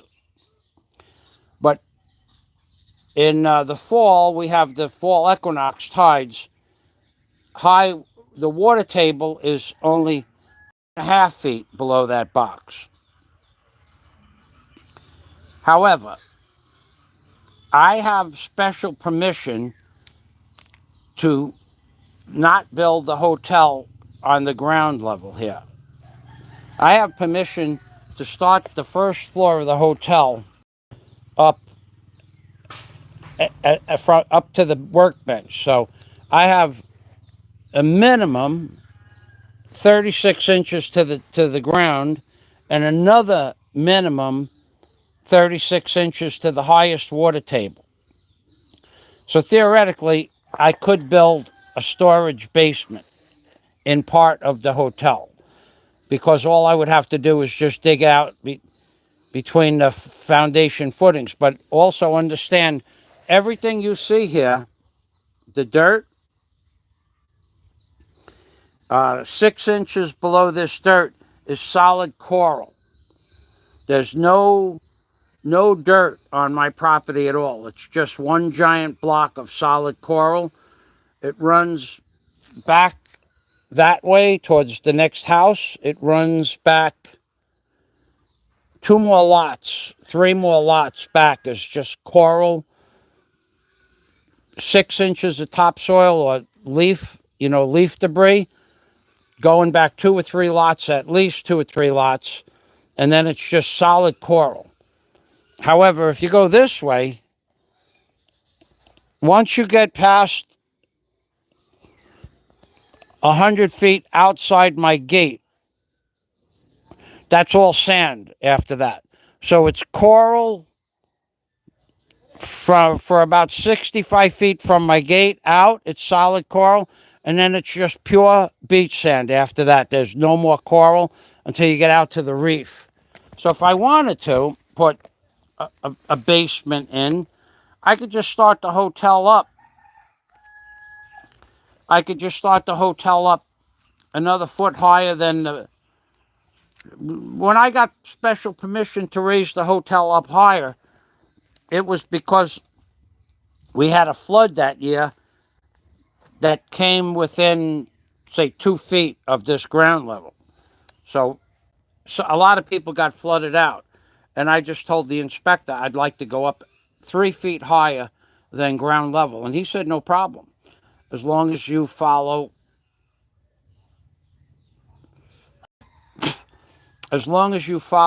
minimums, what the columns are designated. And I'm going 20% bigger on all the columns. The steel is going to be another 4 bars of steel added to each column, maybe 5 more bars. But I'm going, instead of having concrete, well, you seem to know a little bit about construction. The column boxes should be at least 3 times the thickness of the rebar that's up against the form. I'm going 6 times plus the thickness of the rebar of concrete outside the columns. And I'm adding at least 4 more bars to each column, at least for the first 2 floors. So I'm going to go 10% more steel and 12 or 13% more concrete, 15% more concrete. So I could go up and make a basement by digging down below the floor in half the building. I could make a cistern down there. I could make dry storage down there. I could make just about anything you want down there. I could put, but I don't know. I don't really know that I want a basement. But if I got nothing to do and once I get the columns in, I'll just hollow out between 2 columns. It's 12 feet by 22 feet deep. I could hollow out with the machine and the hammer easy enough to chop that crap out of there. So that's the answer to your question. So groundwater at high tide in the fall is 4 feet lower than that box. Groundwater most of the year is 6 feet lower than that box.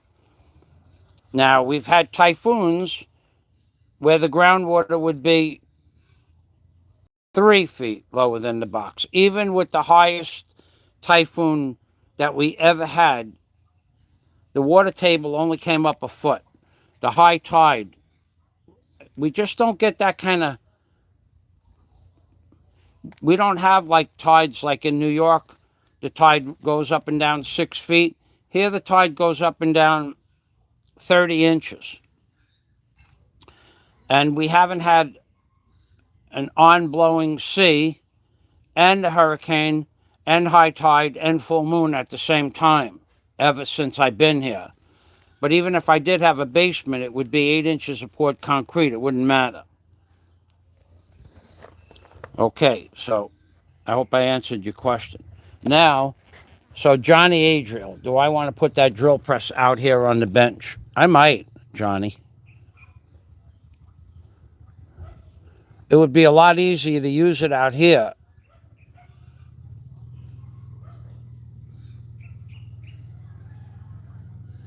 That's a good question. Johnny got me thinking.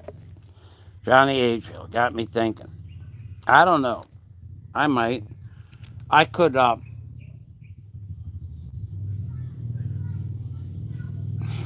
I do have a lot of drilling to do in the purlin that I have to cut. into the city.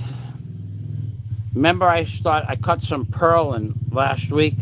I ripped it down, but I was using a concrete carbide blade, carborundum blade. It just beat the hell out of the blade in minutes, just chewed it up. I am going to use the purlin to build my column forms and my beam boxes.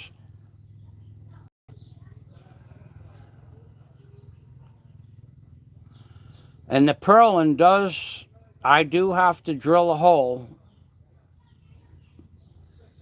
in that purlin. I have 17, 6 and 11, 17 feet, 34 feet, 68 feet,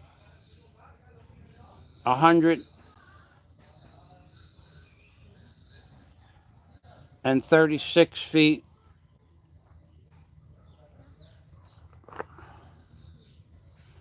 I have 136 feet of purlin that I'm going to have to drill a hole roughly every 16 inches. So I have 100 holes to drill through that purlin. That's a 16 gauge. That's a 16 gauge metal. Now I went into the city last week to give you an idea. Instead of using purlin, which is a high quality product, I went to a sheet metal shop, and I hadn't been in that shop in 5 years. I didn't need anything. And the fellow there, he did not remember me. He didn't remember me, but I remembered him as soon as I walked in.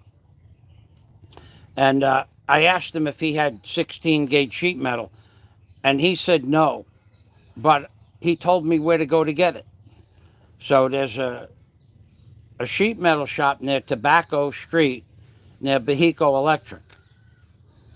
I haven't written down the name of the mall. It's across the street from the mall. I might just go in the city and see what they'll charge me to make a 3x3 16 gauge piece of sheet metal for the column forms instead of cutting up the purlin.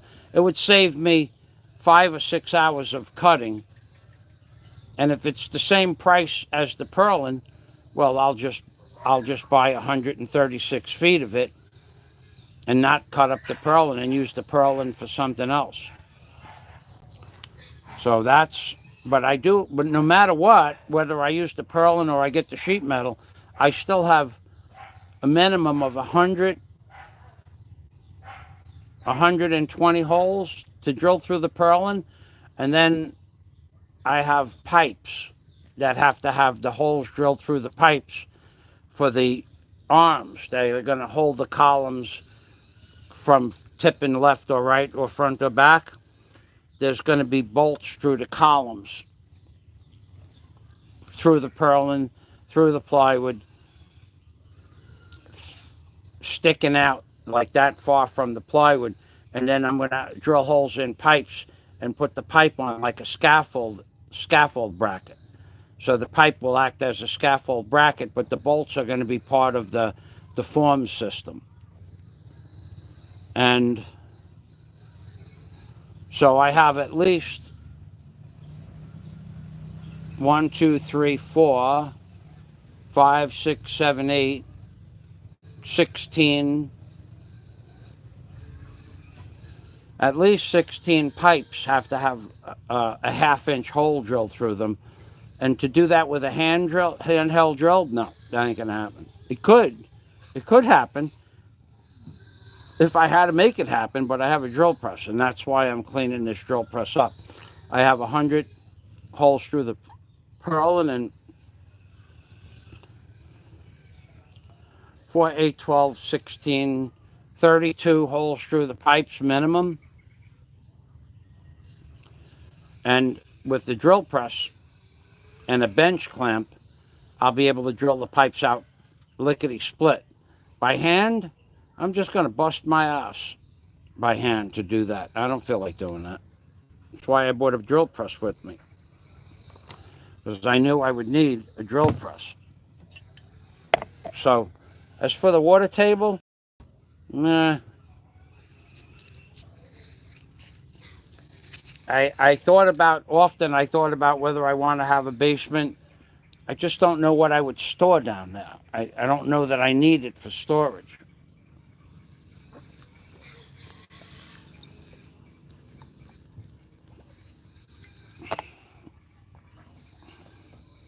You could always use extra storage, especially on a small property like this. But what I would put down there, I don't know.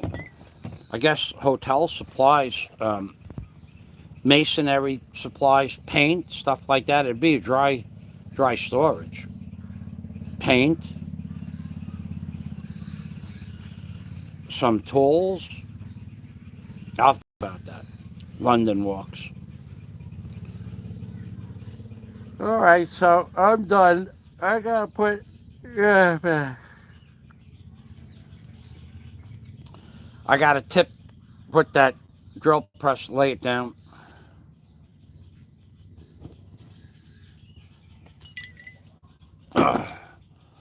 I gotta cover it up, and then I got two. I got a bucket and a box of nails and this blower.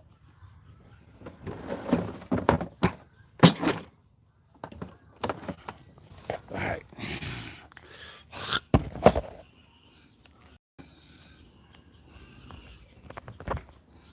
Uh,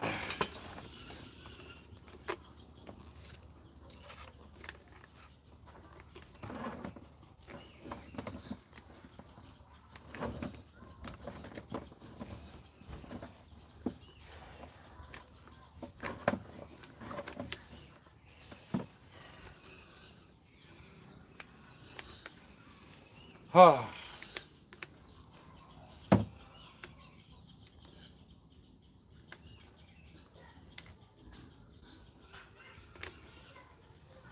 Oh. Oh. Oh. Oh.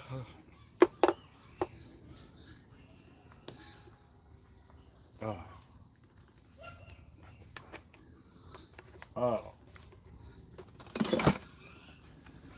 Oh.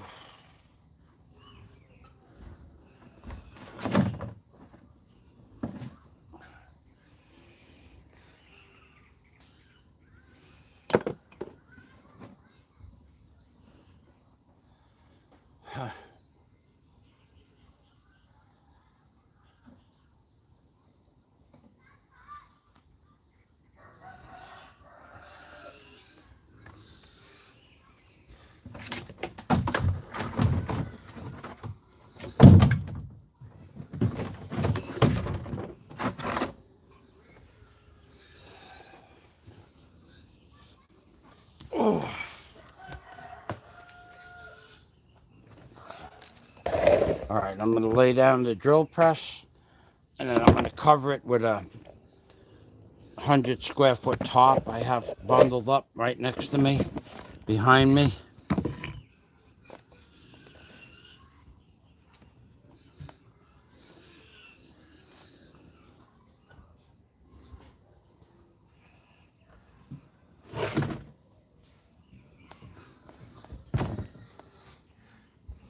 Huh.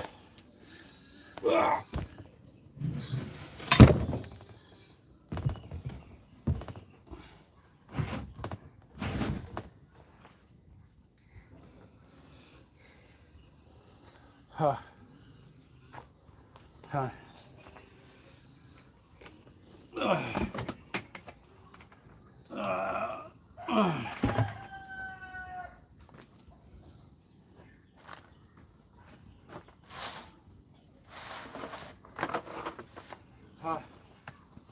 Huh. Huh. Uh. Uh.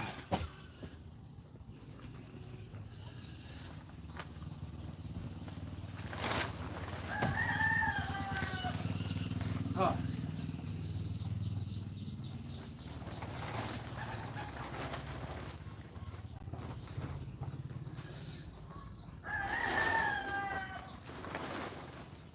uh, huh, huh,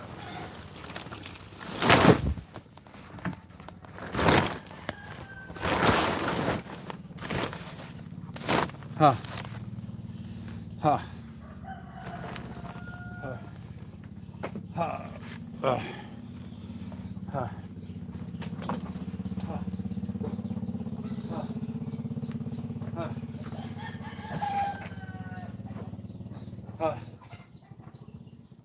huh,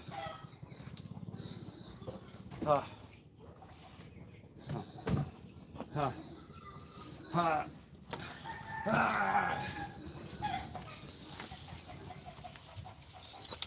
huh, oh, oh. All right, I'm at the point of rolling up the cable, the wires now. Rolling up the cord. I'll let you guys watch me walk back and forth here for a little bit. I put the cord away. I don't leave my cords out at night, my good cords, because inside the female part, I don't want water going in there and oxidizing it.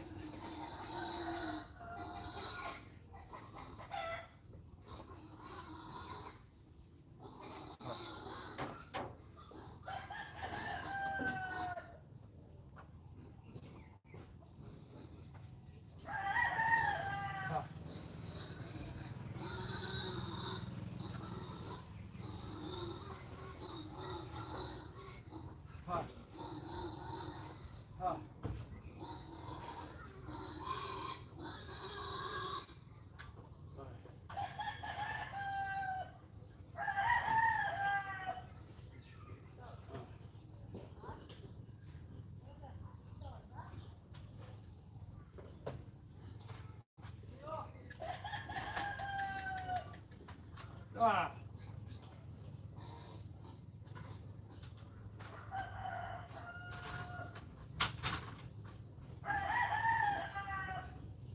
Oh. Oh.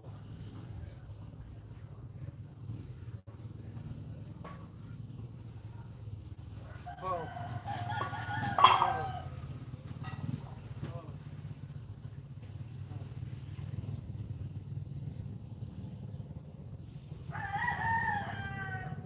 Oh.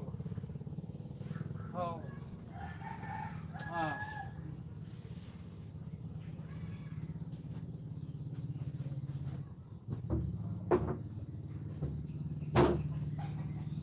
Oh. Oh.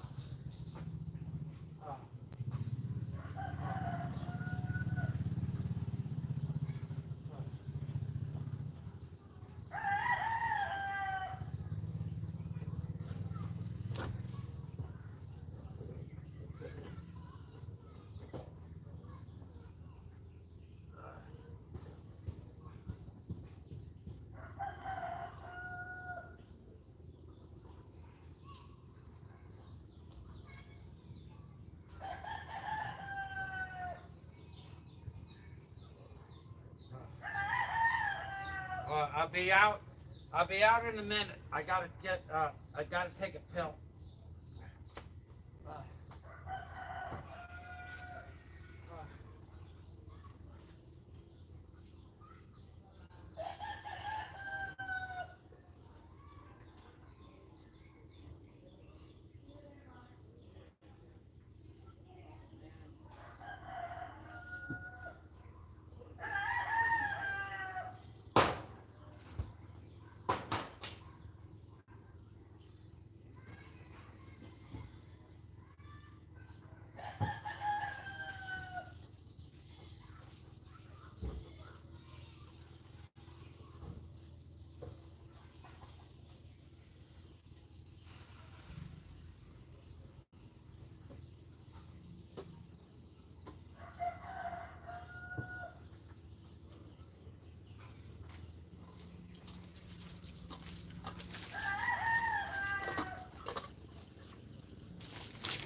Oh, oh, oh, oh.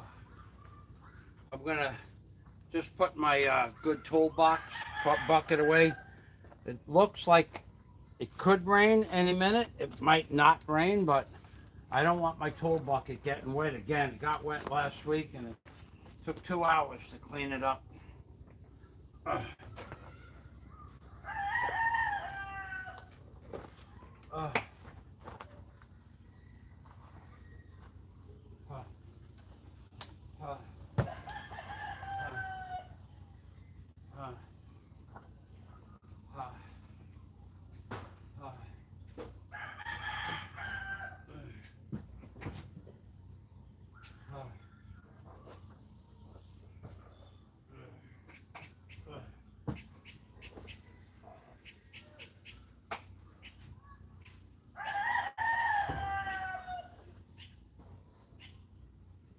uh,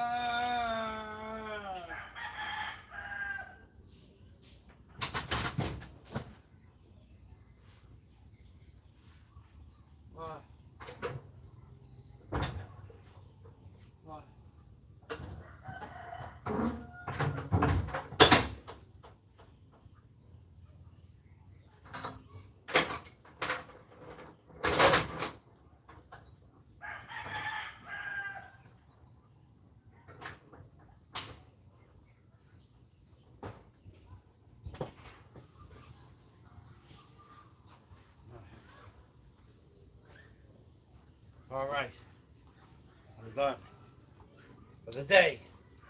I'm done. So I'll tell you what I'm going to do tomorrow, and then I'll probably leave the live stream on like I did yesterday, in case the trolls want to play more games tonight. I'm going to leave it on for after, because by the time I'm done eating or before I eat, if there's trolls that want to troll, we'll play the trolling game. Because after I'm done working, I don't really give a shit about what I do with my time. I don't watch a lot of YouTube much anymore. There's not much on YouTube. Uh, what I did do, believe it or not, in my whole life, since I was born, well, the first baseball game I ever went to was the 1969 Mets World Series, the last game. That was the only baseball game I ever went to in my entire life. I even still have the hat, the Mets hat, and the horn they gave us. The boop, the beep, the beep, the boop, the boop, the long 3-foot orange horn, and the blue and orange hat. I still have that in the cargo container somewhere. That was the only baseball game I ever went to. But I went to I went to a couple of football games. In fact, I went to a New England Patriots game.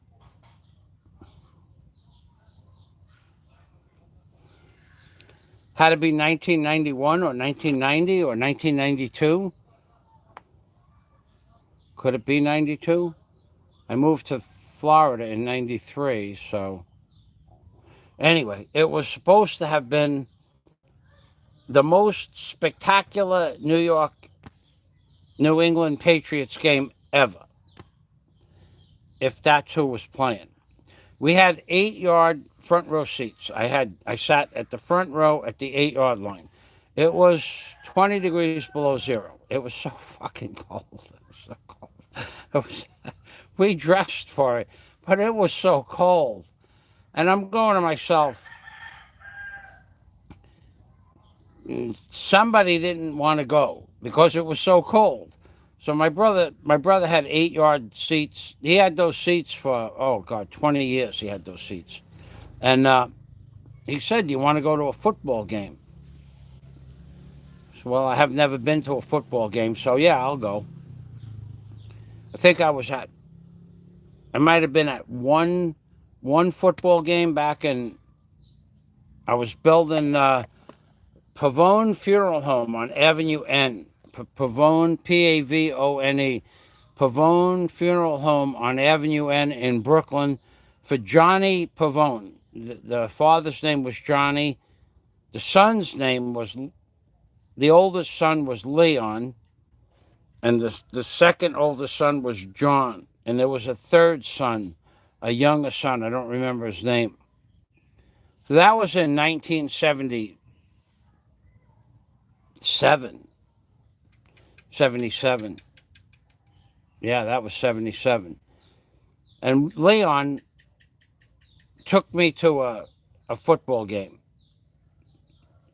And we were dressed in our little leather jackets. We were dressed in our disco. We were going to go, after the football game, we were going to go discoing. I don't know. Disco was a big thing back in 1977. So all we had on was a pair of, dress slacks and a nice sharp shirt and a leather jacket. I said to Leon, I don't know, man. It was cold. It was freaking cold. Me and him, we were in the same boat. We were both freezing our asses off. So it was just the two of us. I don't know how we got. His father used to get tickets for the funeral home. They used to give him tickets for free. Anyway, we had great seats.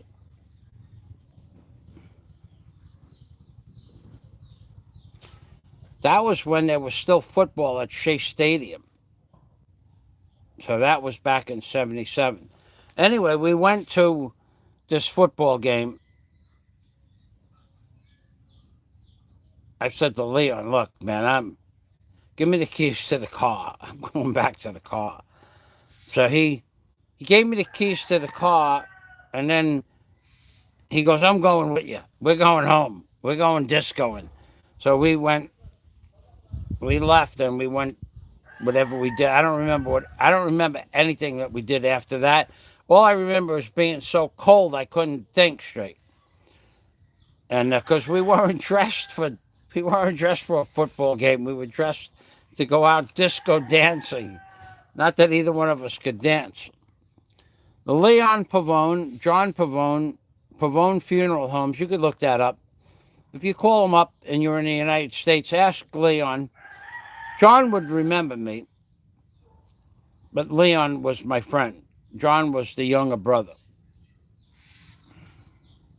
I went to that football game, and then I went to a football game in like 1990, so that was 13 years later.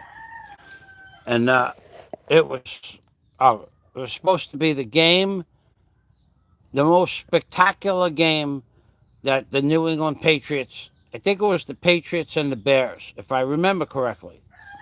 It was the most spectacular game that ever occurred in football history.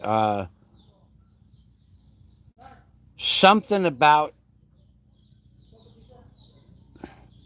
a certain amount of points being gotten with just minutes left in the fourth quarter. If you guys want to look that up and tell me what it was, I don't remember. My brother, I could call up my brother right now, and he would tell me the game and who was playing. Anyway, I went to that game, and that was the last time I went to a football game. And my grandpa Frank, his name was Frank, that guy was fucking, he knew every name of every football team. He knew every name of every baseball team, and he knew every golfer. He was an avid golfer, Grandpa Frank.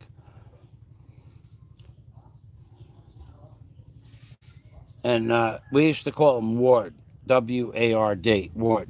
So Ward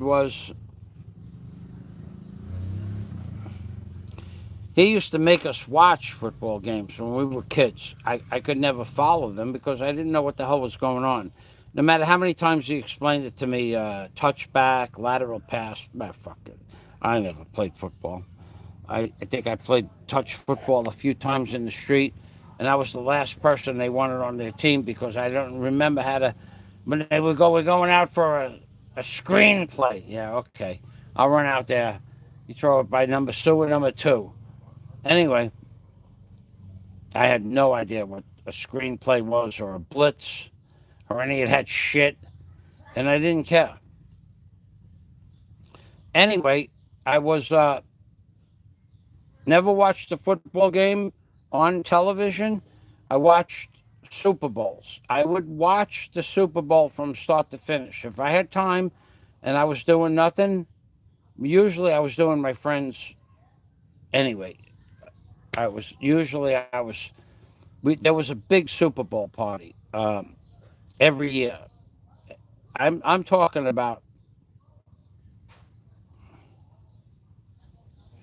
the same.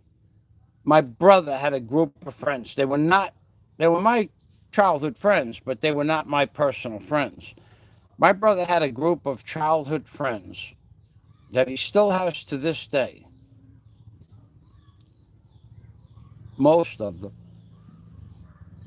That they would have a Super Bowl Sunday, Super Bowl Sunday. And it was the same 12, 13, 14 guys for 30 years. We'll just say 30 years. It was since we were little kids, since the first person that had an apartment. So I watched a lot of Super Bowl games, but recently I was watching the 100 best fakes on YouTube. They got me watching that shit now. Or the 100 best passes, or the 100 best rushing things. They were only 13-minute videos, but they don't have a lot of shit on YouTube. I don't watch a lot of YouTube. So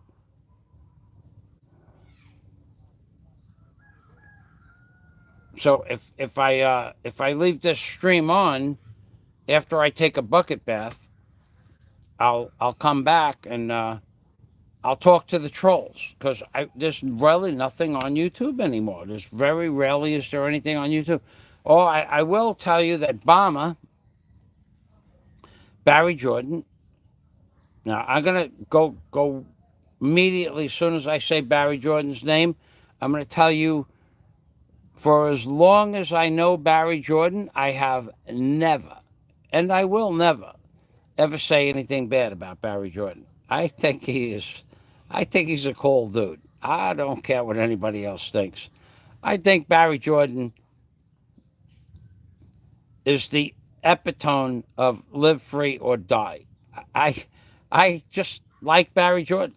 I always liked Barry Jordan. I've never, no matter what he's ever done, I've never disliked it. But no matter what anybody ever said he's ever done, doesn't bother me.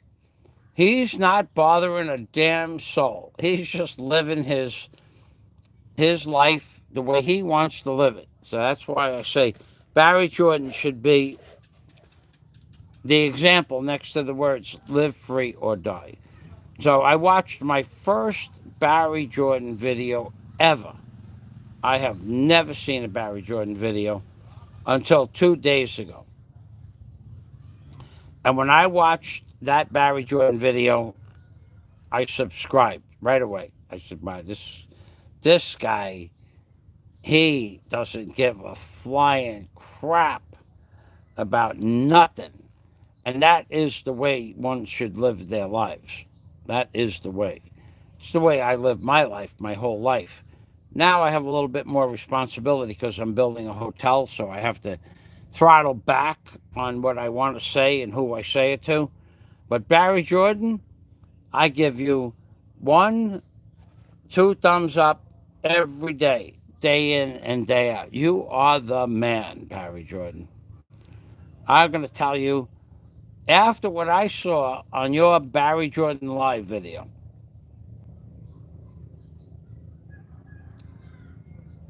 there's no way to describe a Barry Jordan video. He's just an honest. he's just he is the example. He should be, his picture should be next to live free or die in the dictionary. He is one trip, man. He stands out. He says, "I stand. This is what I do all day. I stand out in front of this, uh, you know, food stop, and I say hello to everybody." He says hello to everybody. If they're walking past, they're riding past, they're on a bicycle or a motorcycle. Hey, how you doing? How you doing? I love that, man. I love that shit. I love that shit. And I remember you. He tells to the girl, "Yeah, I remember you." I love that shit. He's just got an outgoing personality. Because some of you people don't like him, I'm never gonna say a bad word about Barry Jordan. Never gonna, never did, never will. I don't give a shit that he gets drunk every day. It does. I wish he didn't get drunk every day. I think his life would be better for that, but he doesn't bother a damn soul.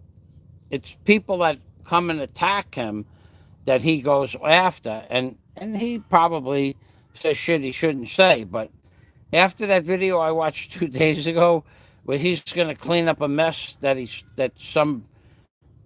a mess in Cebu. Let's just call it a mess in Cebu. I I was laughing so fucking hard. I was laughing so hard.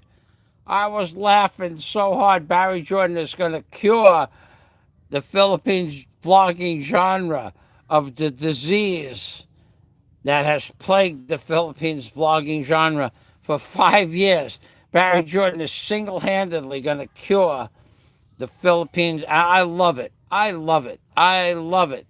Barry, if you ever get to see this part of the video, you're the man. You are the man. You are the man. If you ever get jammed up, I will do a live stream to tell people to send you super chat. I have no problem with that at all. Holy shit, Barry, you are one funny dude. So, with that, I need to take a bucket bath. It's probably getting on close to 5 o'clock, and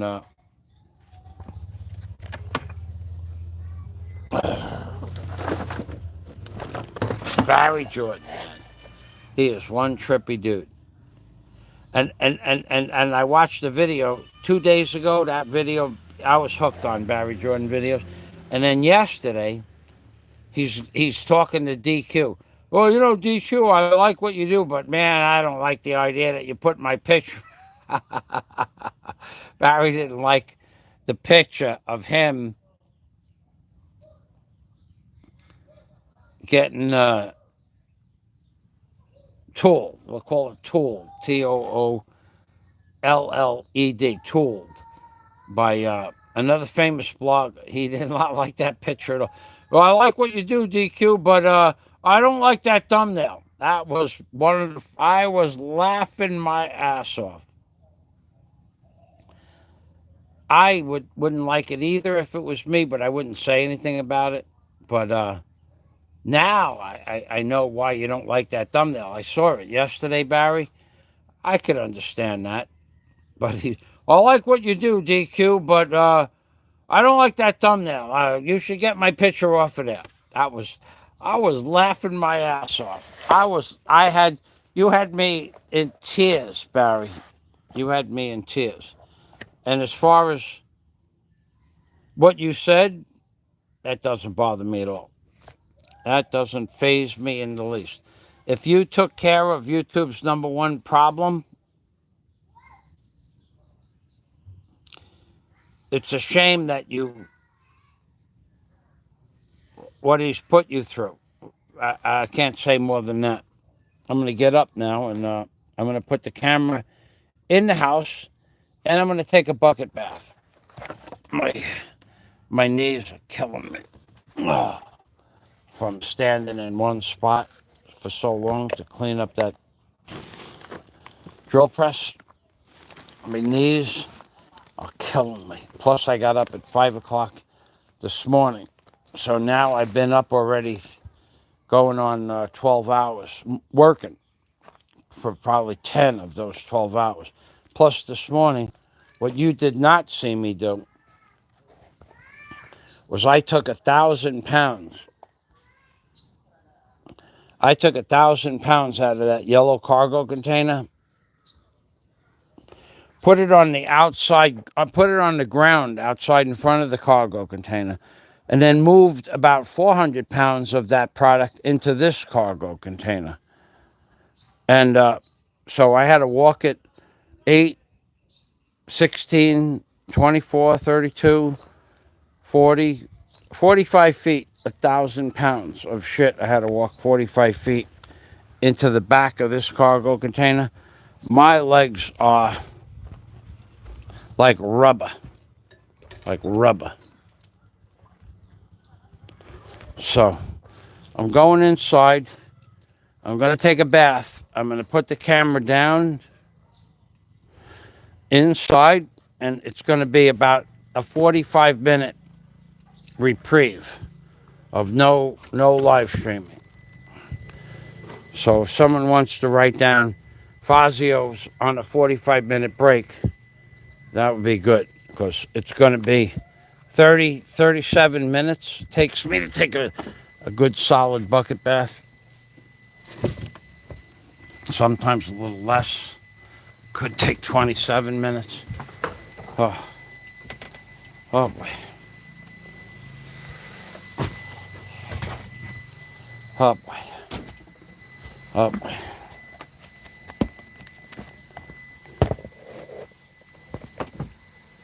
Oh boy. Oh. Oh. I'm going right outside. As soon as I plug this in,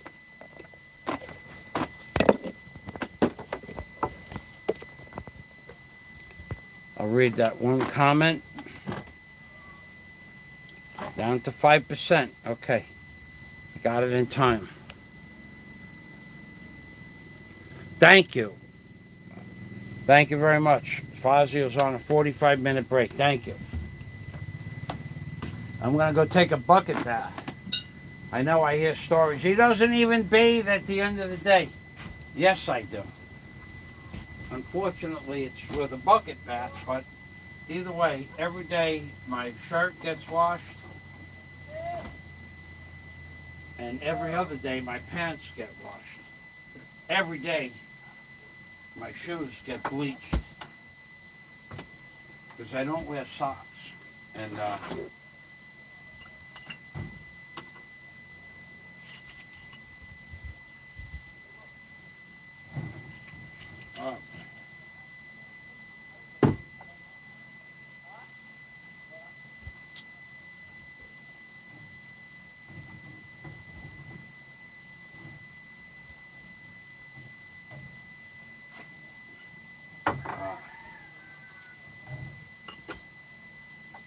oh boy. I am going to have one leaf of lettuce to just to put something in my stomach. I haven't had anything at all to eat since 7 o'clock this morning, so it's already going on 10 hours.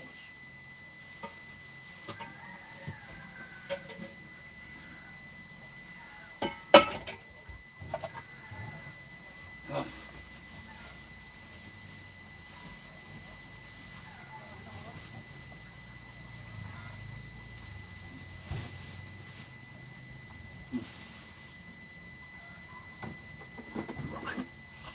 And I got to get my avocado out for my dinner.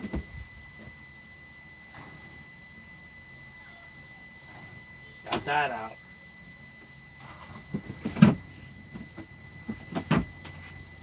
Okay.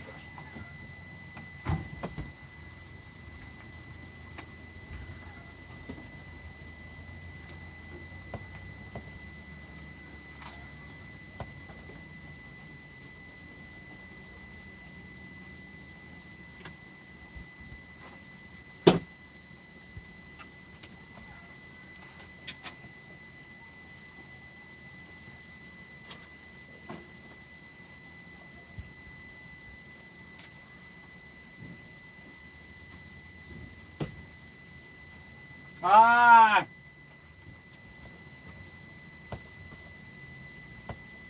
Uh,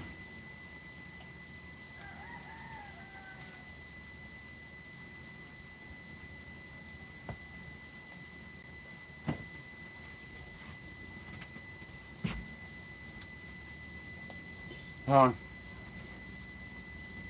huh. 4:30.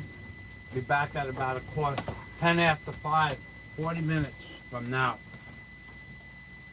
Uh, uh, it's starting to rain out, so I might be back even earlier than that. Uh,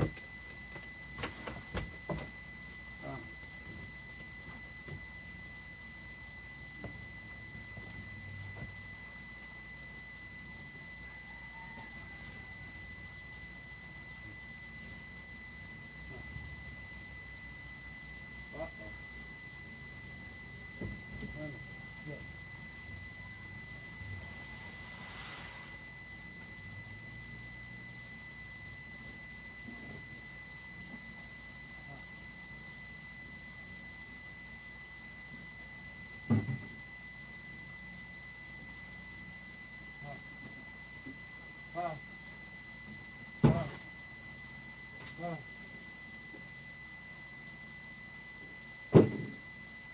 uh.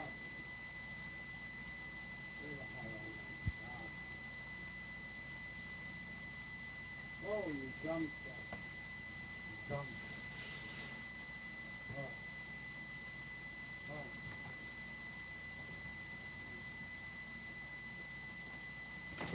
Forgot to bring my pants. My pants that look like pants, but they're really a skirt. My skirt shorts. I forgot my skirt shorts. Because if I decide to wash my real pants, I'll need my skirt shorts to get back into the house. Okay, got 'em.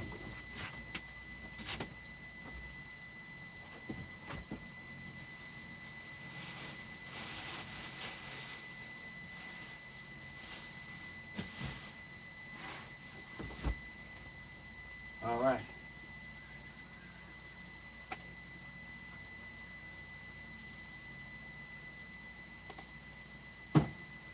Huh.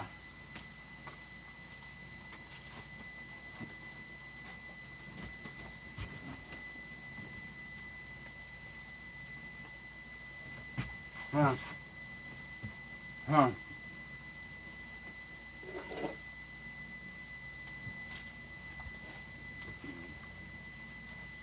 Huh. Huh. Huh. Huh. Huh.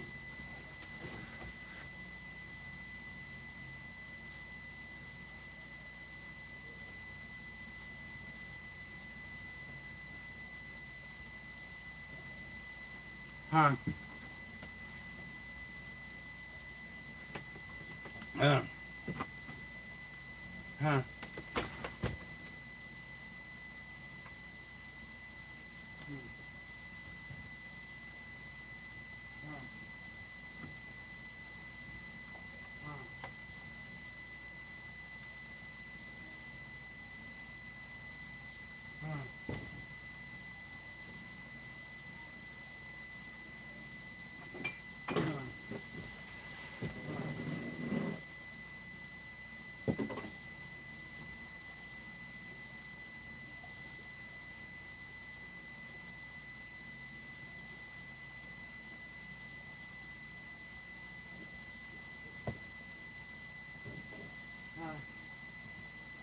Ah. Ah. Ah.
Oh. Oh. Oh. Oh.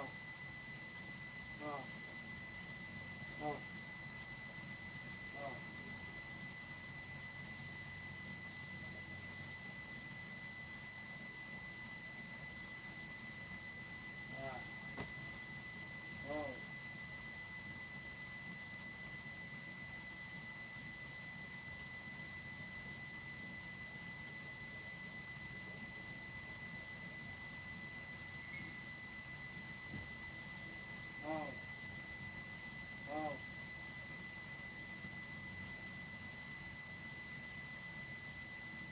Ah. Oh.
Oh. Oh. Oh. Oh.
Oh.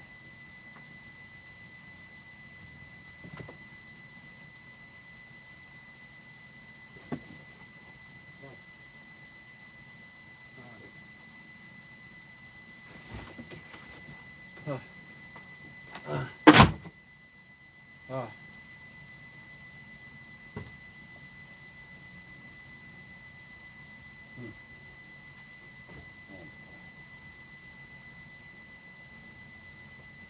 Oh. Oh. Ah.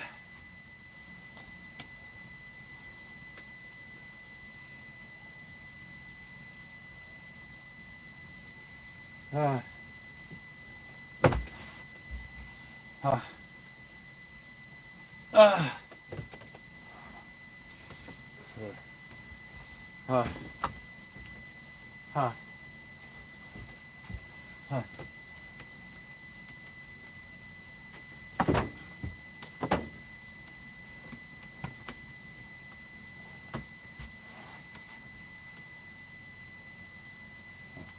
This is fucking amazing. Fucking amazing. Go away.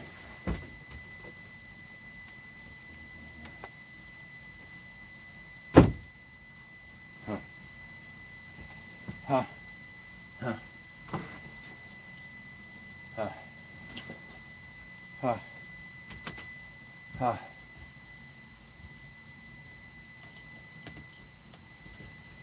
Huh. Huh.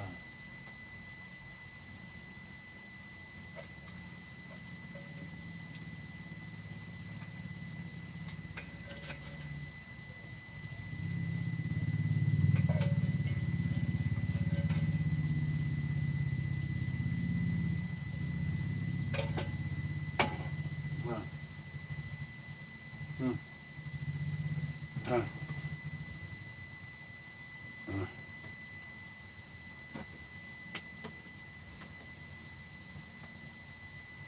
Huh.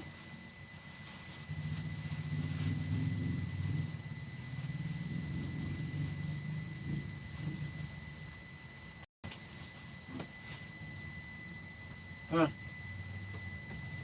Huh. Huh.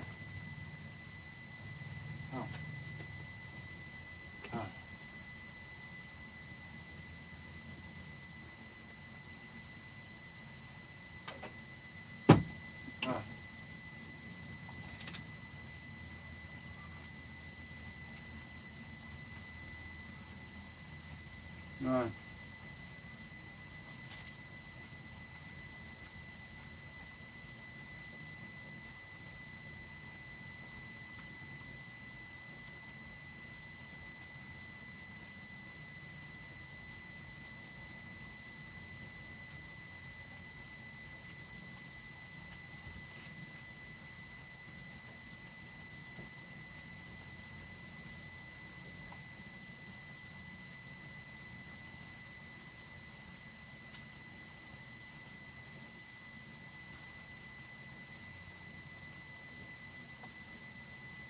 Huh. Huh. Huh.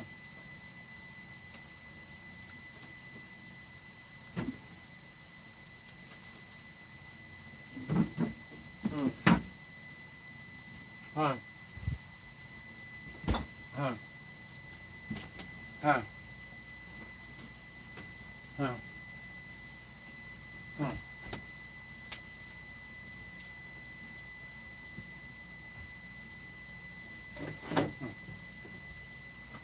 Huh. Down. No. Huh. Huh. That goes in the garbage. That goes in the garbage. That goes there.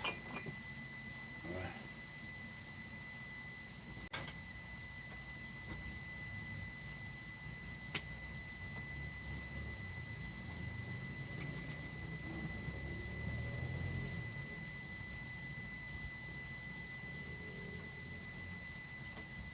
Oh.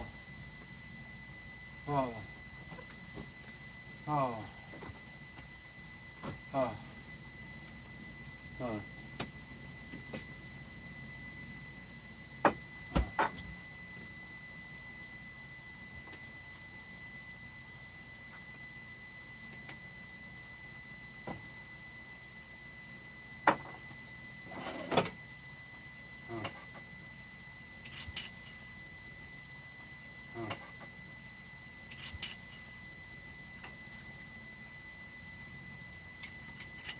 Oh. Oh.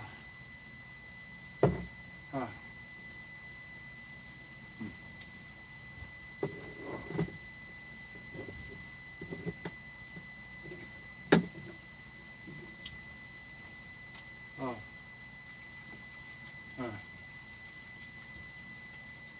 Oh.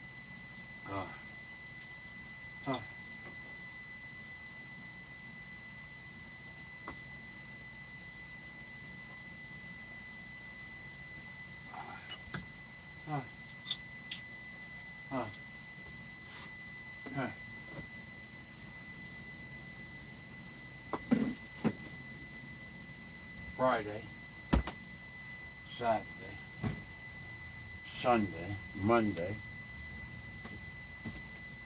Oh, oh, oh, oh. Uh, uh, uh, oh, oh, alrighty. So I put in roughly a 12-hour day. Oh, well, no, not exactly. It's 10 after 5. I got up at 10 after 5. So I've been up for 12 hours. I got about 7 hours, maybe 8 hours of work in. Probably more than that, actually, because I started at 11. That's 6. And I got out there at 8 to 11:30. That's 3. I had 9 hours of work in today. I feel very good about that. All right.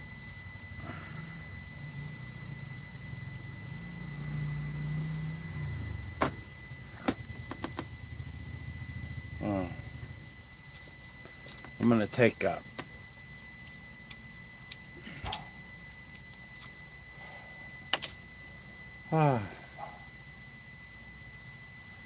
Okay, now I have time for the trolls.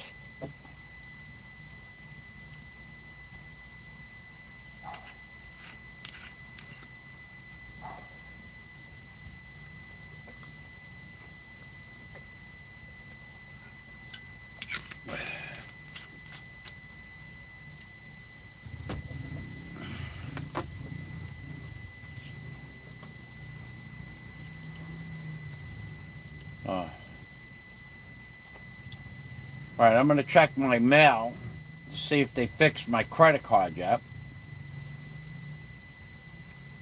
It's been... Tomorrow will be 2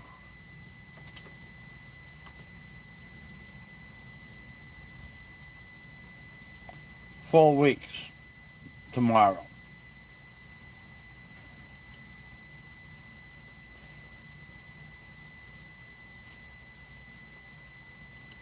Tomorrow will be 2 full weeks that they haven't been able to fix my credit card. And I didn't get any mail.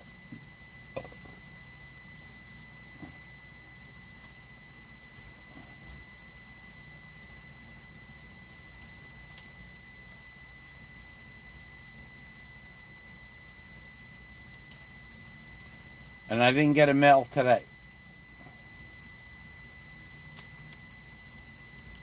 This bank system in the Philippines really sucks.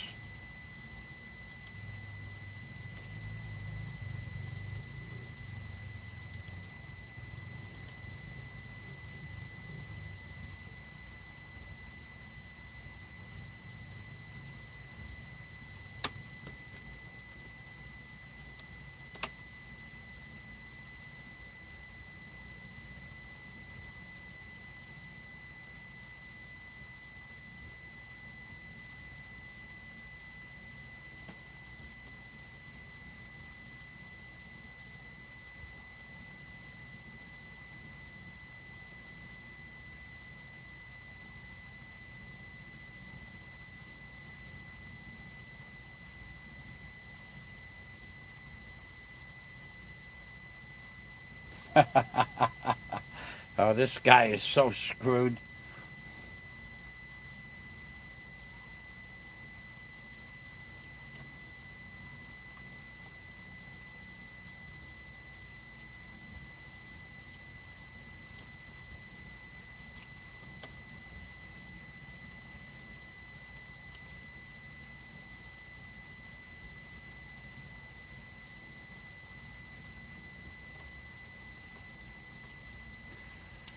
Oh boy, we did get good mail.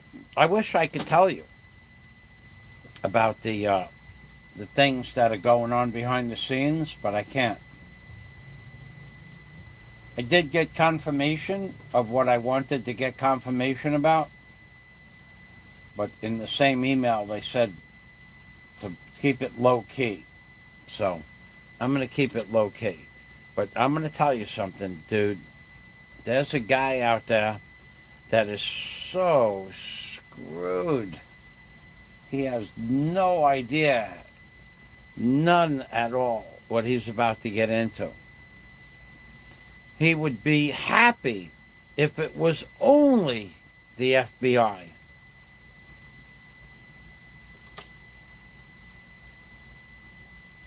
It's a lot more than that. So, let's go see my. I might have to put you guys on pause for a little bit because there is somebody that I want to talk to on Skype.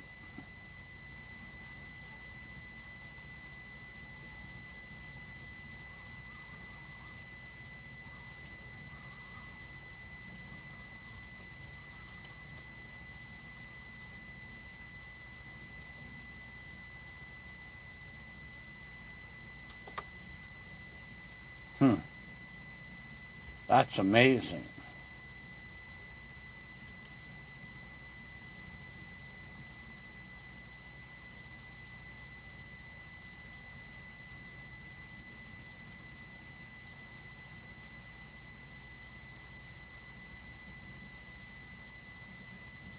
Yeah, there is somebody I want to talk to.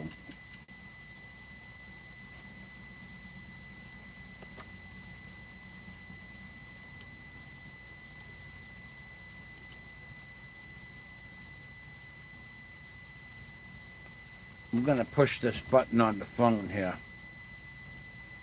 And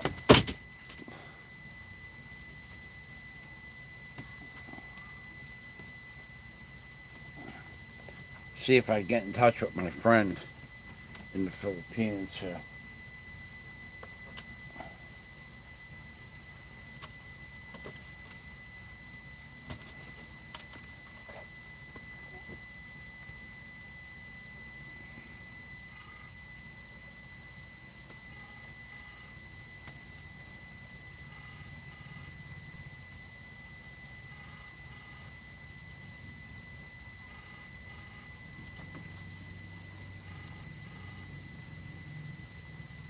Uh-oh.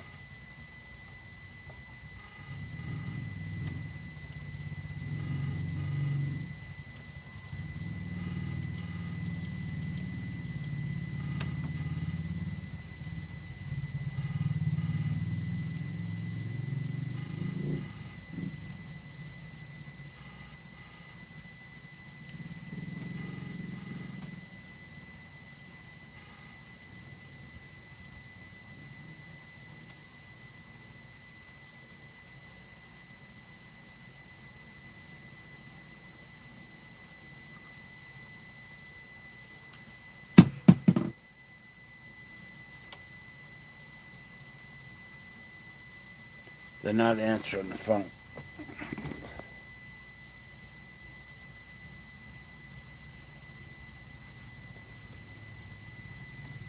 Mm-hmm.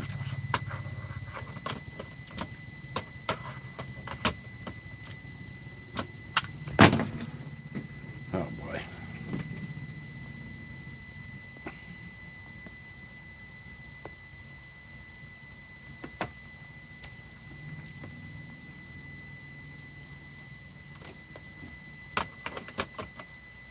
Mm-hmm.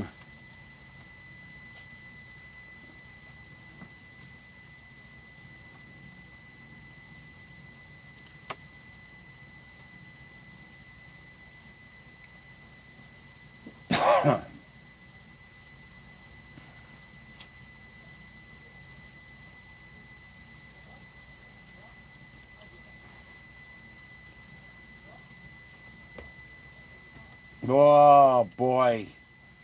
Oh, boy.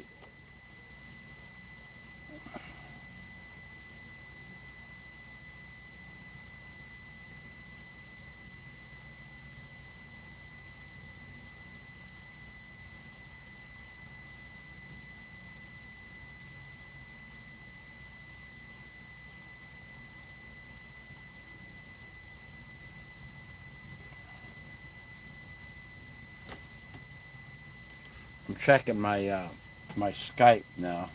Nothing on Skype.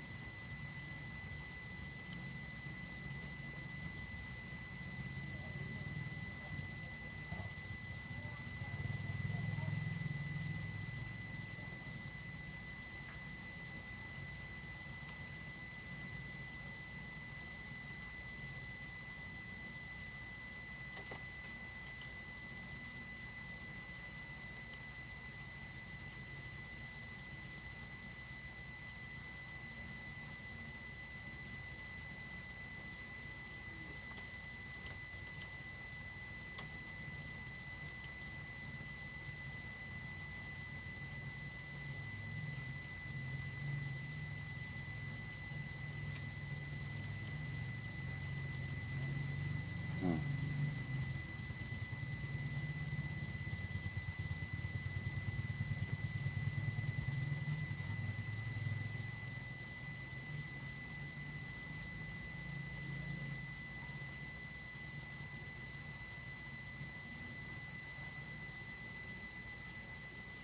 Barry Jordan, you're a trip, man. You're a trip. I love you, Barry.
Ah, ah, ah, ah, ah, ah, ah, ah, ah.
Mm.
Uh, uh.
Huh.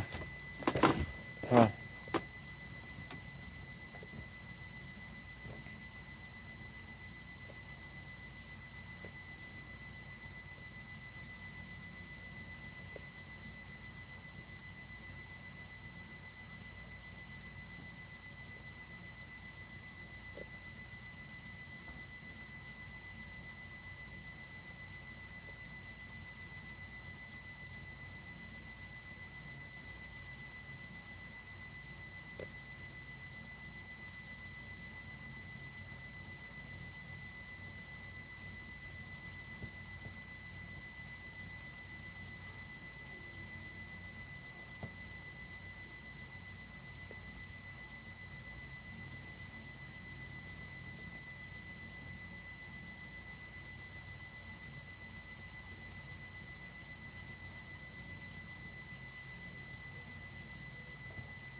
One. Huh.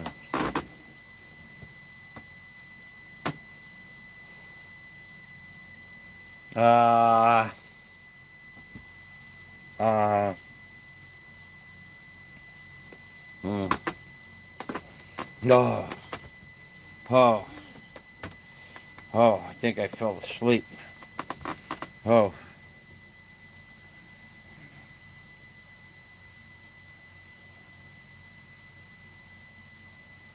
think I fell asleep.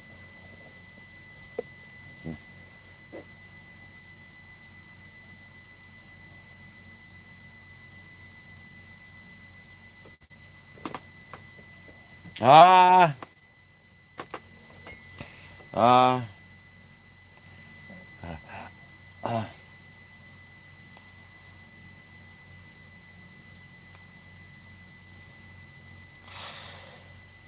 Yeah.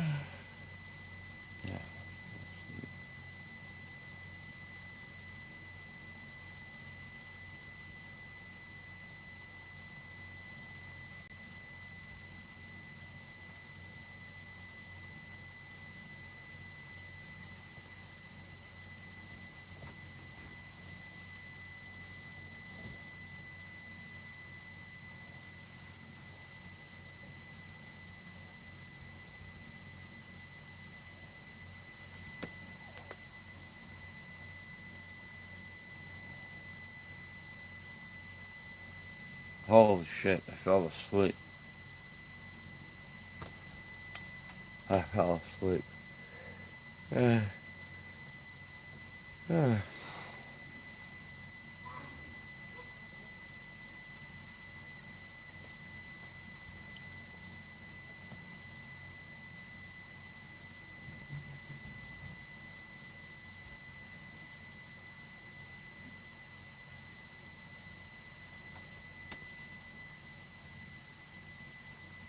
Mm-hmm. Mm-hmm. Oh boy.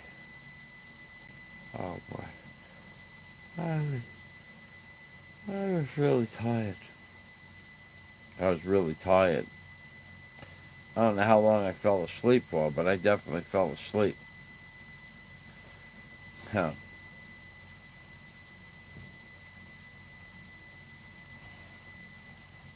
Huh.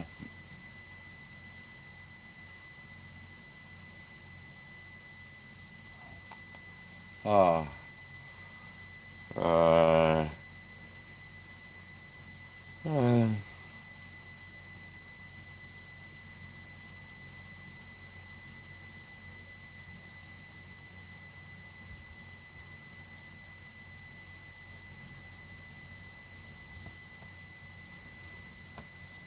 No. Oh.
Oh boy.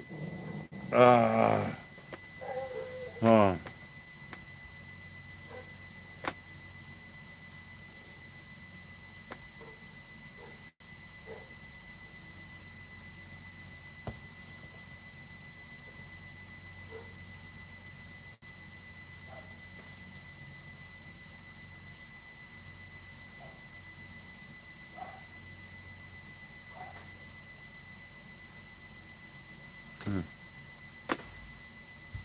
Ah.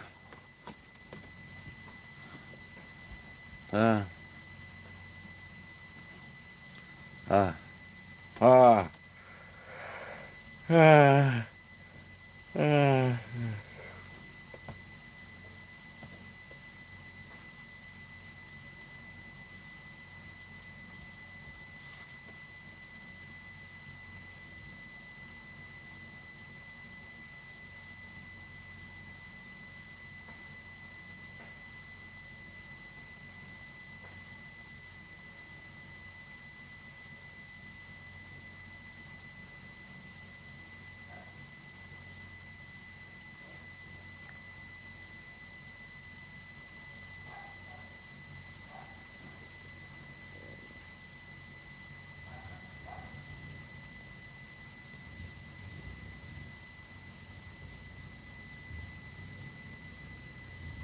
Yeah.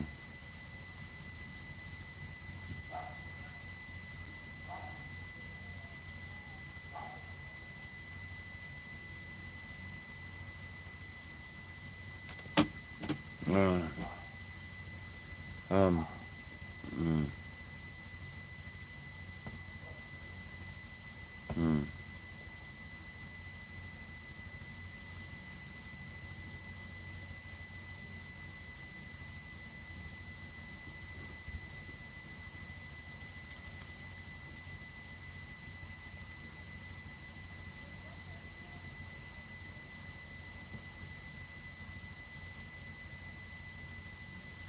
Mm, mm, mm, mm.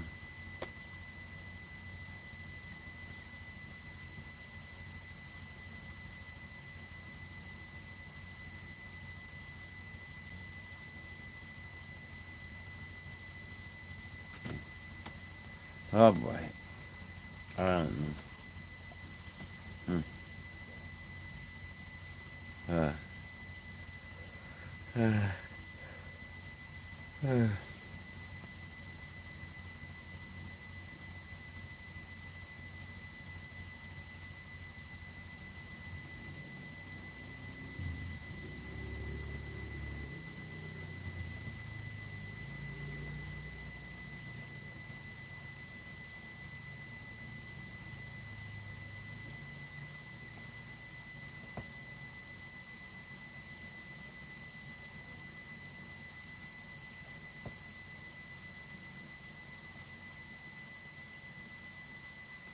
Oh,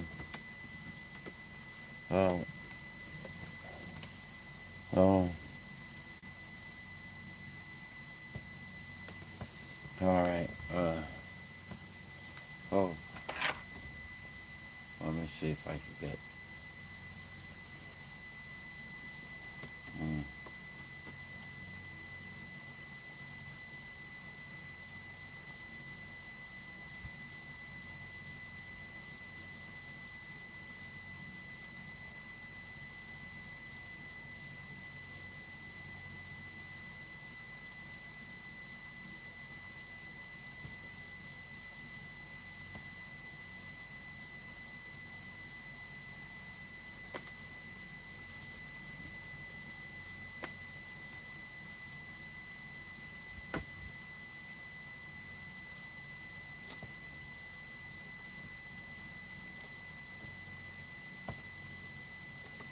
Mm.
Ah.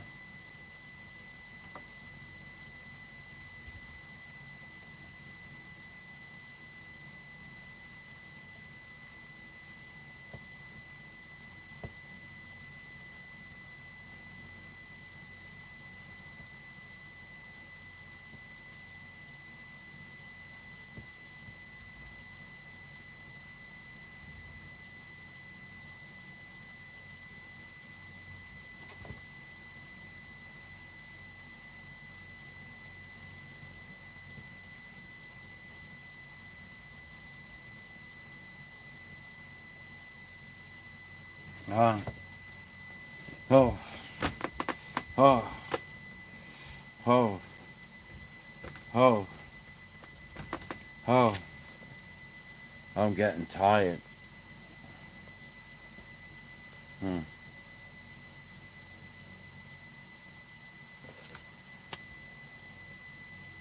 Oh. Hmm.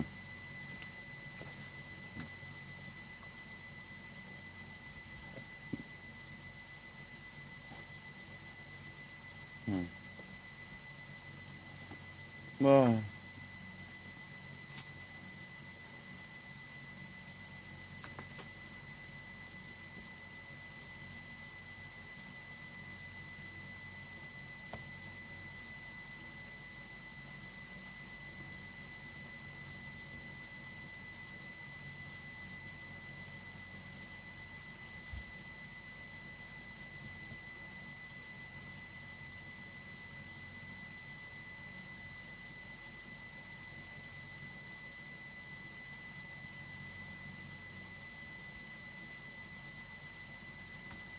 I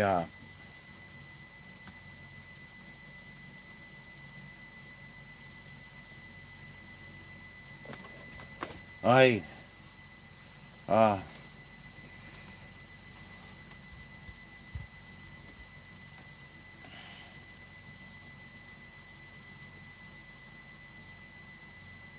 oh.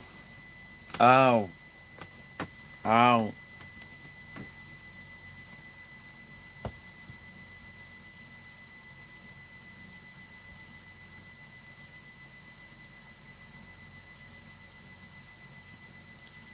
I don't know.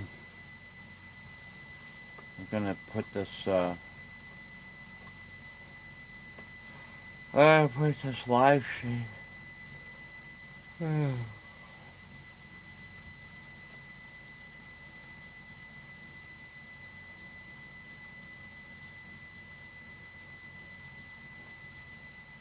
Oh, let's see if we have any comments. Hey Dennis. I was taking a nap. Hello, Spanky. Good morning, Dennis. Good evening, Dennis. Yeah, I was I guess I took a nap. I got up at 5 o'clock this morning and I got right outside. Started working in cargo container 2. And by 7 o'clock I had oof, probably moved by 11 o'clock I had moved over 1 or 2 thousand pounds of stuff out of the container into my cargo container 1. I I have there's the cargo container 2 is full. Well, in other words, when you look in the container, it's just full. Um, you can climb over to some degree. You can climb over some boxes to get to the back, but it was full. So I took the drill press out. It was a commercial drill press in there for the bench. I took that out and put it in the back on my bench in the back. It needed to be cleaned up. And then I took about oh, somewhere around 15 boxes out of cargo container 2 and took all the wrapping. There was kitchen stuff with that all had paper and cardboard and stuff in there, separating it so in case it wouldn't break.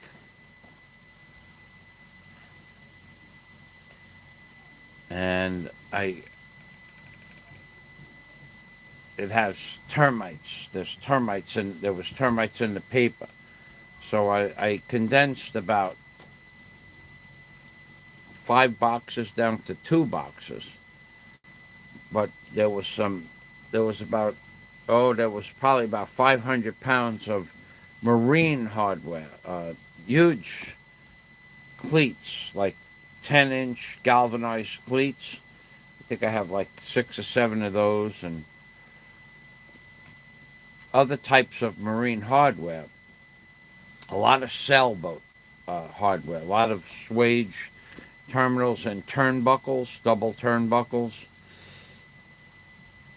Probably one box weighed.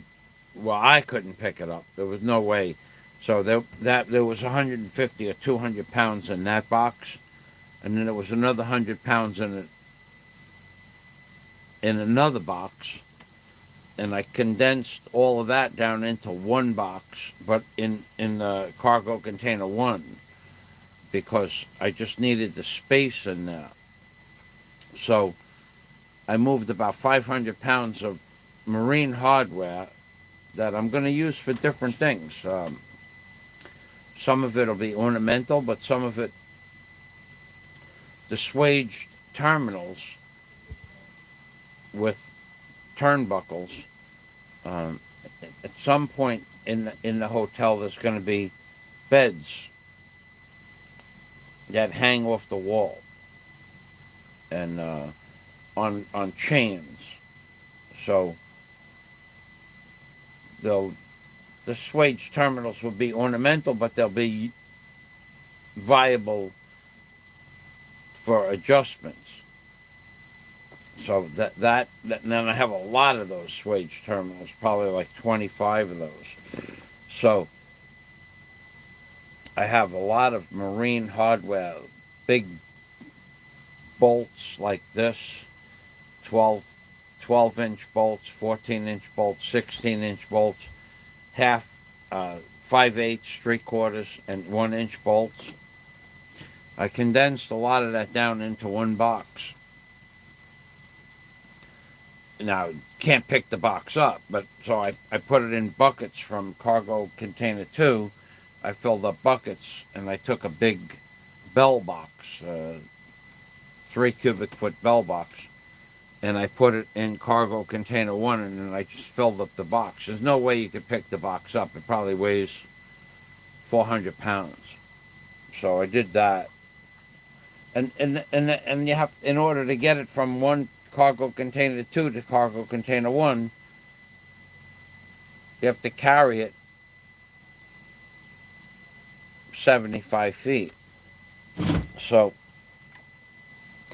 I did that until 11:30, and then after that I built the 6 frames for the shelving, and then after that I cleaned up the drill press. So it was a long day for me. I got up at a few minutes after 5 o'clock in the morning, and I finished at about 5 o'clock at night. So, and I got about 9 hours of actual working on only 5 hours of sleep. So I was tired. I fell asleep. Yes, last night around this time, all of Ricky, the Fat Slob blogs, all of his trolls came to my channel last night. And I don't know. I don't. These guys are. You're not a real man because you block people. Well, wait a minute. Who am I blocking? I'm blocking a fake name and a fake channel with no content on your channel. So who am I blocking? I'm blocking a fake troll account name on a fake channel. And that's coming on my channel, calling me a liar, saying I never went scuba diving in my life. Okay. So I sent them, I pulled up a scuba diving video and of me diving in 100 feet of water. It's called It's on my Hoodwink channel. I have lots of videos of scuba diving, but that series was wreck diving in the Philippines. WRECK, wreck diving in the Philippines. And then after I showed him the video, I blocked him. And then he comes back on, you blocked me. Yeah, I blocked you. You called me a liar. And you're not a real channel with real content. Oh, you're not a real man if you blocked me. Blocked again. I got about 7 of the Slob's troll accounts. the slob's trolls, not his troll account. And somebody just asked, do you think the slob is coming to Bohol? No. The slob is not coming to Bohol. The slob is never going to stand in front of my house and yell out curse words at me. Never going to happen. The answer to that question is it's never going to happen. I don't give a flying crap. He says he's going to come here, but he ain't going to come here. He said he was going to do it. He ain't going to do it. He's just running his big mouth. And if he does come here, that means his mouth is writing checks that his body can't keep. It's just that simple, not complicated. Well, there's your answer. Is the slob coming to Bohol to stand in front of my house and yell curse words at me? No. Do I think he's coming? No.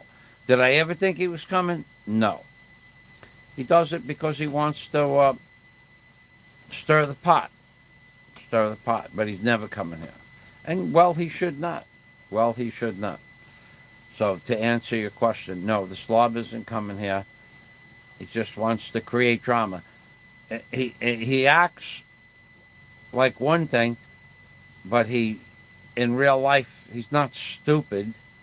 Okay? He might do stupid shit, but he's not stone stupid to come here and stand in front of my house and yell curse words at me. I think that would be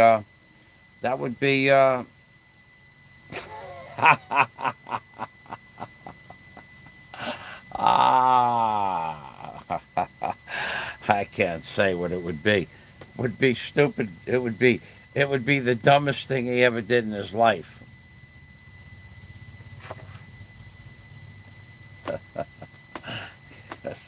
Stand in front of my house and yell, "Come on, Fazio, blah blah blah blah blah blah blah blah blah." That'll go on for about.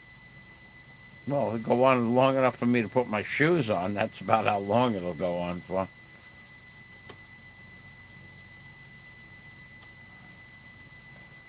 Well, anyway, there's not much happening here. I will tell you that I have a surprise coming up for you people. Estimated time for me to get the package.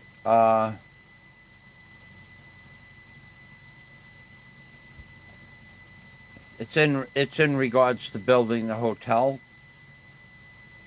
Somewhere around, well, the nearest I could see it, somewhere mid-October. Let's just say mid-October. I was hoping that I could get that package here before that, but I don't think it's going to be possible. I have a surprise coming. It's just going to rock your world. And then I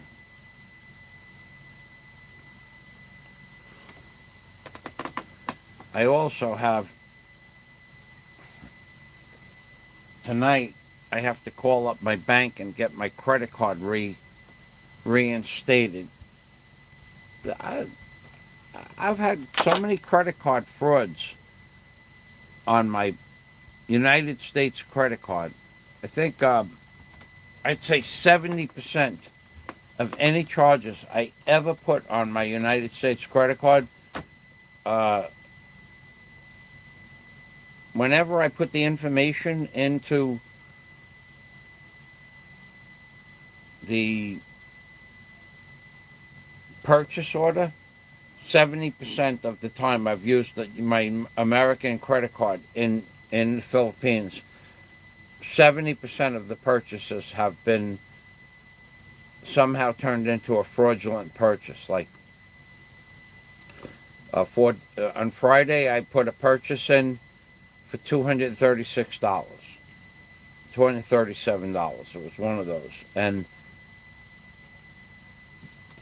before I put my credit card information in on Lazada, I put my card number in, and then it showed my personal information, Michael Fazio, on the card, whatever was on the card. But then it asked me for my expiration date, and it asked me for the code on the back of the card. To complete the purchase, you have to put that in. I didn't put the information in. And then I crossed it. There was an X, and I crossed it out. It says, "Are you sure you want to cancel this order?" And I said, "Yes." And I pushed the button. "Yes, I want to cancel the order." So the reason I wanted to cancel the order is because I wanted to make sure that the order I was making was everything I wanted. And you couldn't see your order while your credit card information was on the screen. So I canceled it, went back to my orders. So when I looked at the order, yes, it was the right order. It was all,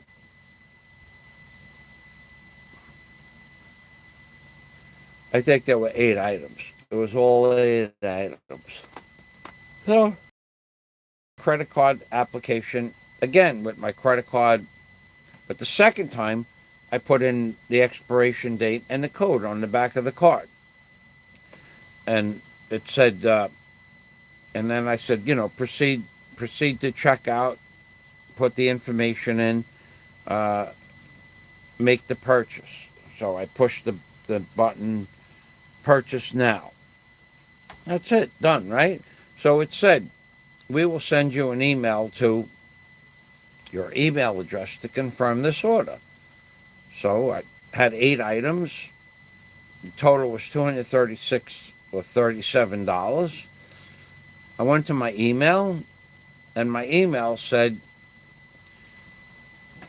we have received an order from you with your credit card ending in blah, blah, blah, and the total is $236.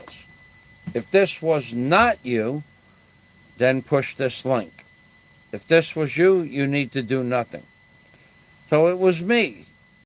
I don't need to do anything. $236, I agree. I went back to work outside on Friday, and at 5 o'clock when I came in from work, I get an email. This is your credit card company. We detected possible fraud. What the I made one order, and it showed me we have received information that you have made these purchases. And these purchases are $236, one line, and $236. 2 purchases for $236. Well, I only made 1 purchase. And I don't need those 8 items doubled. I don't need 2 water picks for my teeth, the high pressure water picks. I don't need 2 thermal imaging guns. They last 15 years. I don't need 2 of those. I need 4 sets of commercial duty shelving, not 8 sets. I have nothing to use 8 sets for. 4 sets I can use, 8 sets I can't use. So I pushed, if this was you and this order is okay, then you don't have to do anything. But if you agree that there's fraudulent activity on your card, push this link. So I agreed there's fraudulent activity. I only want 1 set. Now, Lazada, who did this to me, they know damn well I never filled out my initial credit card payment on my first order. So that order should not have been made. Yet they double ordered it. I filled out half the information and then canceled the order. Are you sure you want to cancel the order? Yes, I want to cancel the order. Push the cancel the order button. Your order has been canceled. That order is gone, doesn't exist anymore. When I went back and made a second purchase of the same items, that's a new order. They charged me twice. This credit card company shit in Asia, it's the whole thing is a scam. And Lazada sucks to begin with. Half the times 18 items you order, you're lucky if you get 7 or 8. Some items you order tells you that the order will be delivered on the second of the third of the month, and you don't get it till the 15th of the following month. And they don't update when the item is coming. They tell you that I ordered welding cables from my commercial welder. Your cables will be here on the 1st of, I think it was April 1st. So, on or before April 1st, please have somebody available to pay for the cables on or before April 1st from now on. So, from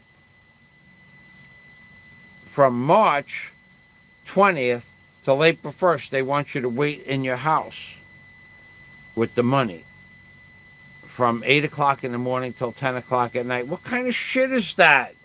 Just send me a note that the items are coming tomorrow. They give you a 12-day window when the items are coming and they want you to stay home. Anyway,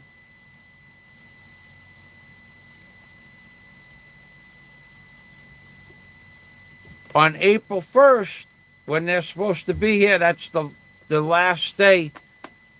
On April 1st at 5 o'clock at night, Lazada sends you a message.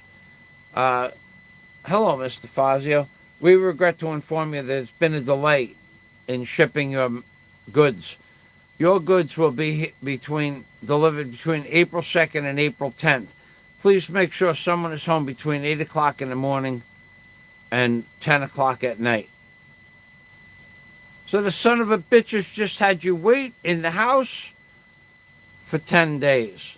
Now they're asking you to wait in the house for another 10 days. And then April 10th comes and they send you another letter saying, we're sorry, we regret to inform you your order has been delayed.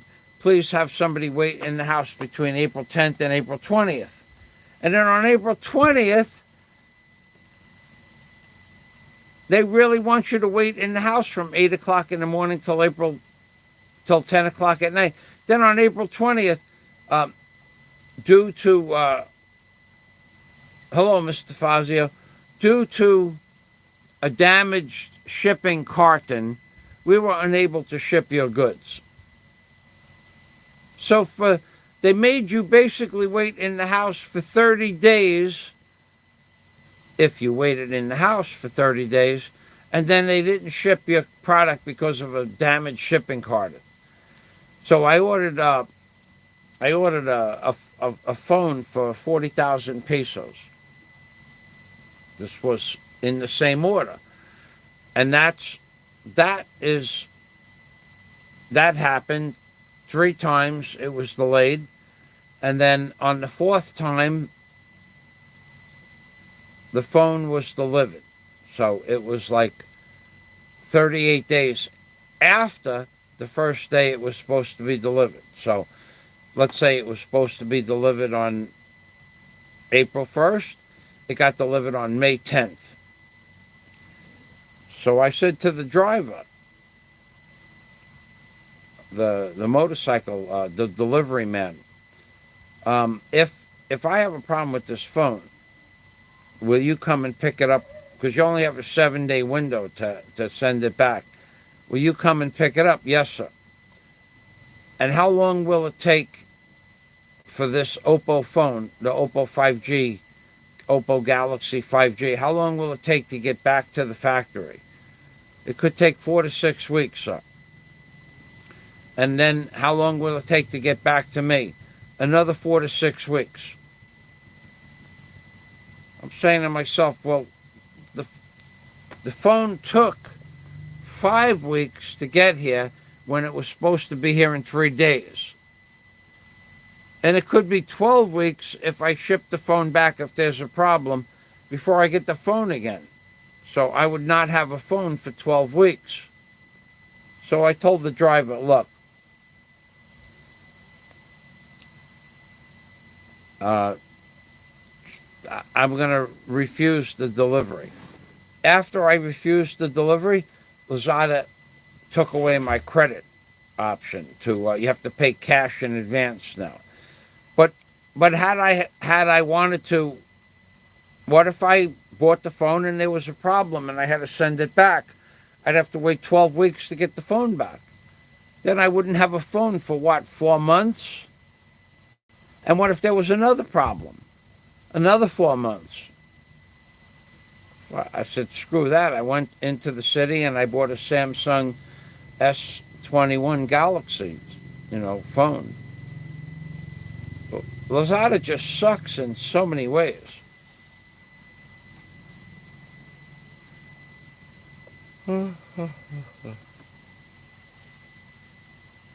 They suck.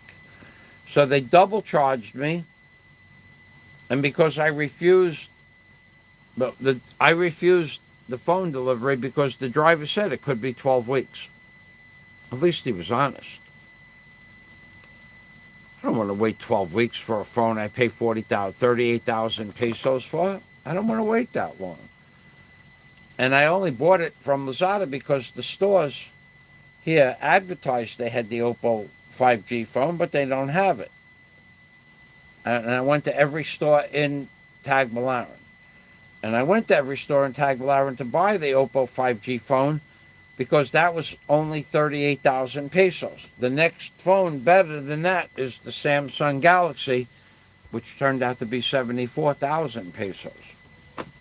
It works pretty good. Doesn't work in the rain, though. Says it's good.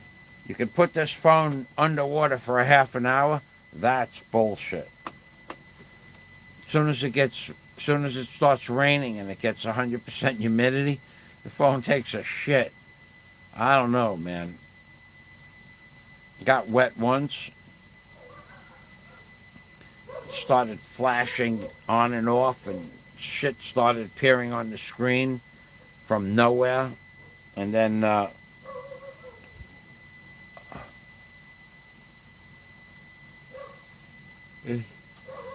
it's not underwater proof. It says you can take this phone, the Samsung phone I have, you can put it underwater for half an hour. That's total bullshit. It's waterproof. That I'll give it. But as soon as it gets wet, it starts to beep and make noises and the screen starts flashing. It's not like the advertisement at all. All right, so what I got to do now? I'll check the comments. I thought this was my troll time. I thought I was expecting some trolls.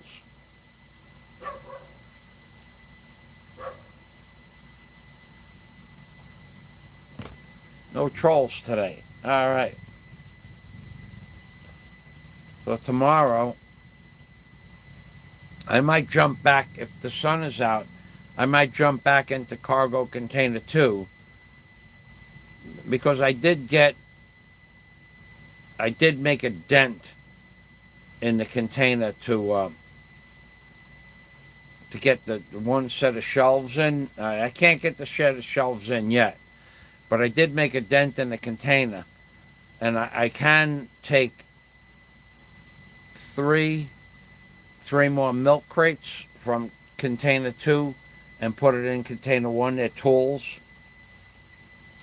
And I can condense 2 big boxes, cardboard boxes, in container 2 into one big plastic box,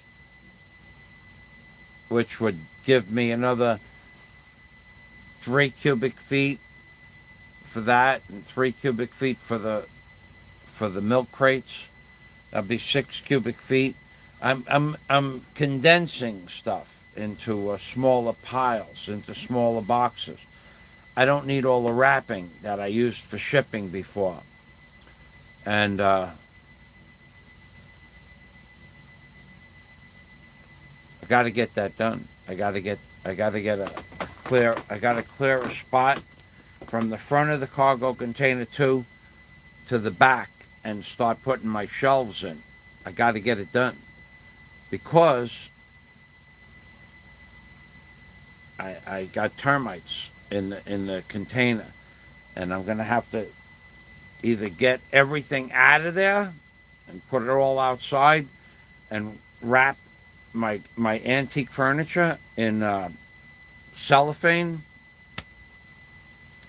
and put poison, termite poison inside the cellophane in with the furniture. I have a 112-year-old roll top desk in the cargo container, and I have 100-plus-year-old oak file cabinets. I have 100-plus-year-old oak file cabinets in cargo container too. I'm gonna have to get them out, wrap them, spray them with poison. Really spray them with poison. Really, really douse them with poison, and then saran wrap the whole thing to keep the termites out of it. I got to get to that. Otherwise, I'll have $10,000 worth of termite, Swiss cheese, oak, and mahogany antiques. I tried to sell that stuff before I left America, but the economy back in 2009, 10, and 11, 12 was just garbage. People were offering me for a roll top desk. It's a cherry mahogany roll top desk. It's rare. It's very rare. 1908. What the cost of the desk for many years was somewhere between $4,000 and $6,000. But when the economy, when the housing bubble destroyed the economy, the desk was worth about maybe $1,000. And I'm saying to myself, I paid more than $1,000 for it 40 years ago. I'm not going to sell it for $1,000. I'll bring it to the Philippines. Well, I did bring it to the Philippines. And now I have this problem with the bugs, with the termites. Now, I don't think they got to that yet, but I don't know. I don't know that. I got to get to the back, open up those. I have it wrapped in blankets because it's all fragile, that desk. The desk is 112 years old. I have it wrapped in blankets. I'll just take the blankets apart, put the blankets out. That's there's many cubic feet of wrapping on that. I'll take the blankets out. I have a commercial duty poison that will not let anything live. Spray the hell out of the wood, and then I have many rolls of shrink wrap, saran wrap. That they shrink wrap. They just wrap around pallets and things like that. I'll put the poison in there and wrap up the furniture. Nothing will go in there after that. But I got to get it done. That's like another project that has to get done.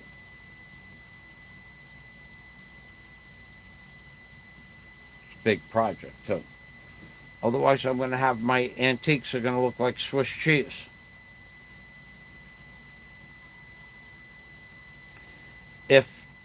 And they like oak. That I know. The termites love oak. So I have oak file cabinets. They love oak. They've already destroyed some oak stuff that I had in this cargo container one. I opened up the box. It was just termite dust. 100-year-old antiques. Wooden oak antiques. Just termite dust. I'm not happy about that. It was really very disturbing. Now, the last time I opened up the container, which was about 6 or 7 months ago, there were no termites. So, wherever the termites came from, they've only been there 6 or 7 months. So I'm hoping they're only at the front of the container. They haven't gotten it to the back of the container yet. But I need to find out. That's the key element there. But what I'm going to do now is, it's the key element there. But what I'm going to do now is, I have my meat out. I'm going to cook dinner. I'm going to put you on mute. In fact, I'm going to call up a friend of mine, and you can't hear this conversation if they answer. These dogs here. We had a dog problem about a year ago. I don't know how many dogs were outside, stray dogs. I don't understand the people of the Philippines. They feed stray dogs. They feed they feed mangy dogs.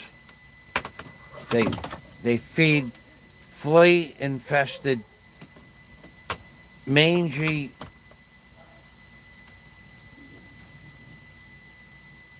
disease ridden dogs. And they feed them as if they were house pets. So about a year ago, somebody dumped off, and this is true, somebody dumped off 6 or 7 dogs. They picked them up from wherever their neighborhood was, and they dumped them off at this beach here a couple of times. But within just a few weeks, I guess they didn't want to kill the dogs. I understand that. But within a few weeks, we had like 30 dogs that they just appeared. So I didn't know there was a dog catcher till about 3 months ago. And about 6 months ago, those 30 dogs, somebody went after them and eliminated a lot of them. I don't know how many. And then about 3 months ago, the dog catcher came and took all the dogs off the beach. And now we have dogs again. Now there are more dogs. Somebody dropped off more dogs on the beach. So at night, when one starts barking, they all start barking. And the people in the hotel next door, the tourists, of course, they have money for food because they're tourists. They take their extra food and they put it outside for the mangy and the stray dogs to eat. So now the dogs are coming off the beach. And these dogs are dogs that you can't pet. Like, they're full of mange. They got no hair or just a little bit of hair, or half their body is mange. They got fleas. They got ticks. You can't, you can't pet these dogs, and they're feeding them. Why? I don't understand that. I don't feed the dogs. I don't bother the dogs. I don't try to hurt the dogs, but I will not feed the dogs. And they don't understand. They live on the 2nd or the 3rd floor of the hotel next door. They don't understand that these damn dogs are out here at night barking on the corner. So I'm not sure who it was that went after the dogs, but there were a lot of dead dogs on the beach about 6 months ago. You walk along the beach and you see a dead dog in the water. You see a dead dog on the beach, another dead dog on the beach. It was like somebody went out and slayed them all in one day, which is, it's okay for me. I don't care. I didn't do it. And but what the hell are you feeding stray dogs that are full of mange and ticks for? I don't understand it. Because they're tourists and they live on the 2nd and the 3rd floor of the hotel next door. They don't give a shit.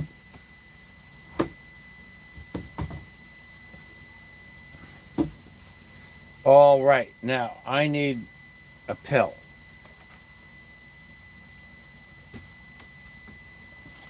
Uh-oh. I neglected to take my 2 o'clock pill. I forgot about that. Well, I'll take one in the middle of the night.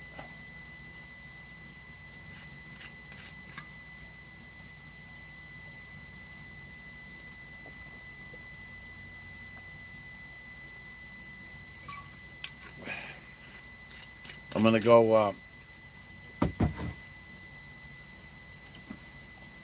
I'll post. I'll post. Ah, ah.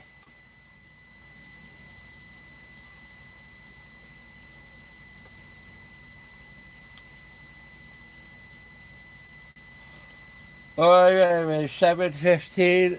I'll be back. 7:15. I'll be back at 7:30.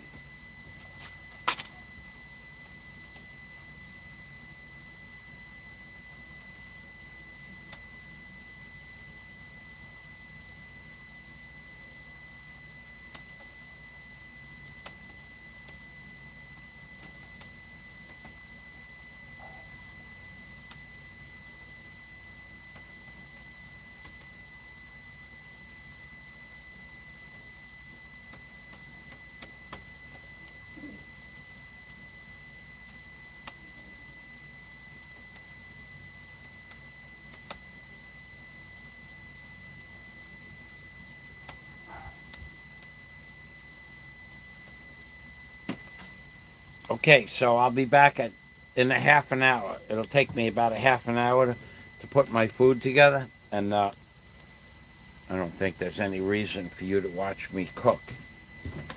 Oh, I'll be talking though. In between, I'll be talking a little bit. You know me, I like to talk. Uh,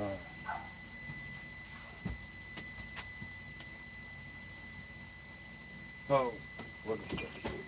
This is garbage.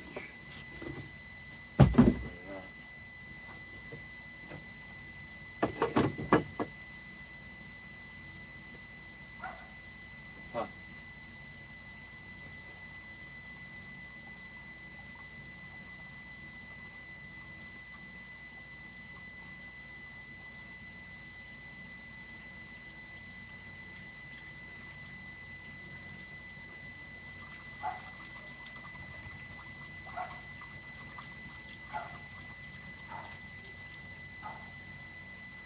Boy, I gotta tell you, living in the Philippines is a freaking trip. You can turn on the water any time of the day or night, and it's a crapshoot. If water's going to come out of the faucet, most days water does not come out of the faucet. Most of the day, most days. Some days it comes out of the faucet at like 9 o'clock in the morning, 2 o'clock in the afternoon for an hour, and 7 o'clock at night. And then after that, no water till 10 o'clock at night. Today, no water at all out of the faucet. It's a fucking trip living here, I'll tell you that.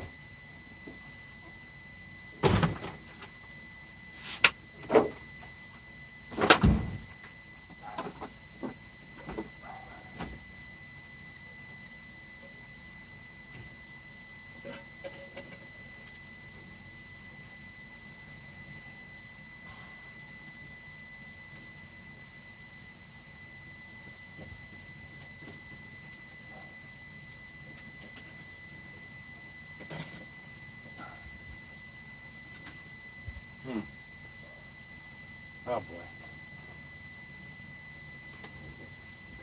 Oh boy. It is a fucking trip living here. You get water on some days, and some days you don't get water for 2 and 3 days. You won't get one drop of water any time of the day and night for 72 hours. And when you call up the water company, they say, yes, sir, we're working on it. But they're not working on it. They're really not working on it. They're really not working on it, too. It's just that they say they're working on it. They're not working on it. They don't even know that the water's not coming out of the faucet. Because they don't know. They don't know that water is not coming out of the faucet. They just say, yes, sir, we're working on it. They lie. And now, I can't find a spoon. What the hell would I do with those spoons? All right. No.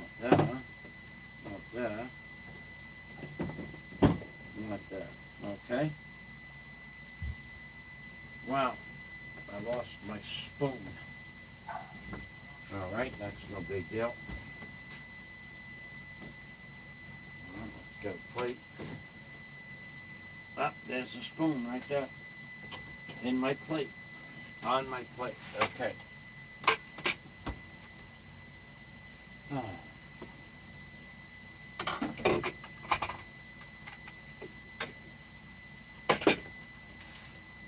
Mm.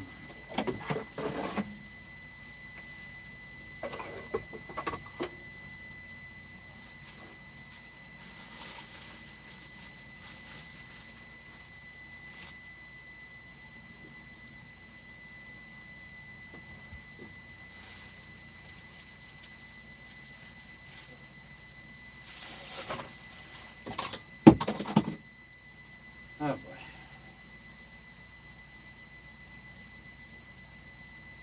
Oh boy. Oh.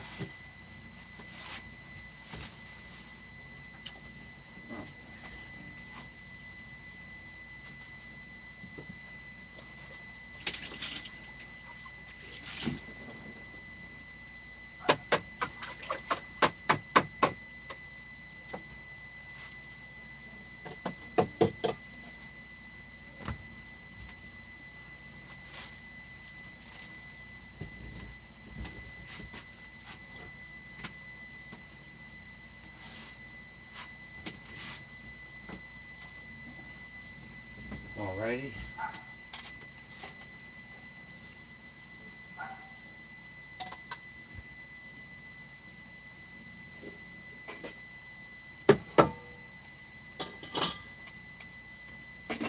Uh-huh.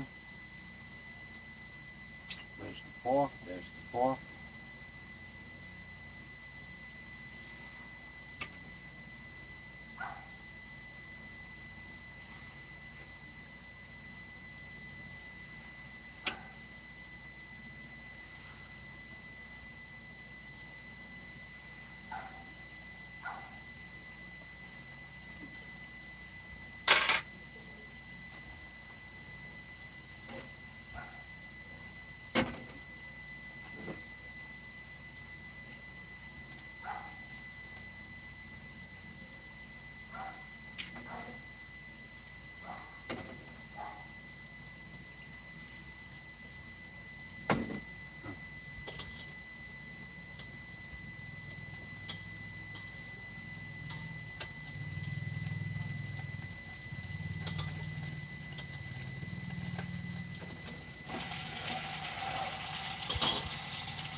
Uh,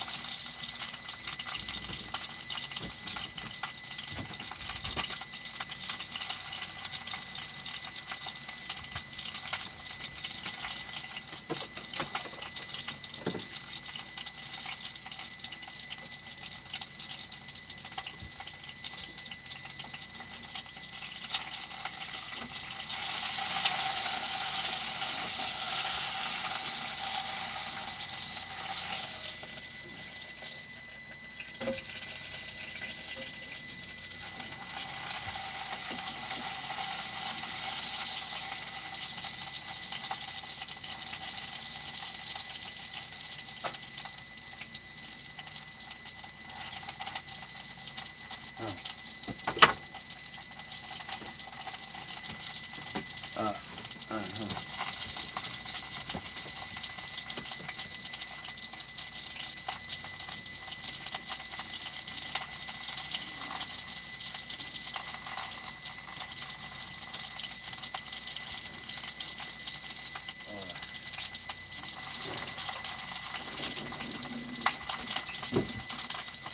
So now we have no water.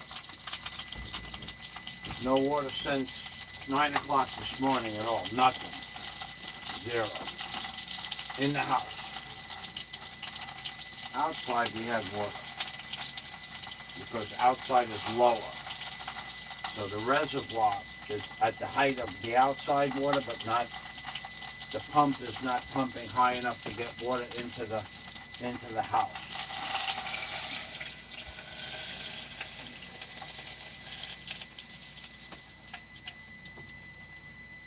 Oh.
Hmm.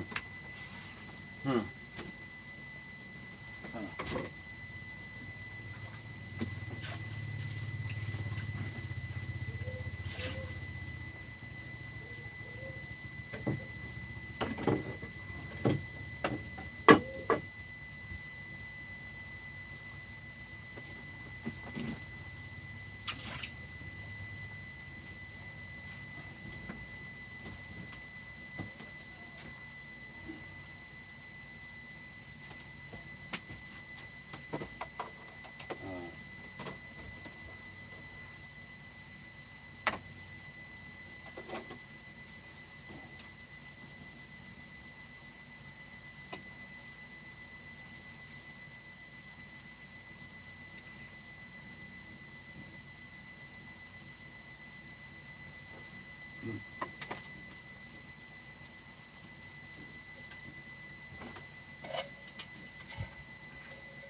Mm-hmm. All right. All right.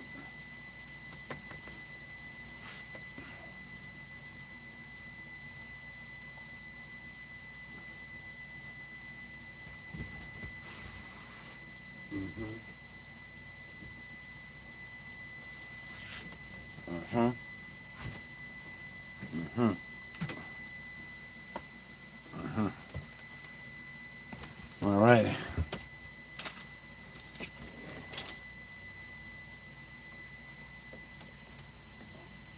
Oh boy.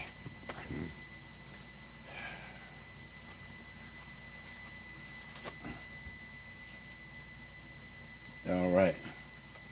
Now I have my pork with my cucumber. I mix them. I fry up the pork. I slice a cucumber really thin, and just before the pork is done, I throw the cucumber in and I mash it up. I smash it down. So the juice from the cucumber and the smashed pork, the juice comes out because it's not quite cooked yet. And it makes like a gravy between the cucumber juice and the pork juice.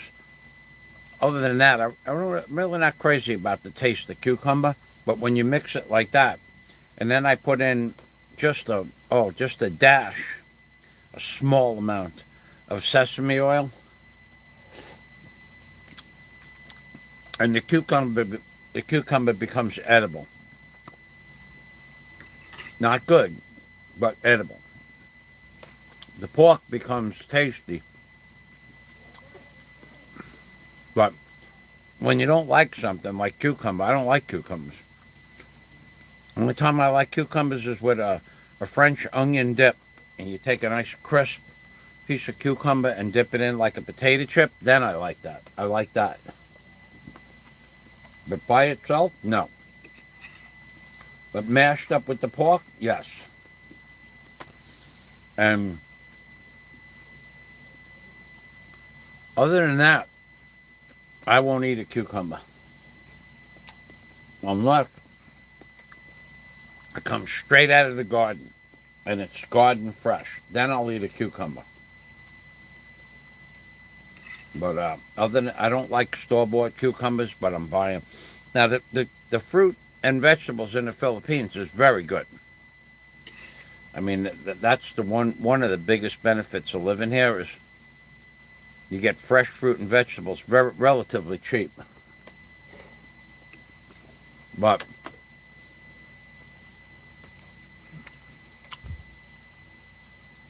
um, if you go to the vegetable market, you gotta know your fruit and vegetables. You gotta know.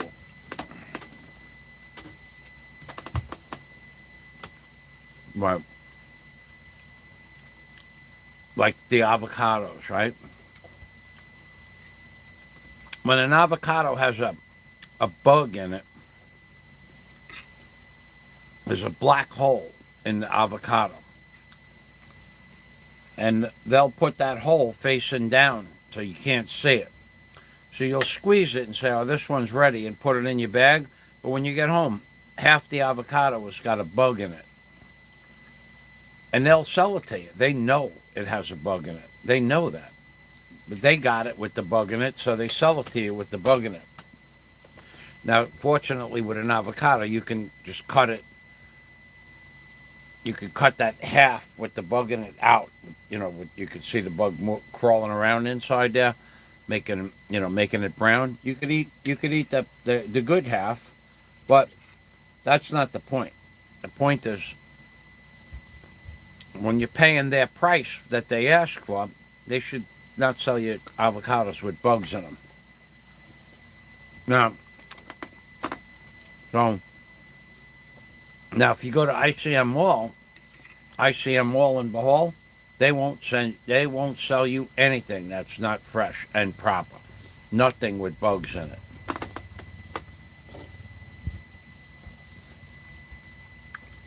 And they mark it. Red stripe. They take a little piece of red tape. I just threw it away, but it's just a small piece of red tape. Red tape means it's good for today, to eat today, tomorrow, and within 2 days that should be eaten. Blue stripe means that it's not going to be ready for 3 days. I mean, they're helping you out there. I didn't know, I'm not an avocado expert. So the first time I bought avocados, all they had were avocados that were soft and ready to eat that day. Within 3 days, they would turn to mush inside. And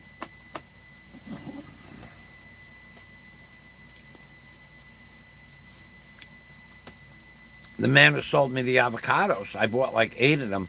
He didn't tell me that you had to eat all of these within the next 2 days. Or they were going to go bad. They don't tell you that. They won't tell you that. If you ask him, maybe he'll tell you that. I think if I would have asked him,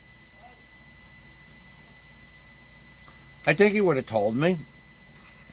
You got to eat these within 2 days. But if you don't ask them, they don't volunteer that information. Because they want to sell their avocados. They got 20 avocados. They got 10 kilos of avocados. That represents 1,000 pesos. But if the guy would have said, these avocados have to be eaten within 3 days, and these you can eat 3, 4, and 5 days from now, I would have purchased differently. He didn't give a shit.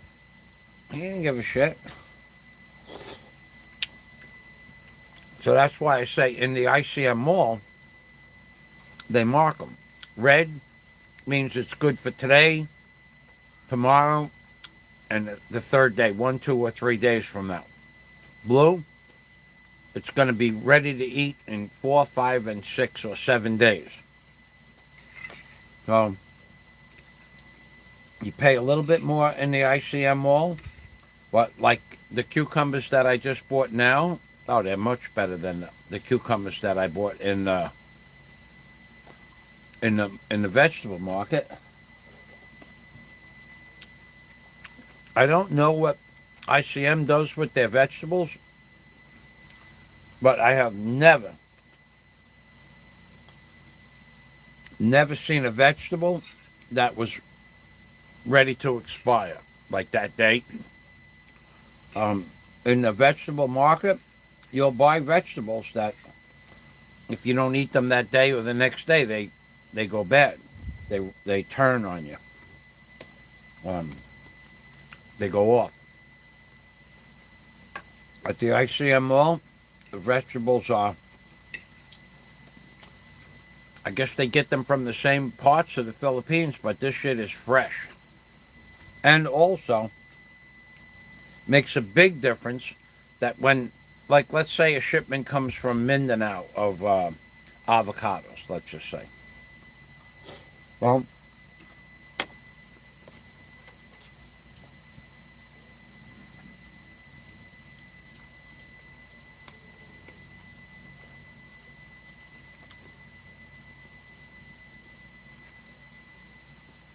the avocados that come from Mindanao, they go to the ICM mall or across the street to the vegetable market. First thing that happens is the vegetables that go to the ICM mall, when they were cut in Mindanao, come to Bohol in a refrigerated truck. So they never got, they're both cut the same day, but ICM has a refrigerated truck bring the vegetables. That's the only difference I could see. And then when it gets to Bohol, it goes into an air-conditioned building. In the vegetable market, that stuff stays overnight in a building that's 85 or 90 degrees in temperature. And then when it's in the ICM mall, most of the vegetables go into a refrigerated box, you know, or a refrigerated display case. So it never sees 85 or 90 degree temperatures. So they might have been cut the same day, but they've been refrigerated since they got cut. And that'll give them 5 more days of shelf life. So at the gulai market, some things you could buy there. I mean, that's where I've been buying stuff for most of my time here, but like if you know how to, like carrots don't make a damn bit of difference. They could stay unrefrigerated for a week. But the avocados, it makes a difference. Lettuce, broccoli, it makes a difference. Well, unless you're going to buy the vegetables in the gulai market, the wet market, and use them like that day or the next day, then they're fine. They're just fine the way they are, and they're half the price.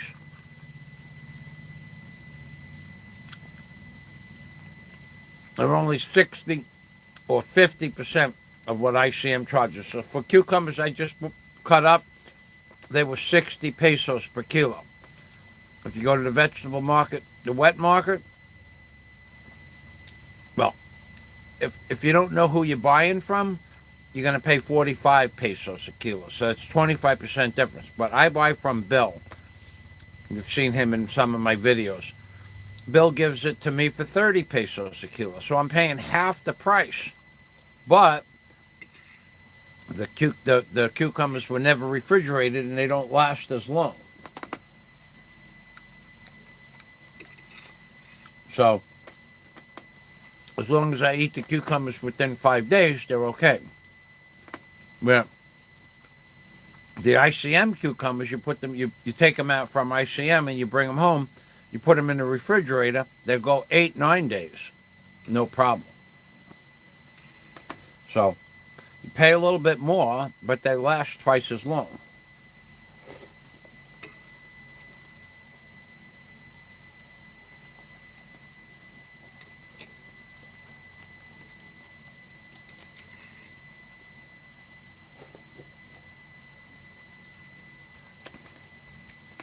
And then with meat, now I've been buying meat from ICM for 7 years. I have never gotten a bad piece of meat, ever, never. And any meat I ever bought there, you could put it in the refrigerator for 2 days and it won't go bad. But I've bought meat from the vegetable market, the gulai market, the wet market, that they said was fresh pork. And by the time I got it home, it was already turning, bad. It started to smell. And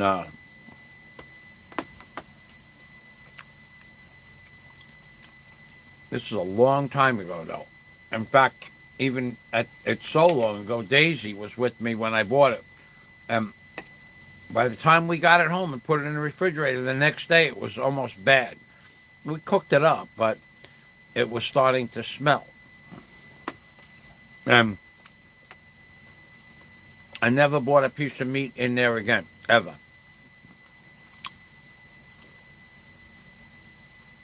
And it looked fresh. The guy was chopping it up, fresh. It just was old meat. You got to be careful when you're shopping here. The people can't afford to lose 20 or 30% of their product.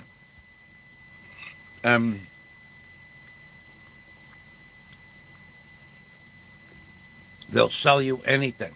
If you're not a good shopper or you don't know what you're buying, and I don't, they'll sell you anything. Could be ready to go off that day or the next day. They don't care. When I went back to the guy where we bought the pork from, I said, dude, man. Well, Daisy said it. You said the meat was fresh. Yes, sir, it was fresh. But it was no good the next day. No, sir. No, sir. Not possible. Okay, not possible? All right. You're not going to argue with the guy. You can't prove it. No way to prove it. Even if you brought it back, you'd say, well, that's not the meat you bought here yesterday. So you just don't buy anything from them.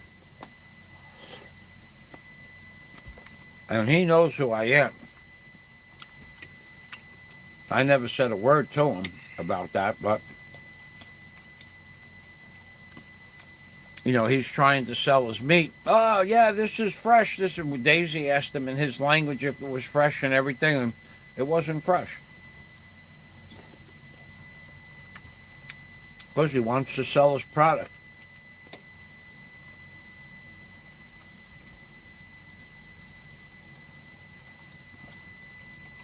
You got to be careful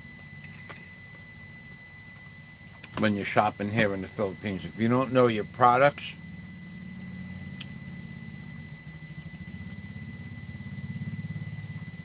they will sell you stuff that's no good, or ready to be no good within 24 hours. And if you complain about it, well, they will do nothing about it. One time, there's a guy. I bought vegetables from this man, and no one else for 2 years plus, 2.5, maybe 3 years. Long before I met Daisy, I was buying from this guy.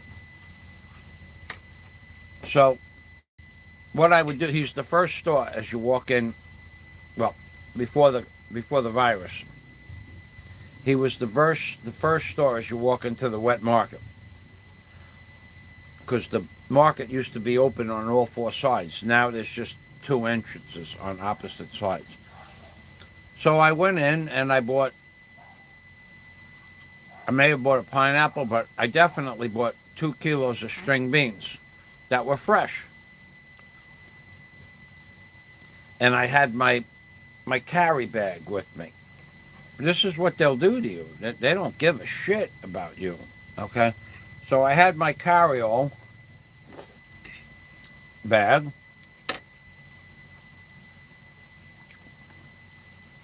And I may have bought a pineapple. Certainly I bought calamansi, the little limes.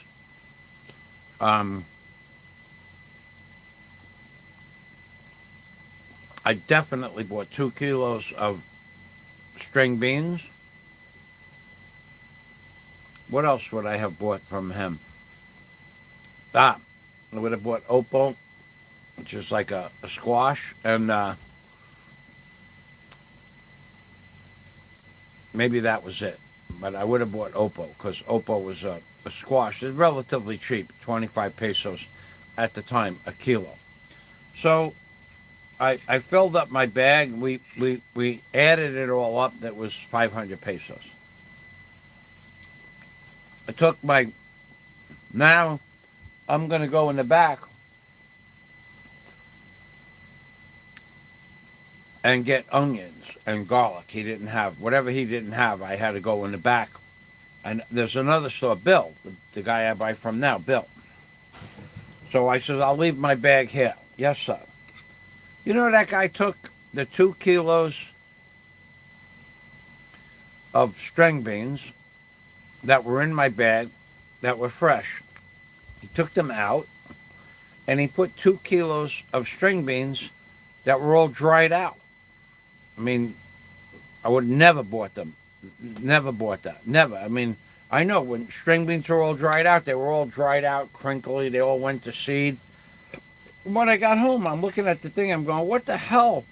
I didn't buy dried out string beans from this guy. I bought fresh string beans.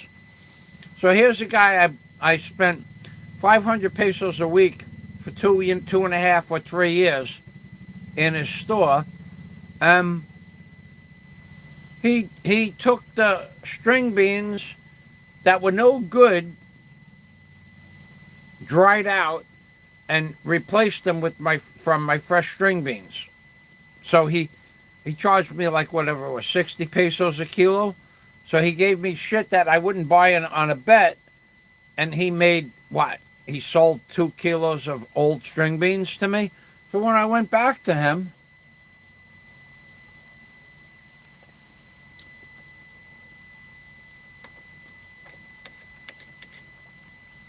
I complained. I said, dude, the last time I was here, remember I bought... No, he doesn't remember. No, I don't remember. I said, well, I bought 2 kilos of fresh string beans, and when I got home, you took those string beans out of my bag, and you put old Gabba string beans in my... No, sir. I would never do that. I'm going, don't tell me what you did and what you didn't do. Do you want to give me the money back for the string beans? No, sir. I would never do that. I said, okay. You know, I never bought another, not 10 cents, not 10 pesos worth of stuff from that guy ever again. He didn't care. He did not care. I'd walk in there and I'd walk out and I'd show him my bag full of shit and he'd say hello. I didn't give a shit because he screwed me for those 2 kilos of string beans. He didn't care. He just figured, well, you'll forget about it eventually.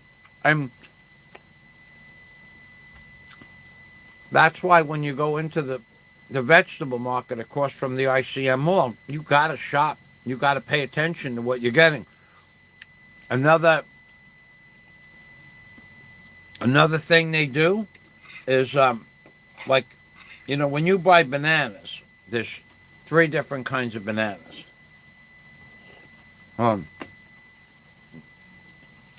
I used to buy the big bananas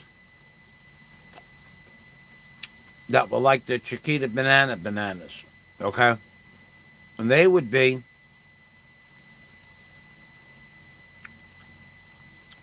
$60 pesos per kilo.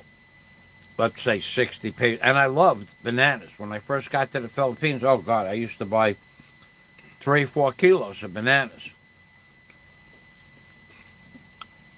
Then they have the little teeny bananas that they use for frying up.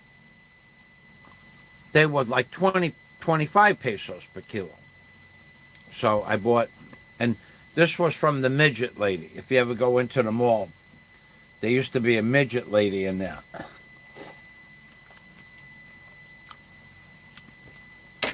Now, the first guy that I went to, he don't sell bananas. So I had to buy the bananas from the midget lady. So I went into the back. She's also in the back. And I bought, like, let's just say, probably this is what it was, but I bought 2 kilos of bananas of each. So 2 kilos at 60 pesos, that's 120. 2 kilos at 40 pesos, that's 80 plus 120, that's 200. And 2 kilos at 25 pesos, so that's 50 pesos, 250 pesos, right? So I know what I put on the scale, because I weigh it out. You can break the bananas off and buy what you want.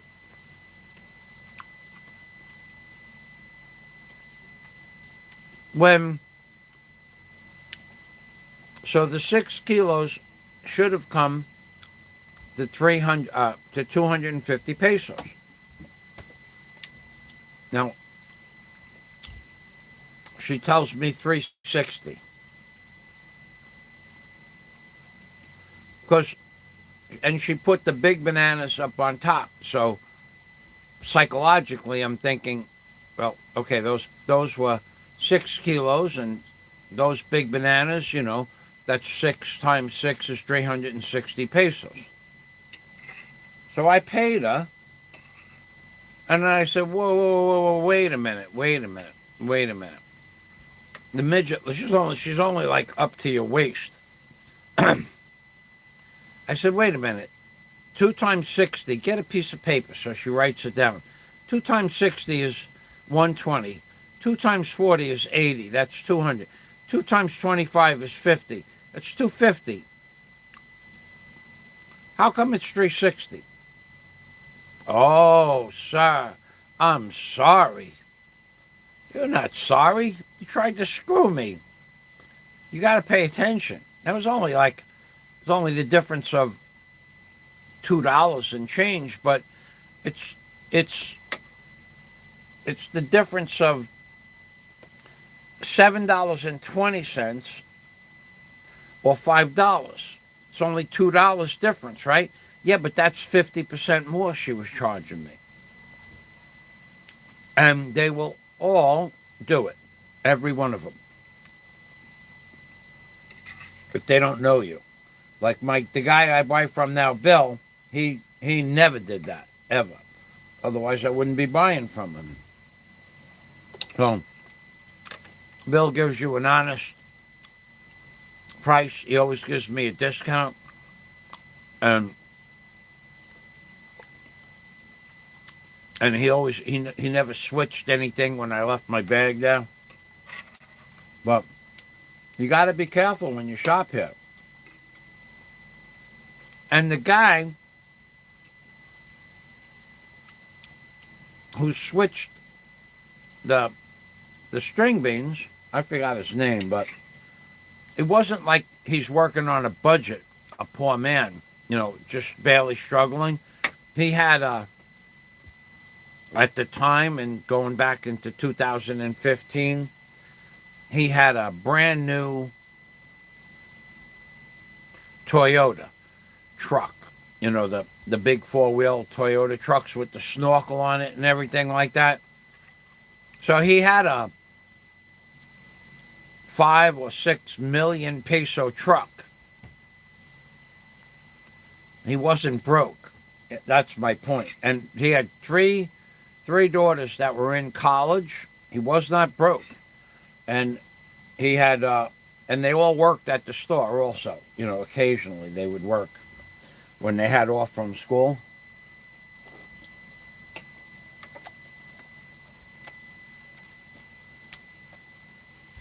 So basically you had what would be considered a rich man making tons of money. I mean, he had the biggest store, the front entrance.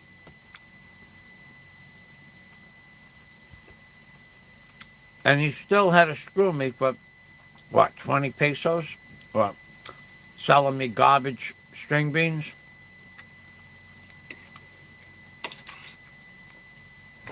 Now, you used to be able to walk into the building in any store you could walk in. There's probably 100 stores. And around the perimeter, there's probably 50 stores. And each store had an entrance from around the perimeter, and you could walk into and then go through the building. And you could walk around and through it, back out, at any way you wanted.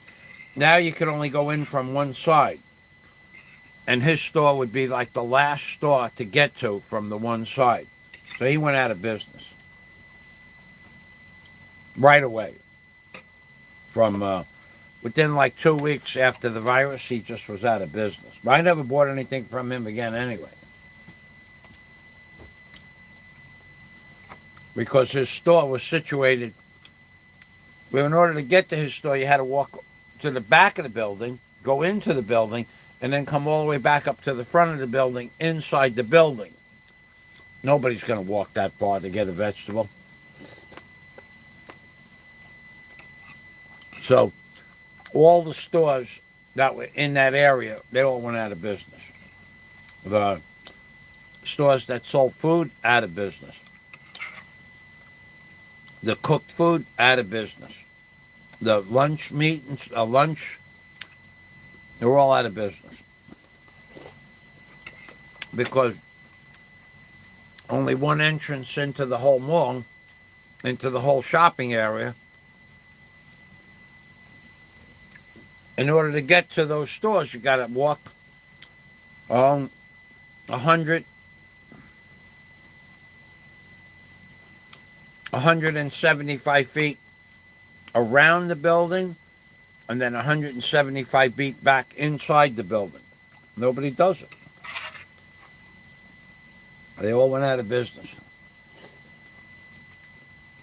Well, that didn't. I'm not happy that he went out of business, but I mean, he only screwed me for 40 pesos or 50 pesos. But how many people does he do that to? Well, why? Why does he do that? He had one of those huge Toyota Land Rovers with the snorkel and the super big tires, and why would he do that? Why would he do that for a small amount of money?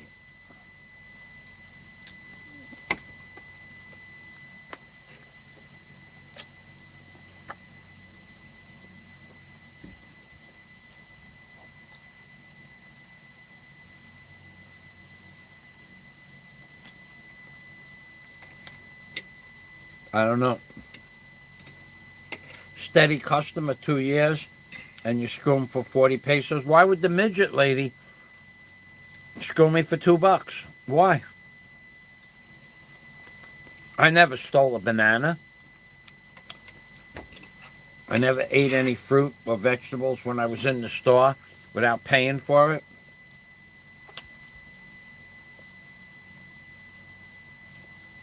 Now you got to remember, this is when the businesses was good all over Bohol. You know, the tourists were here. This is before the lockdown. So why would you screw a steady customer of years of purchasing every week for 20 pesos or 120 pesos? Why would you do that? I don't see why. I can't even understand it. Even if you gave me a reason, I wouldn't understand it. I would never do that to somebody.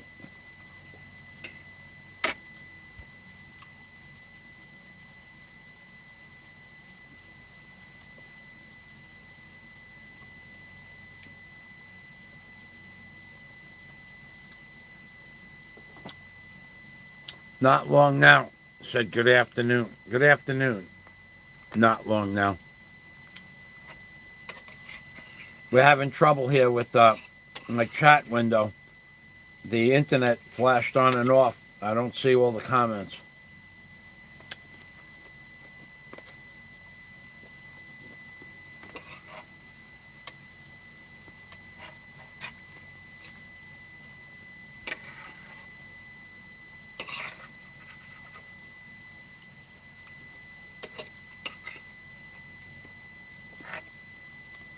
Yeah, I guess I did take a nap before. I was tired.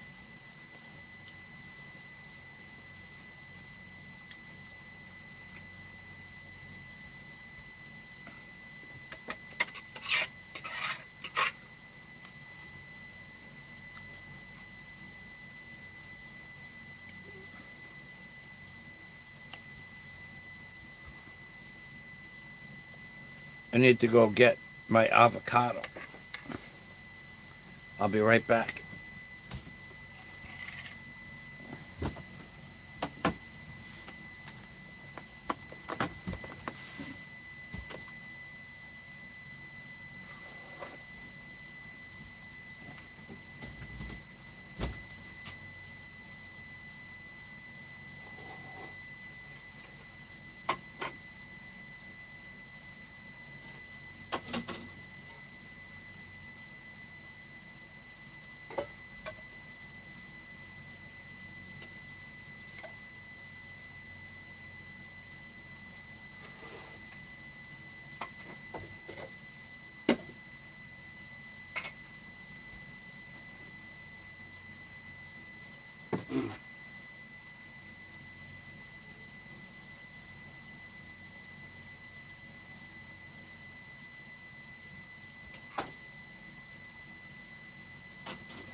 Uh,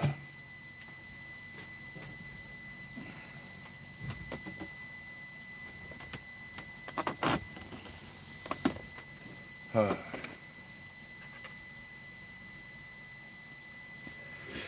Now, I don't know. A lot of people eat avocados. I don't know out there if there's anybody that eats avocados. Some people put salt on their avocado. I can't eat salt. I'm not allowed because it makes my feet swell up. But I use ketchup. I a very small amount of ketchup, just a touch, at the edge of the piece. That's how I've been eating avocados since 1970 with ketchup. And I've seen people like when I bought avocados when I was in America, they go, "Oh, you're putting ketchup on that? You try it." And they would try it, and then for the rest of their life, they'd eat an avocado with ketchup. It's just a great combination.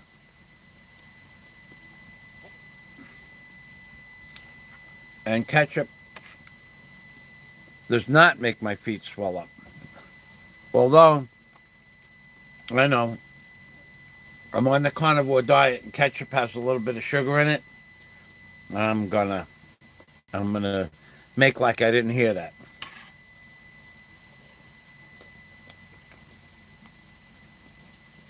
I work outside in the sun for 5, 4, 6, 7, 8 hours a day.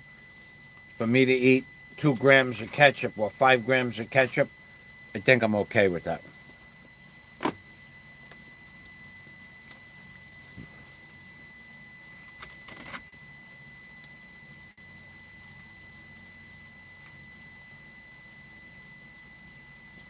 I remember in 1970, the first time I went to California,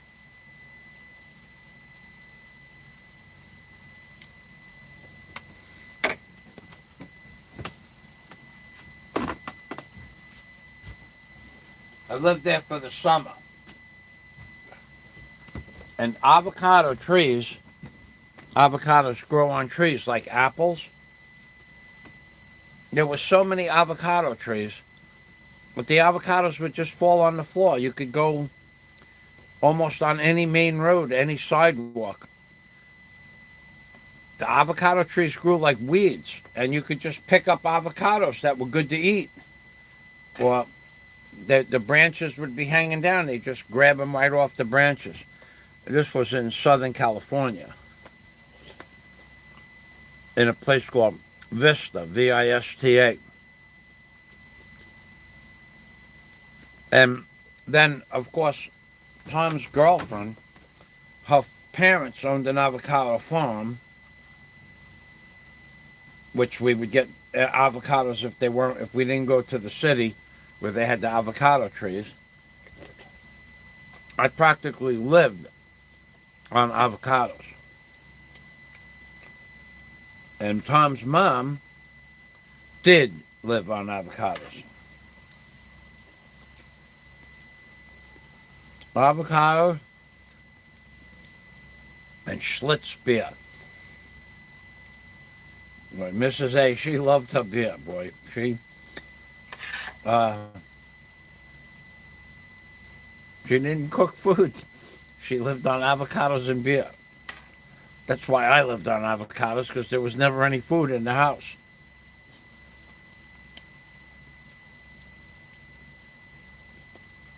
Tom's mom and dad, boy, they were drinkers, but they were good people.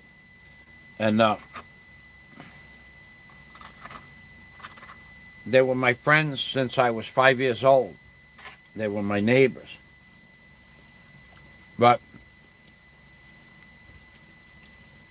they moved to California when we were about 14. Yeah, 14 they moved there. And that's when I went there when I was 15 in 1970. And they did not cook. They did not cook. Schlitz beer or Rheingold and avocados. That's what they lived on. That was what they ate. Avocados, and because they had avocado farm. not an avocado farm, but they had avocado trees.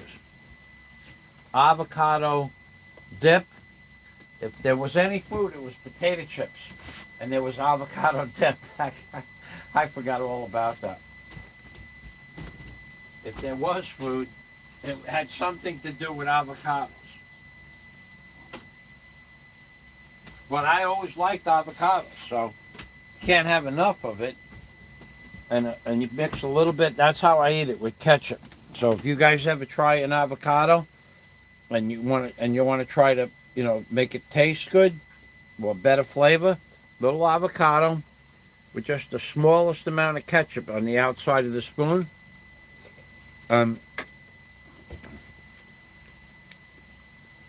It's a really, really, really good combination. Anybody that's ever tried it, that's how they eat avocados from that point on.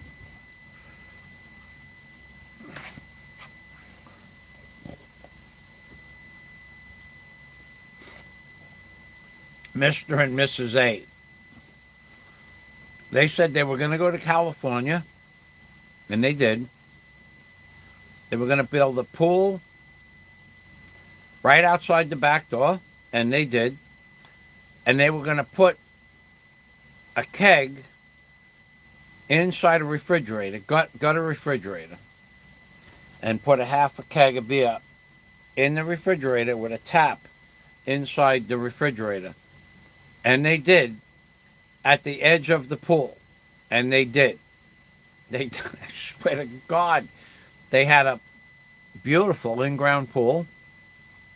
And right at the end of the pool, there were chairs in the pool, and the refrigerator door would open up, and they had their mugs would go in the freezer, and the refrigerator door would open up, and they'd fill up their mugs, and they only had to get out of the pool to sleep and pee, I guess.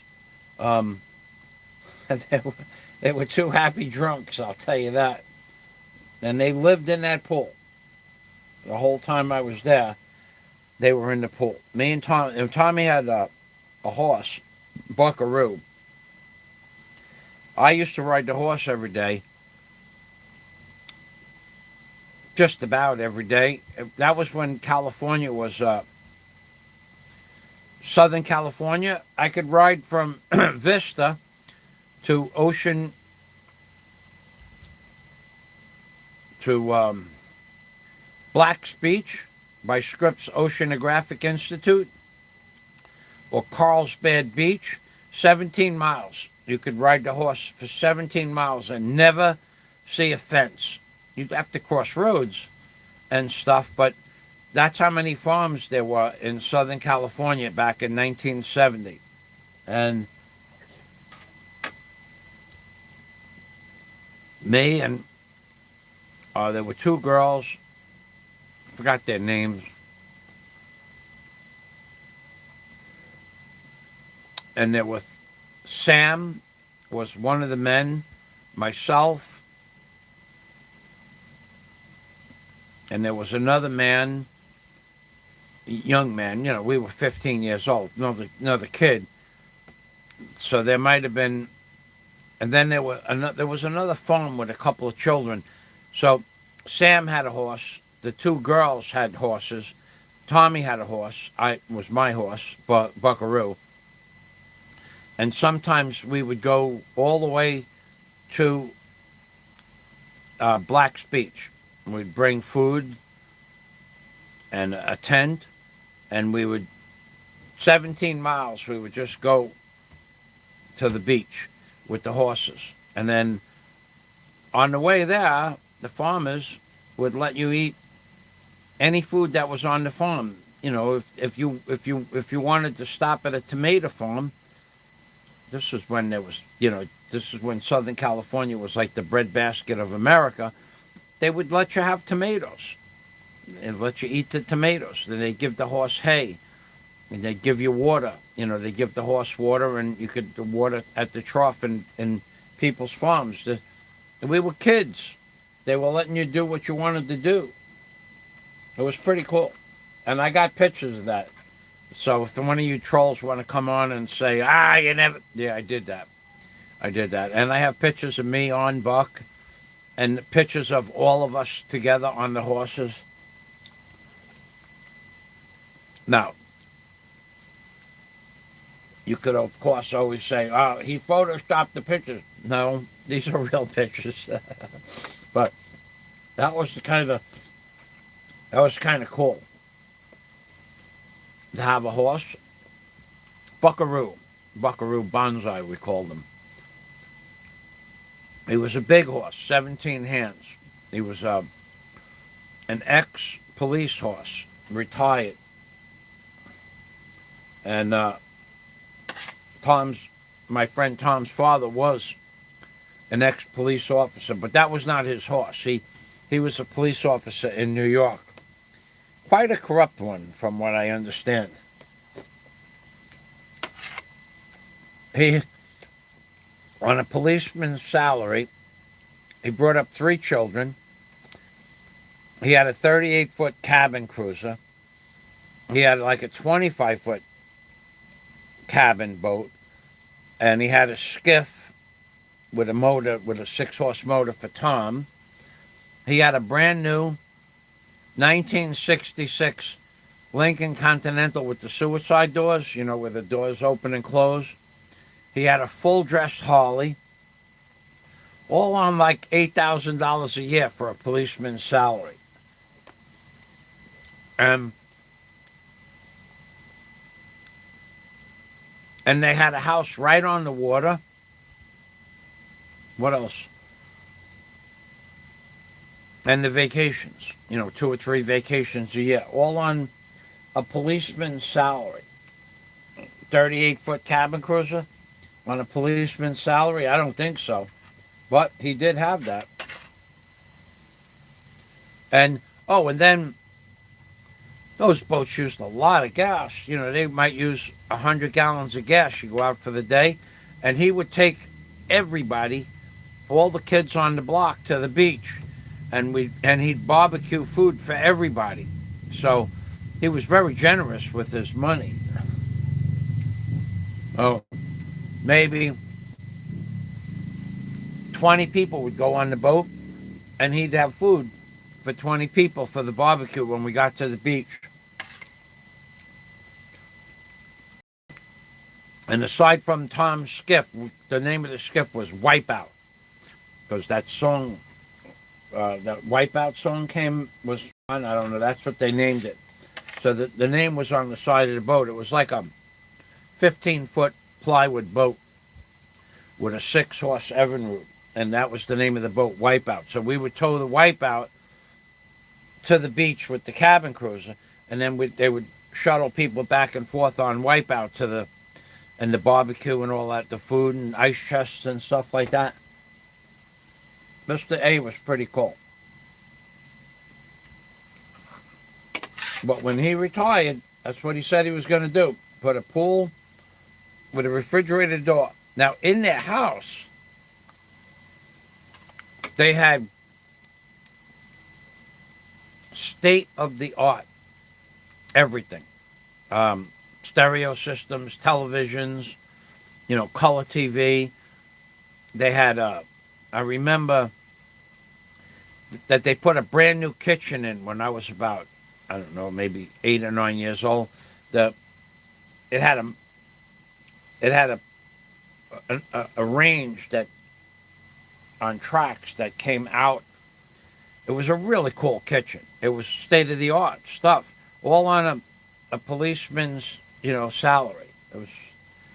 The big joke on the block was, what's he going to buy next? The big full-dressed Harley, the boat in the backyard, the brand new Lincoln Continental with the suicide doors right in front of the house, taking everybody on the whole block, barbecues on the weekend on the boat, parties for Christmas and New Year's. On $8,000 a month. A year.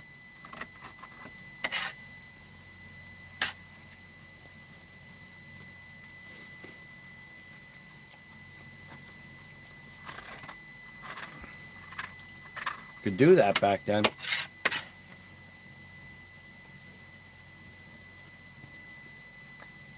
Alrighty. I'm done eating till tomorrow morning.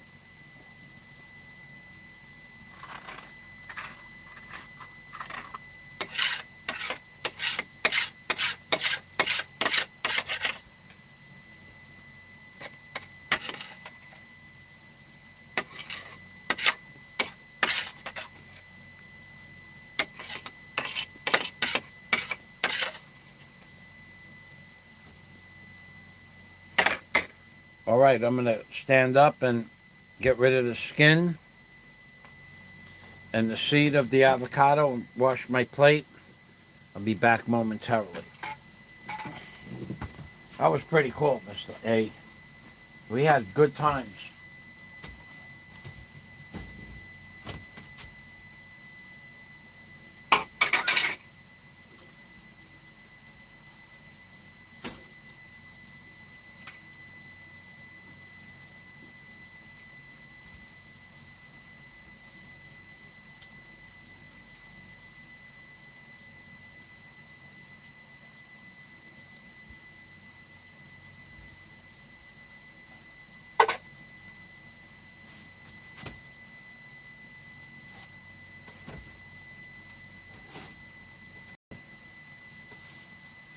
Mm-hmm.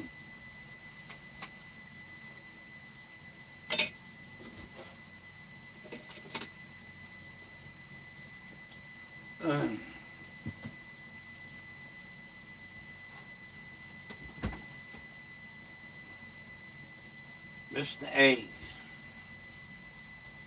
He's a good man.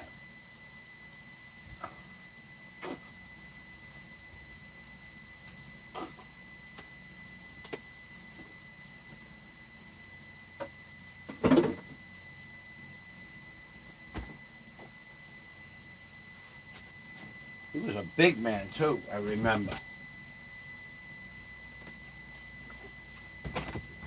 Not just big, like, weight-wise, but tall. Pretty big size, pretty good sized man.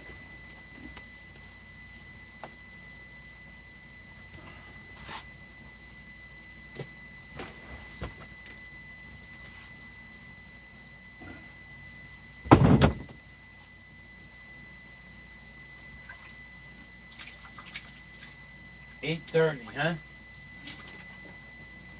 We know that uh,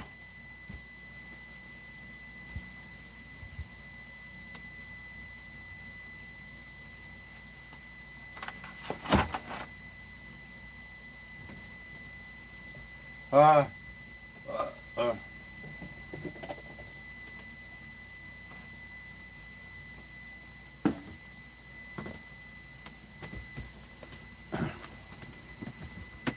the Wipeout, that boat, man. That was such a cool boat. Tom had so basically Tom had a boat when we were like 6 years old. Maybe 5. And he was allowed to use it. There was another boat. There was a dinghy, a little white dinghy too. No motor, just a rowboat. We used to row that around before we got to use the boat with the motor. The boat was about 7 feet long, a little white plywood boat. Forgot about that. And we would go crabbing with that little white boat because the crabs would be right across the canal at the boat club. It was pretty cool. Had a good childhood, like living where I lived and growing up where I lived. Plenty of fish in the water. And in the summertime,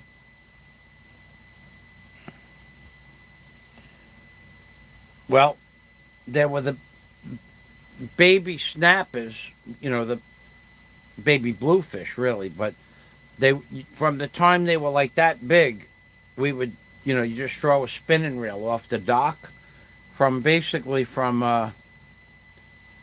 end of June, maybe early July. I don't remember the season.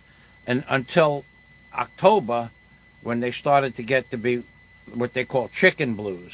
Chicken blues are about 13, 14 inches when the weather starts getting colder. And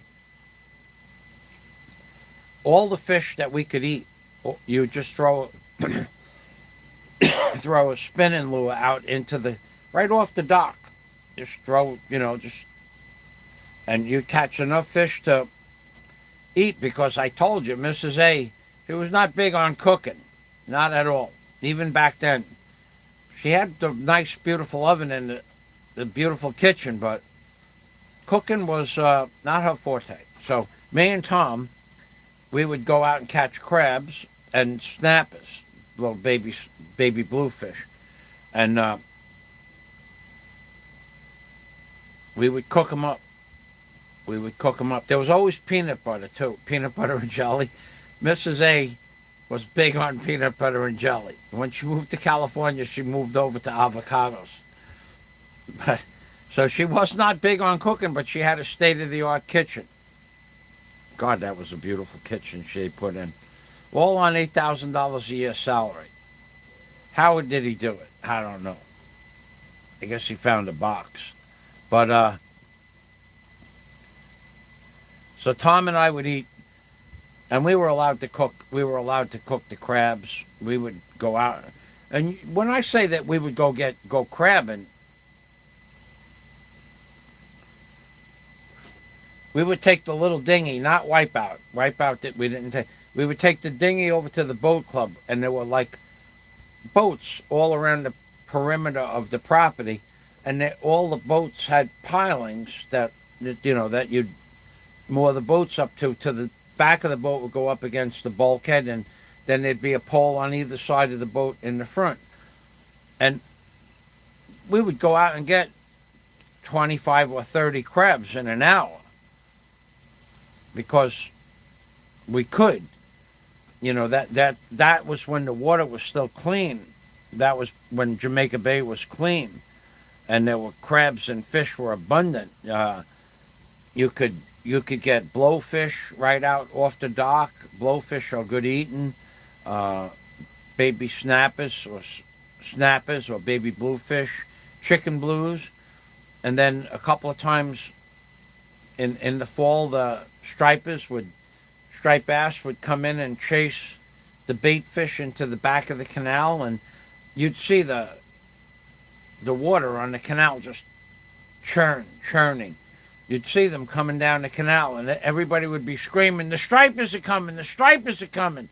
And you just throw a lure out, and you'd catch striped bass about 16, 18 inches. This was before there were regulations. And you could catch 2 or 3 dozen of them, and they'd go down the canal. They'd entrap all the bait fish, and then they'd come back out of the canal, and you'd catch them again. You'd catch enough striped bass for the whole winter in 20 minutes.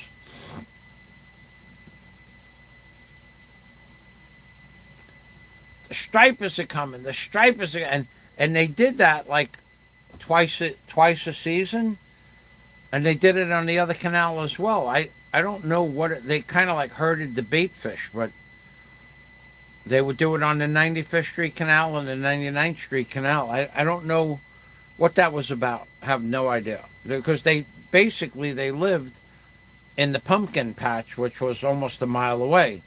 But then a couple of times a year, they'd come in and go after the bait fish. Like a spawning ritual, some sort of ritual. That was pretty cool. And then you'd go get 5-gallon bucket, or at the time, bushel baskets, and just load them up. And then I'd bring them home, and my dad would clean them. We had a big sink in the basement that you could clean fish in, a big, deep stone sink. It was a soapstone sink. It was like a marble, but soft. And it was like 22 inches deep by 28 by 28. And put the chopping board over, a piece of plywood over it, and chop it up, and all the guts would fall in the sink, and then we'd throw the guts in the backyard. And we'd dig a hole and put them in the backyard for next year's fertilizer, for that year's fertilizer. Had a good childhood. All right, so we're done. I'm done. I'm going to try to make my phone call again.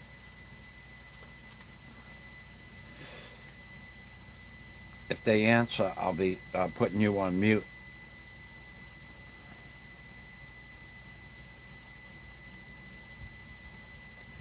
$90 in order to connect one phone to the other.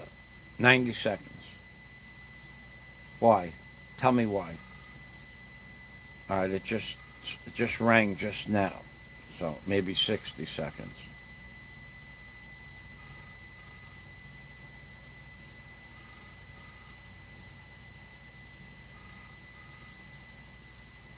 Oh.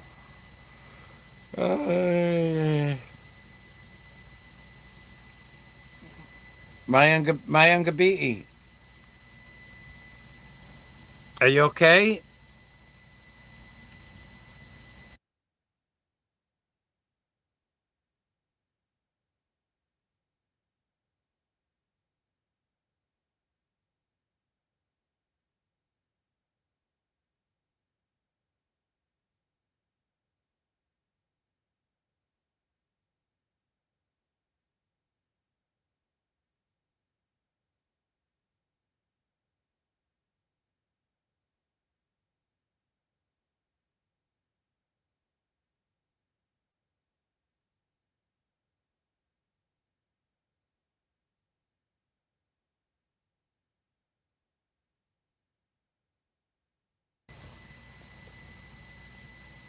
Huh.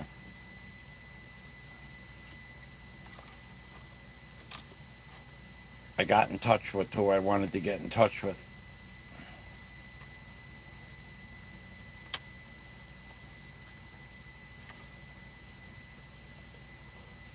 So now that was my personal. Any other personal calls? No. It's late anyway. Yeah, it's 9 o'clock already almost.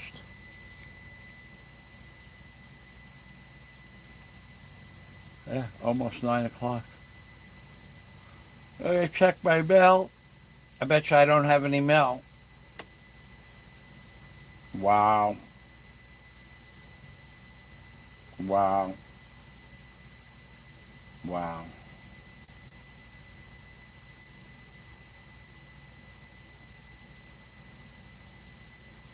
Wow.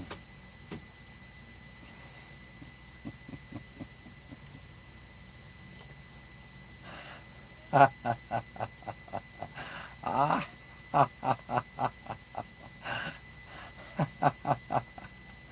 Ah, boy.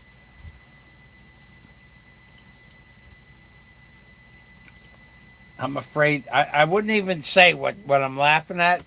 It's funny, but it's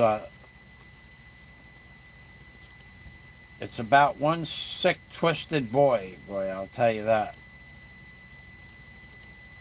One sick, twisted dude.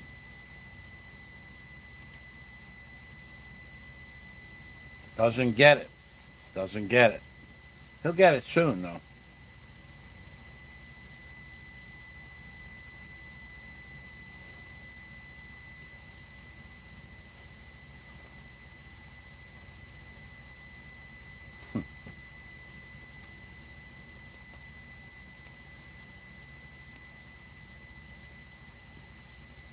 All right. I'm going to say goodbye. Ree, for your records.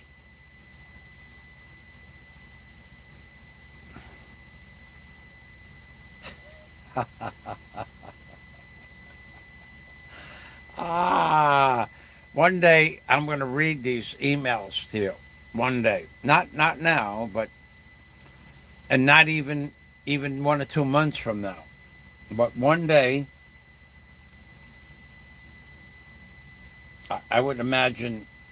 Uh, I don't know. Within 6 months, I'm thinking. I hope to be able to do that. I'm gonna. There's an email that goes back and forth, back and forth, back and forth to several people. I'm gonna read it, and you're gonna see that the ignorance is amazing. some of the ignorance on YouTube. But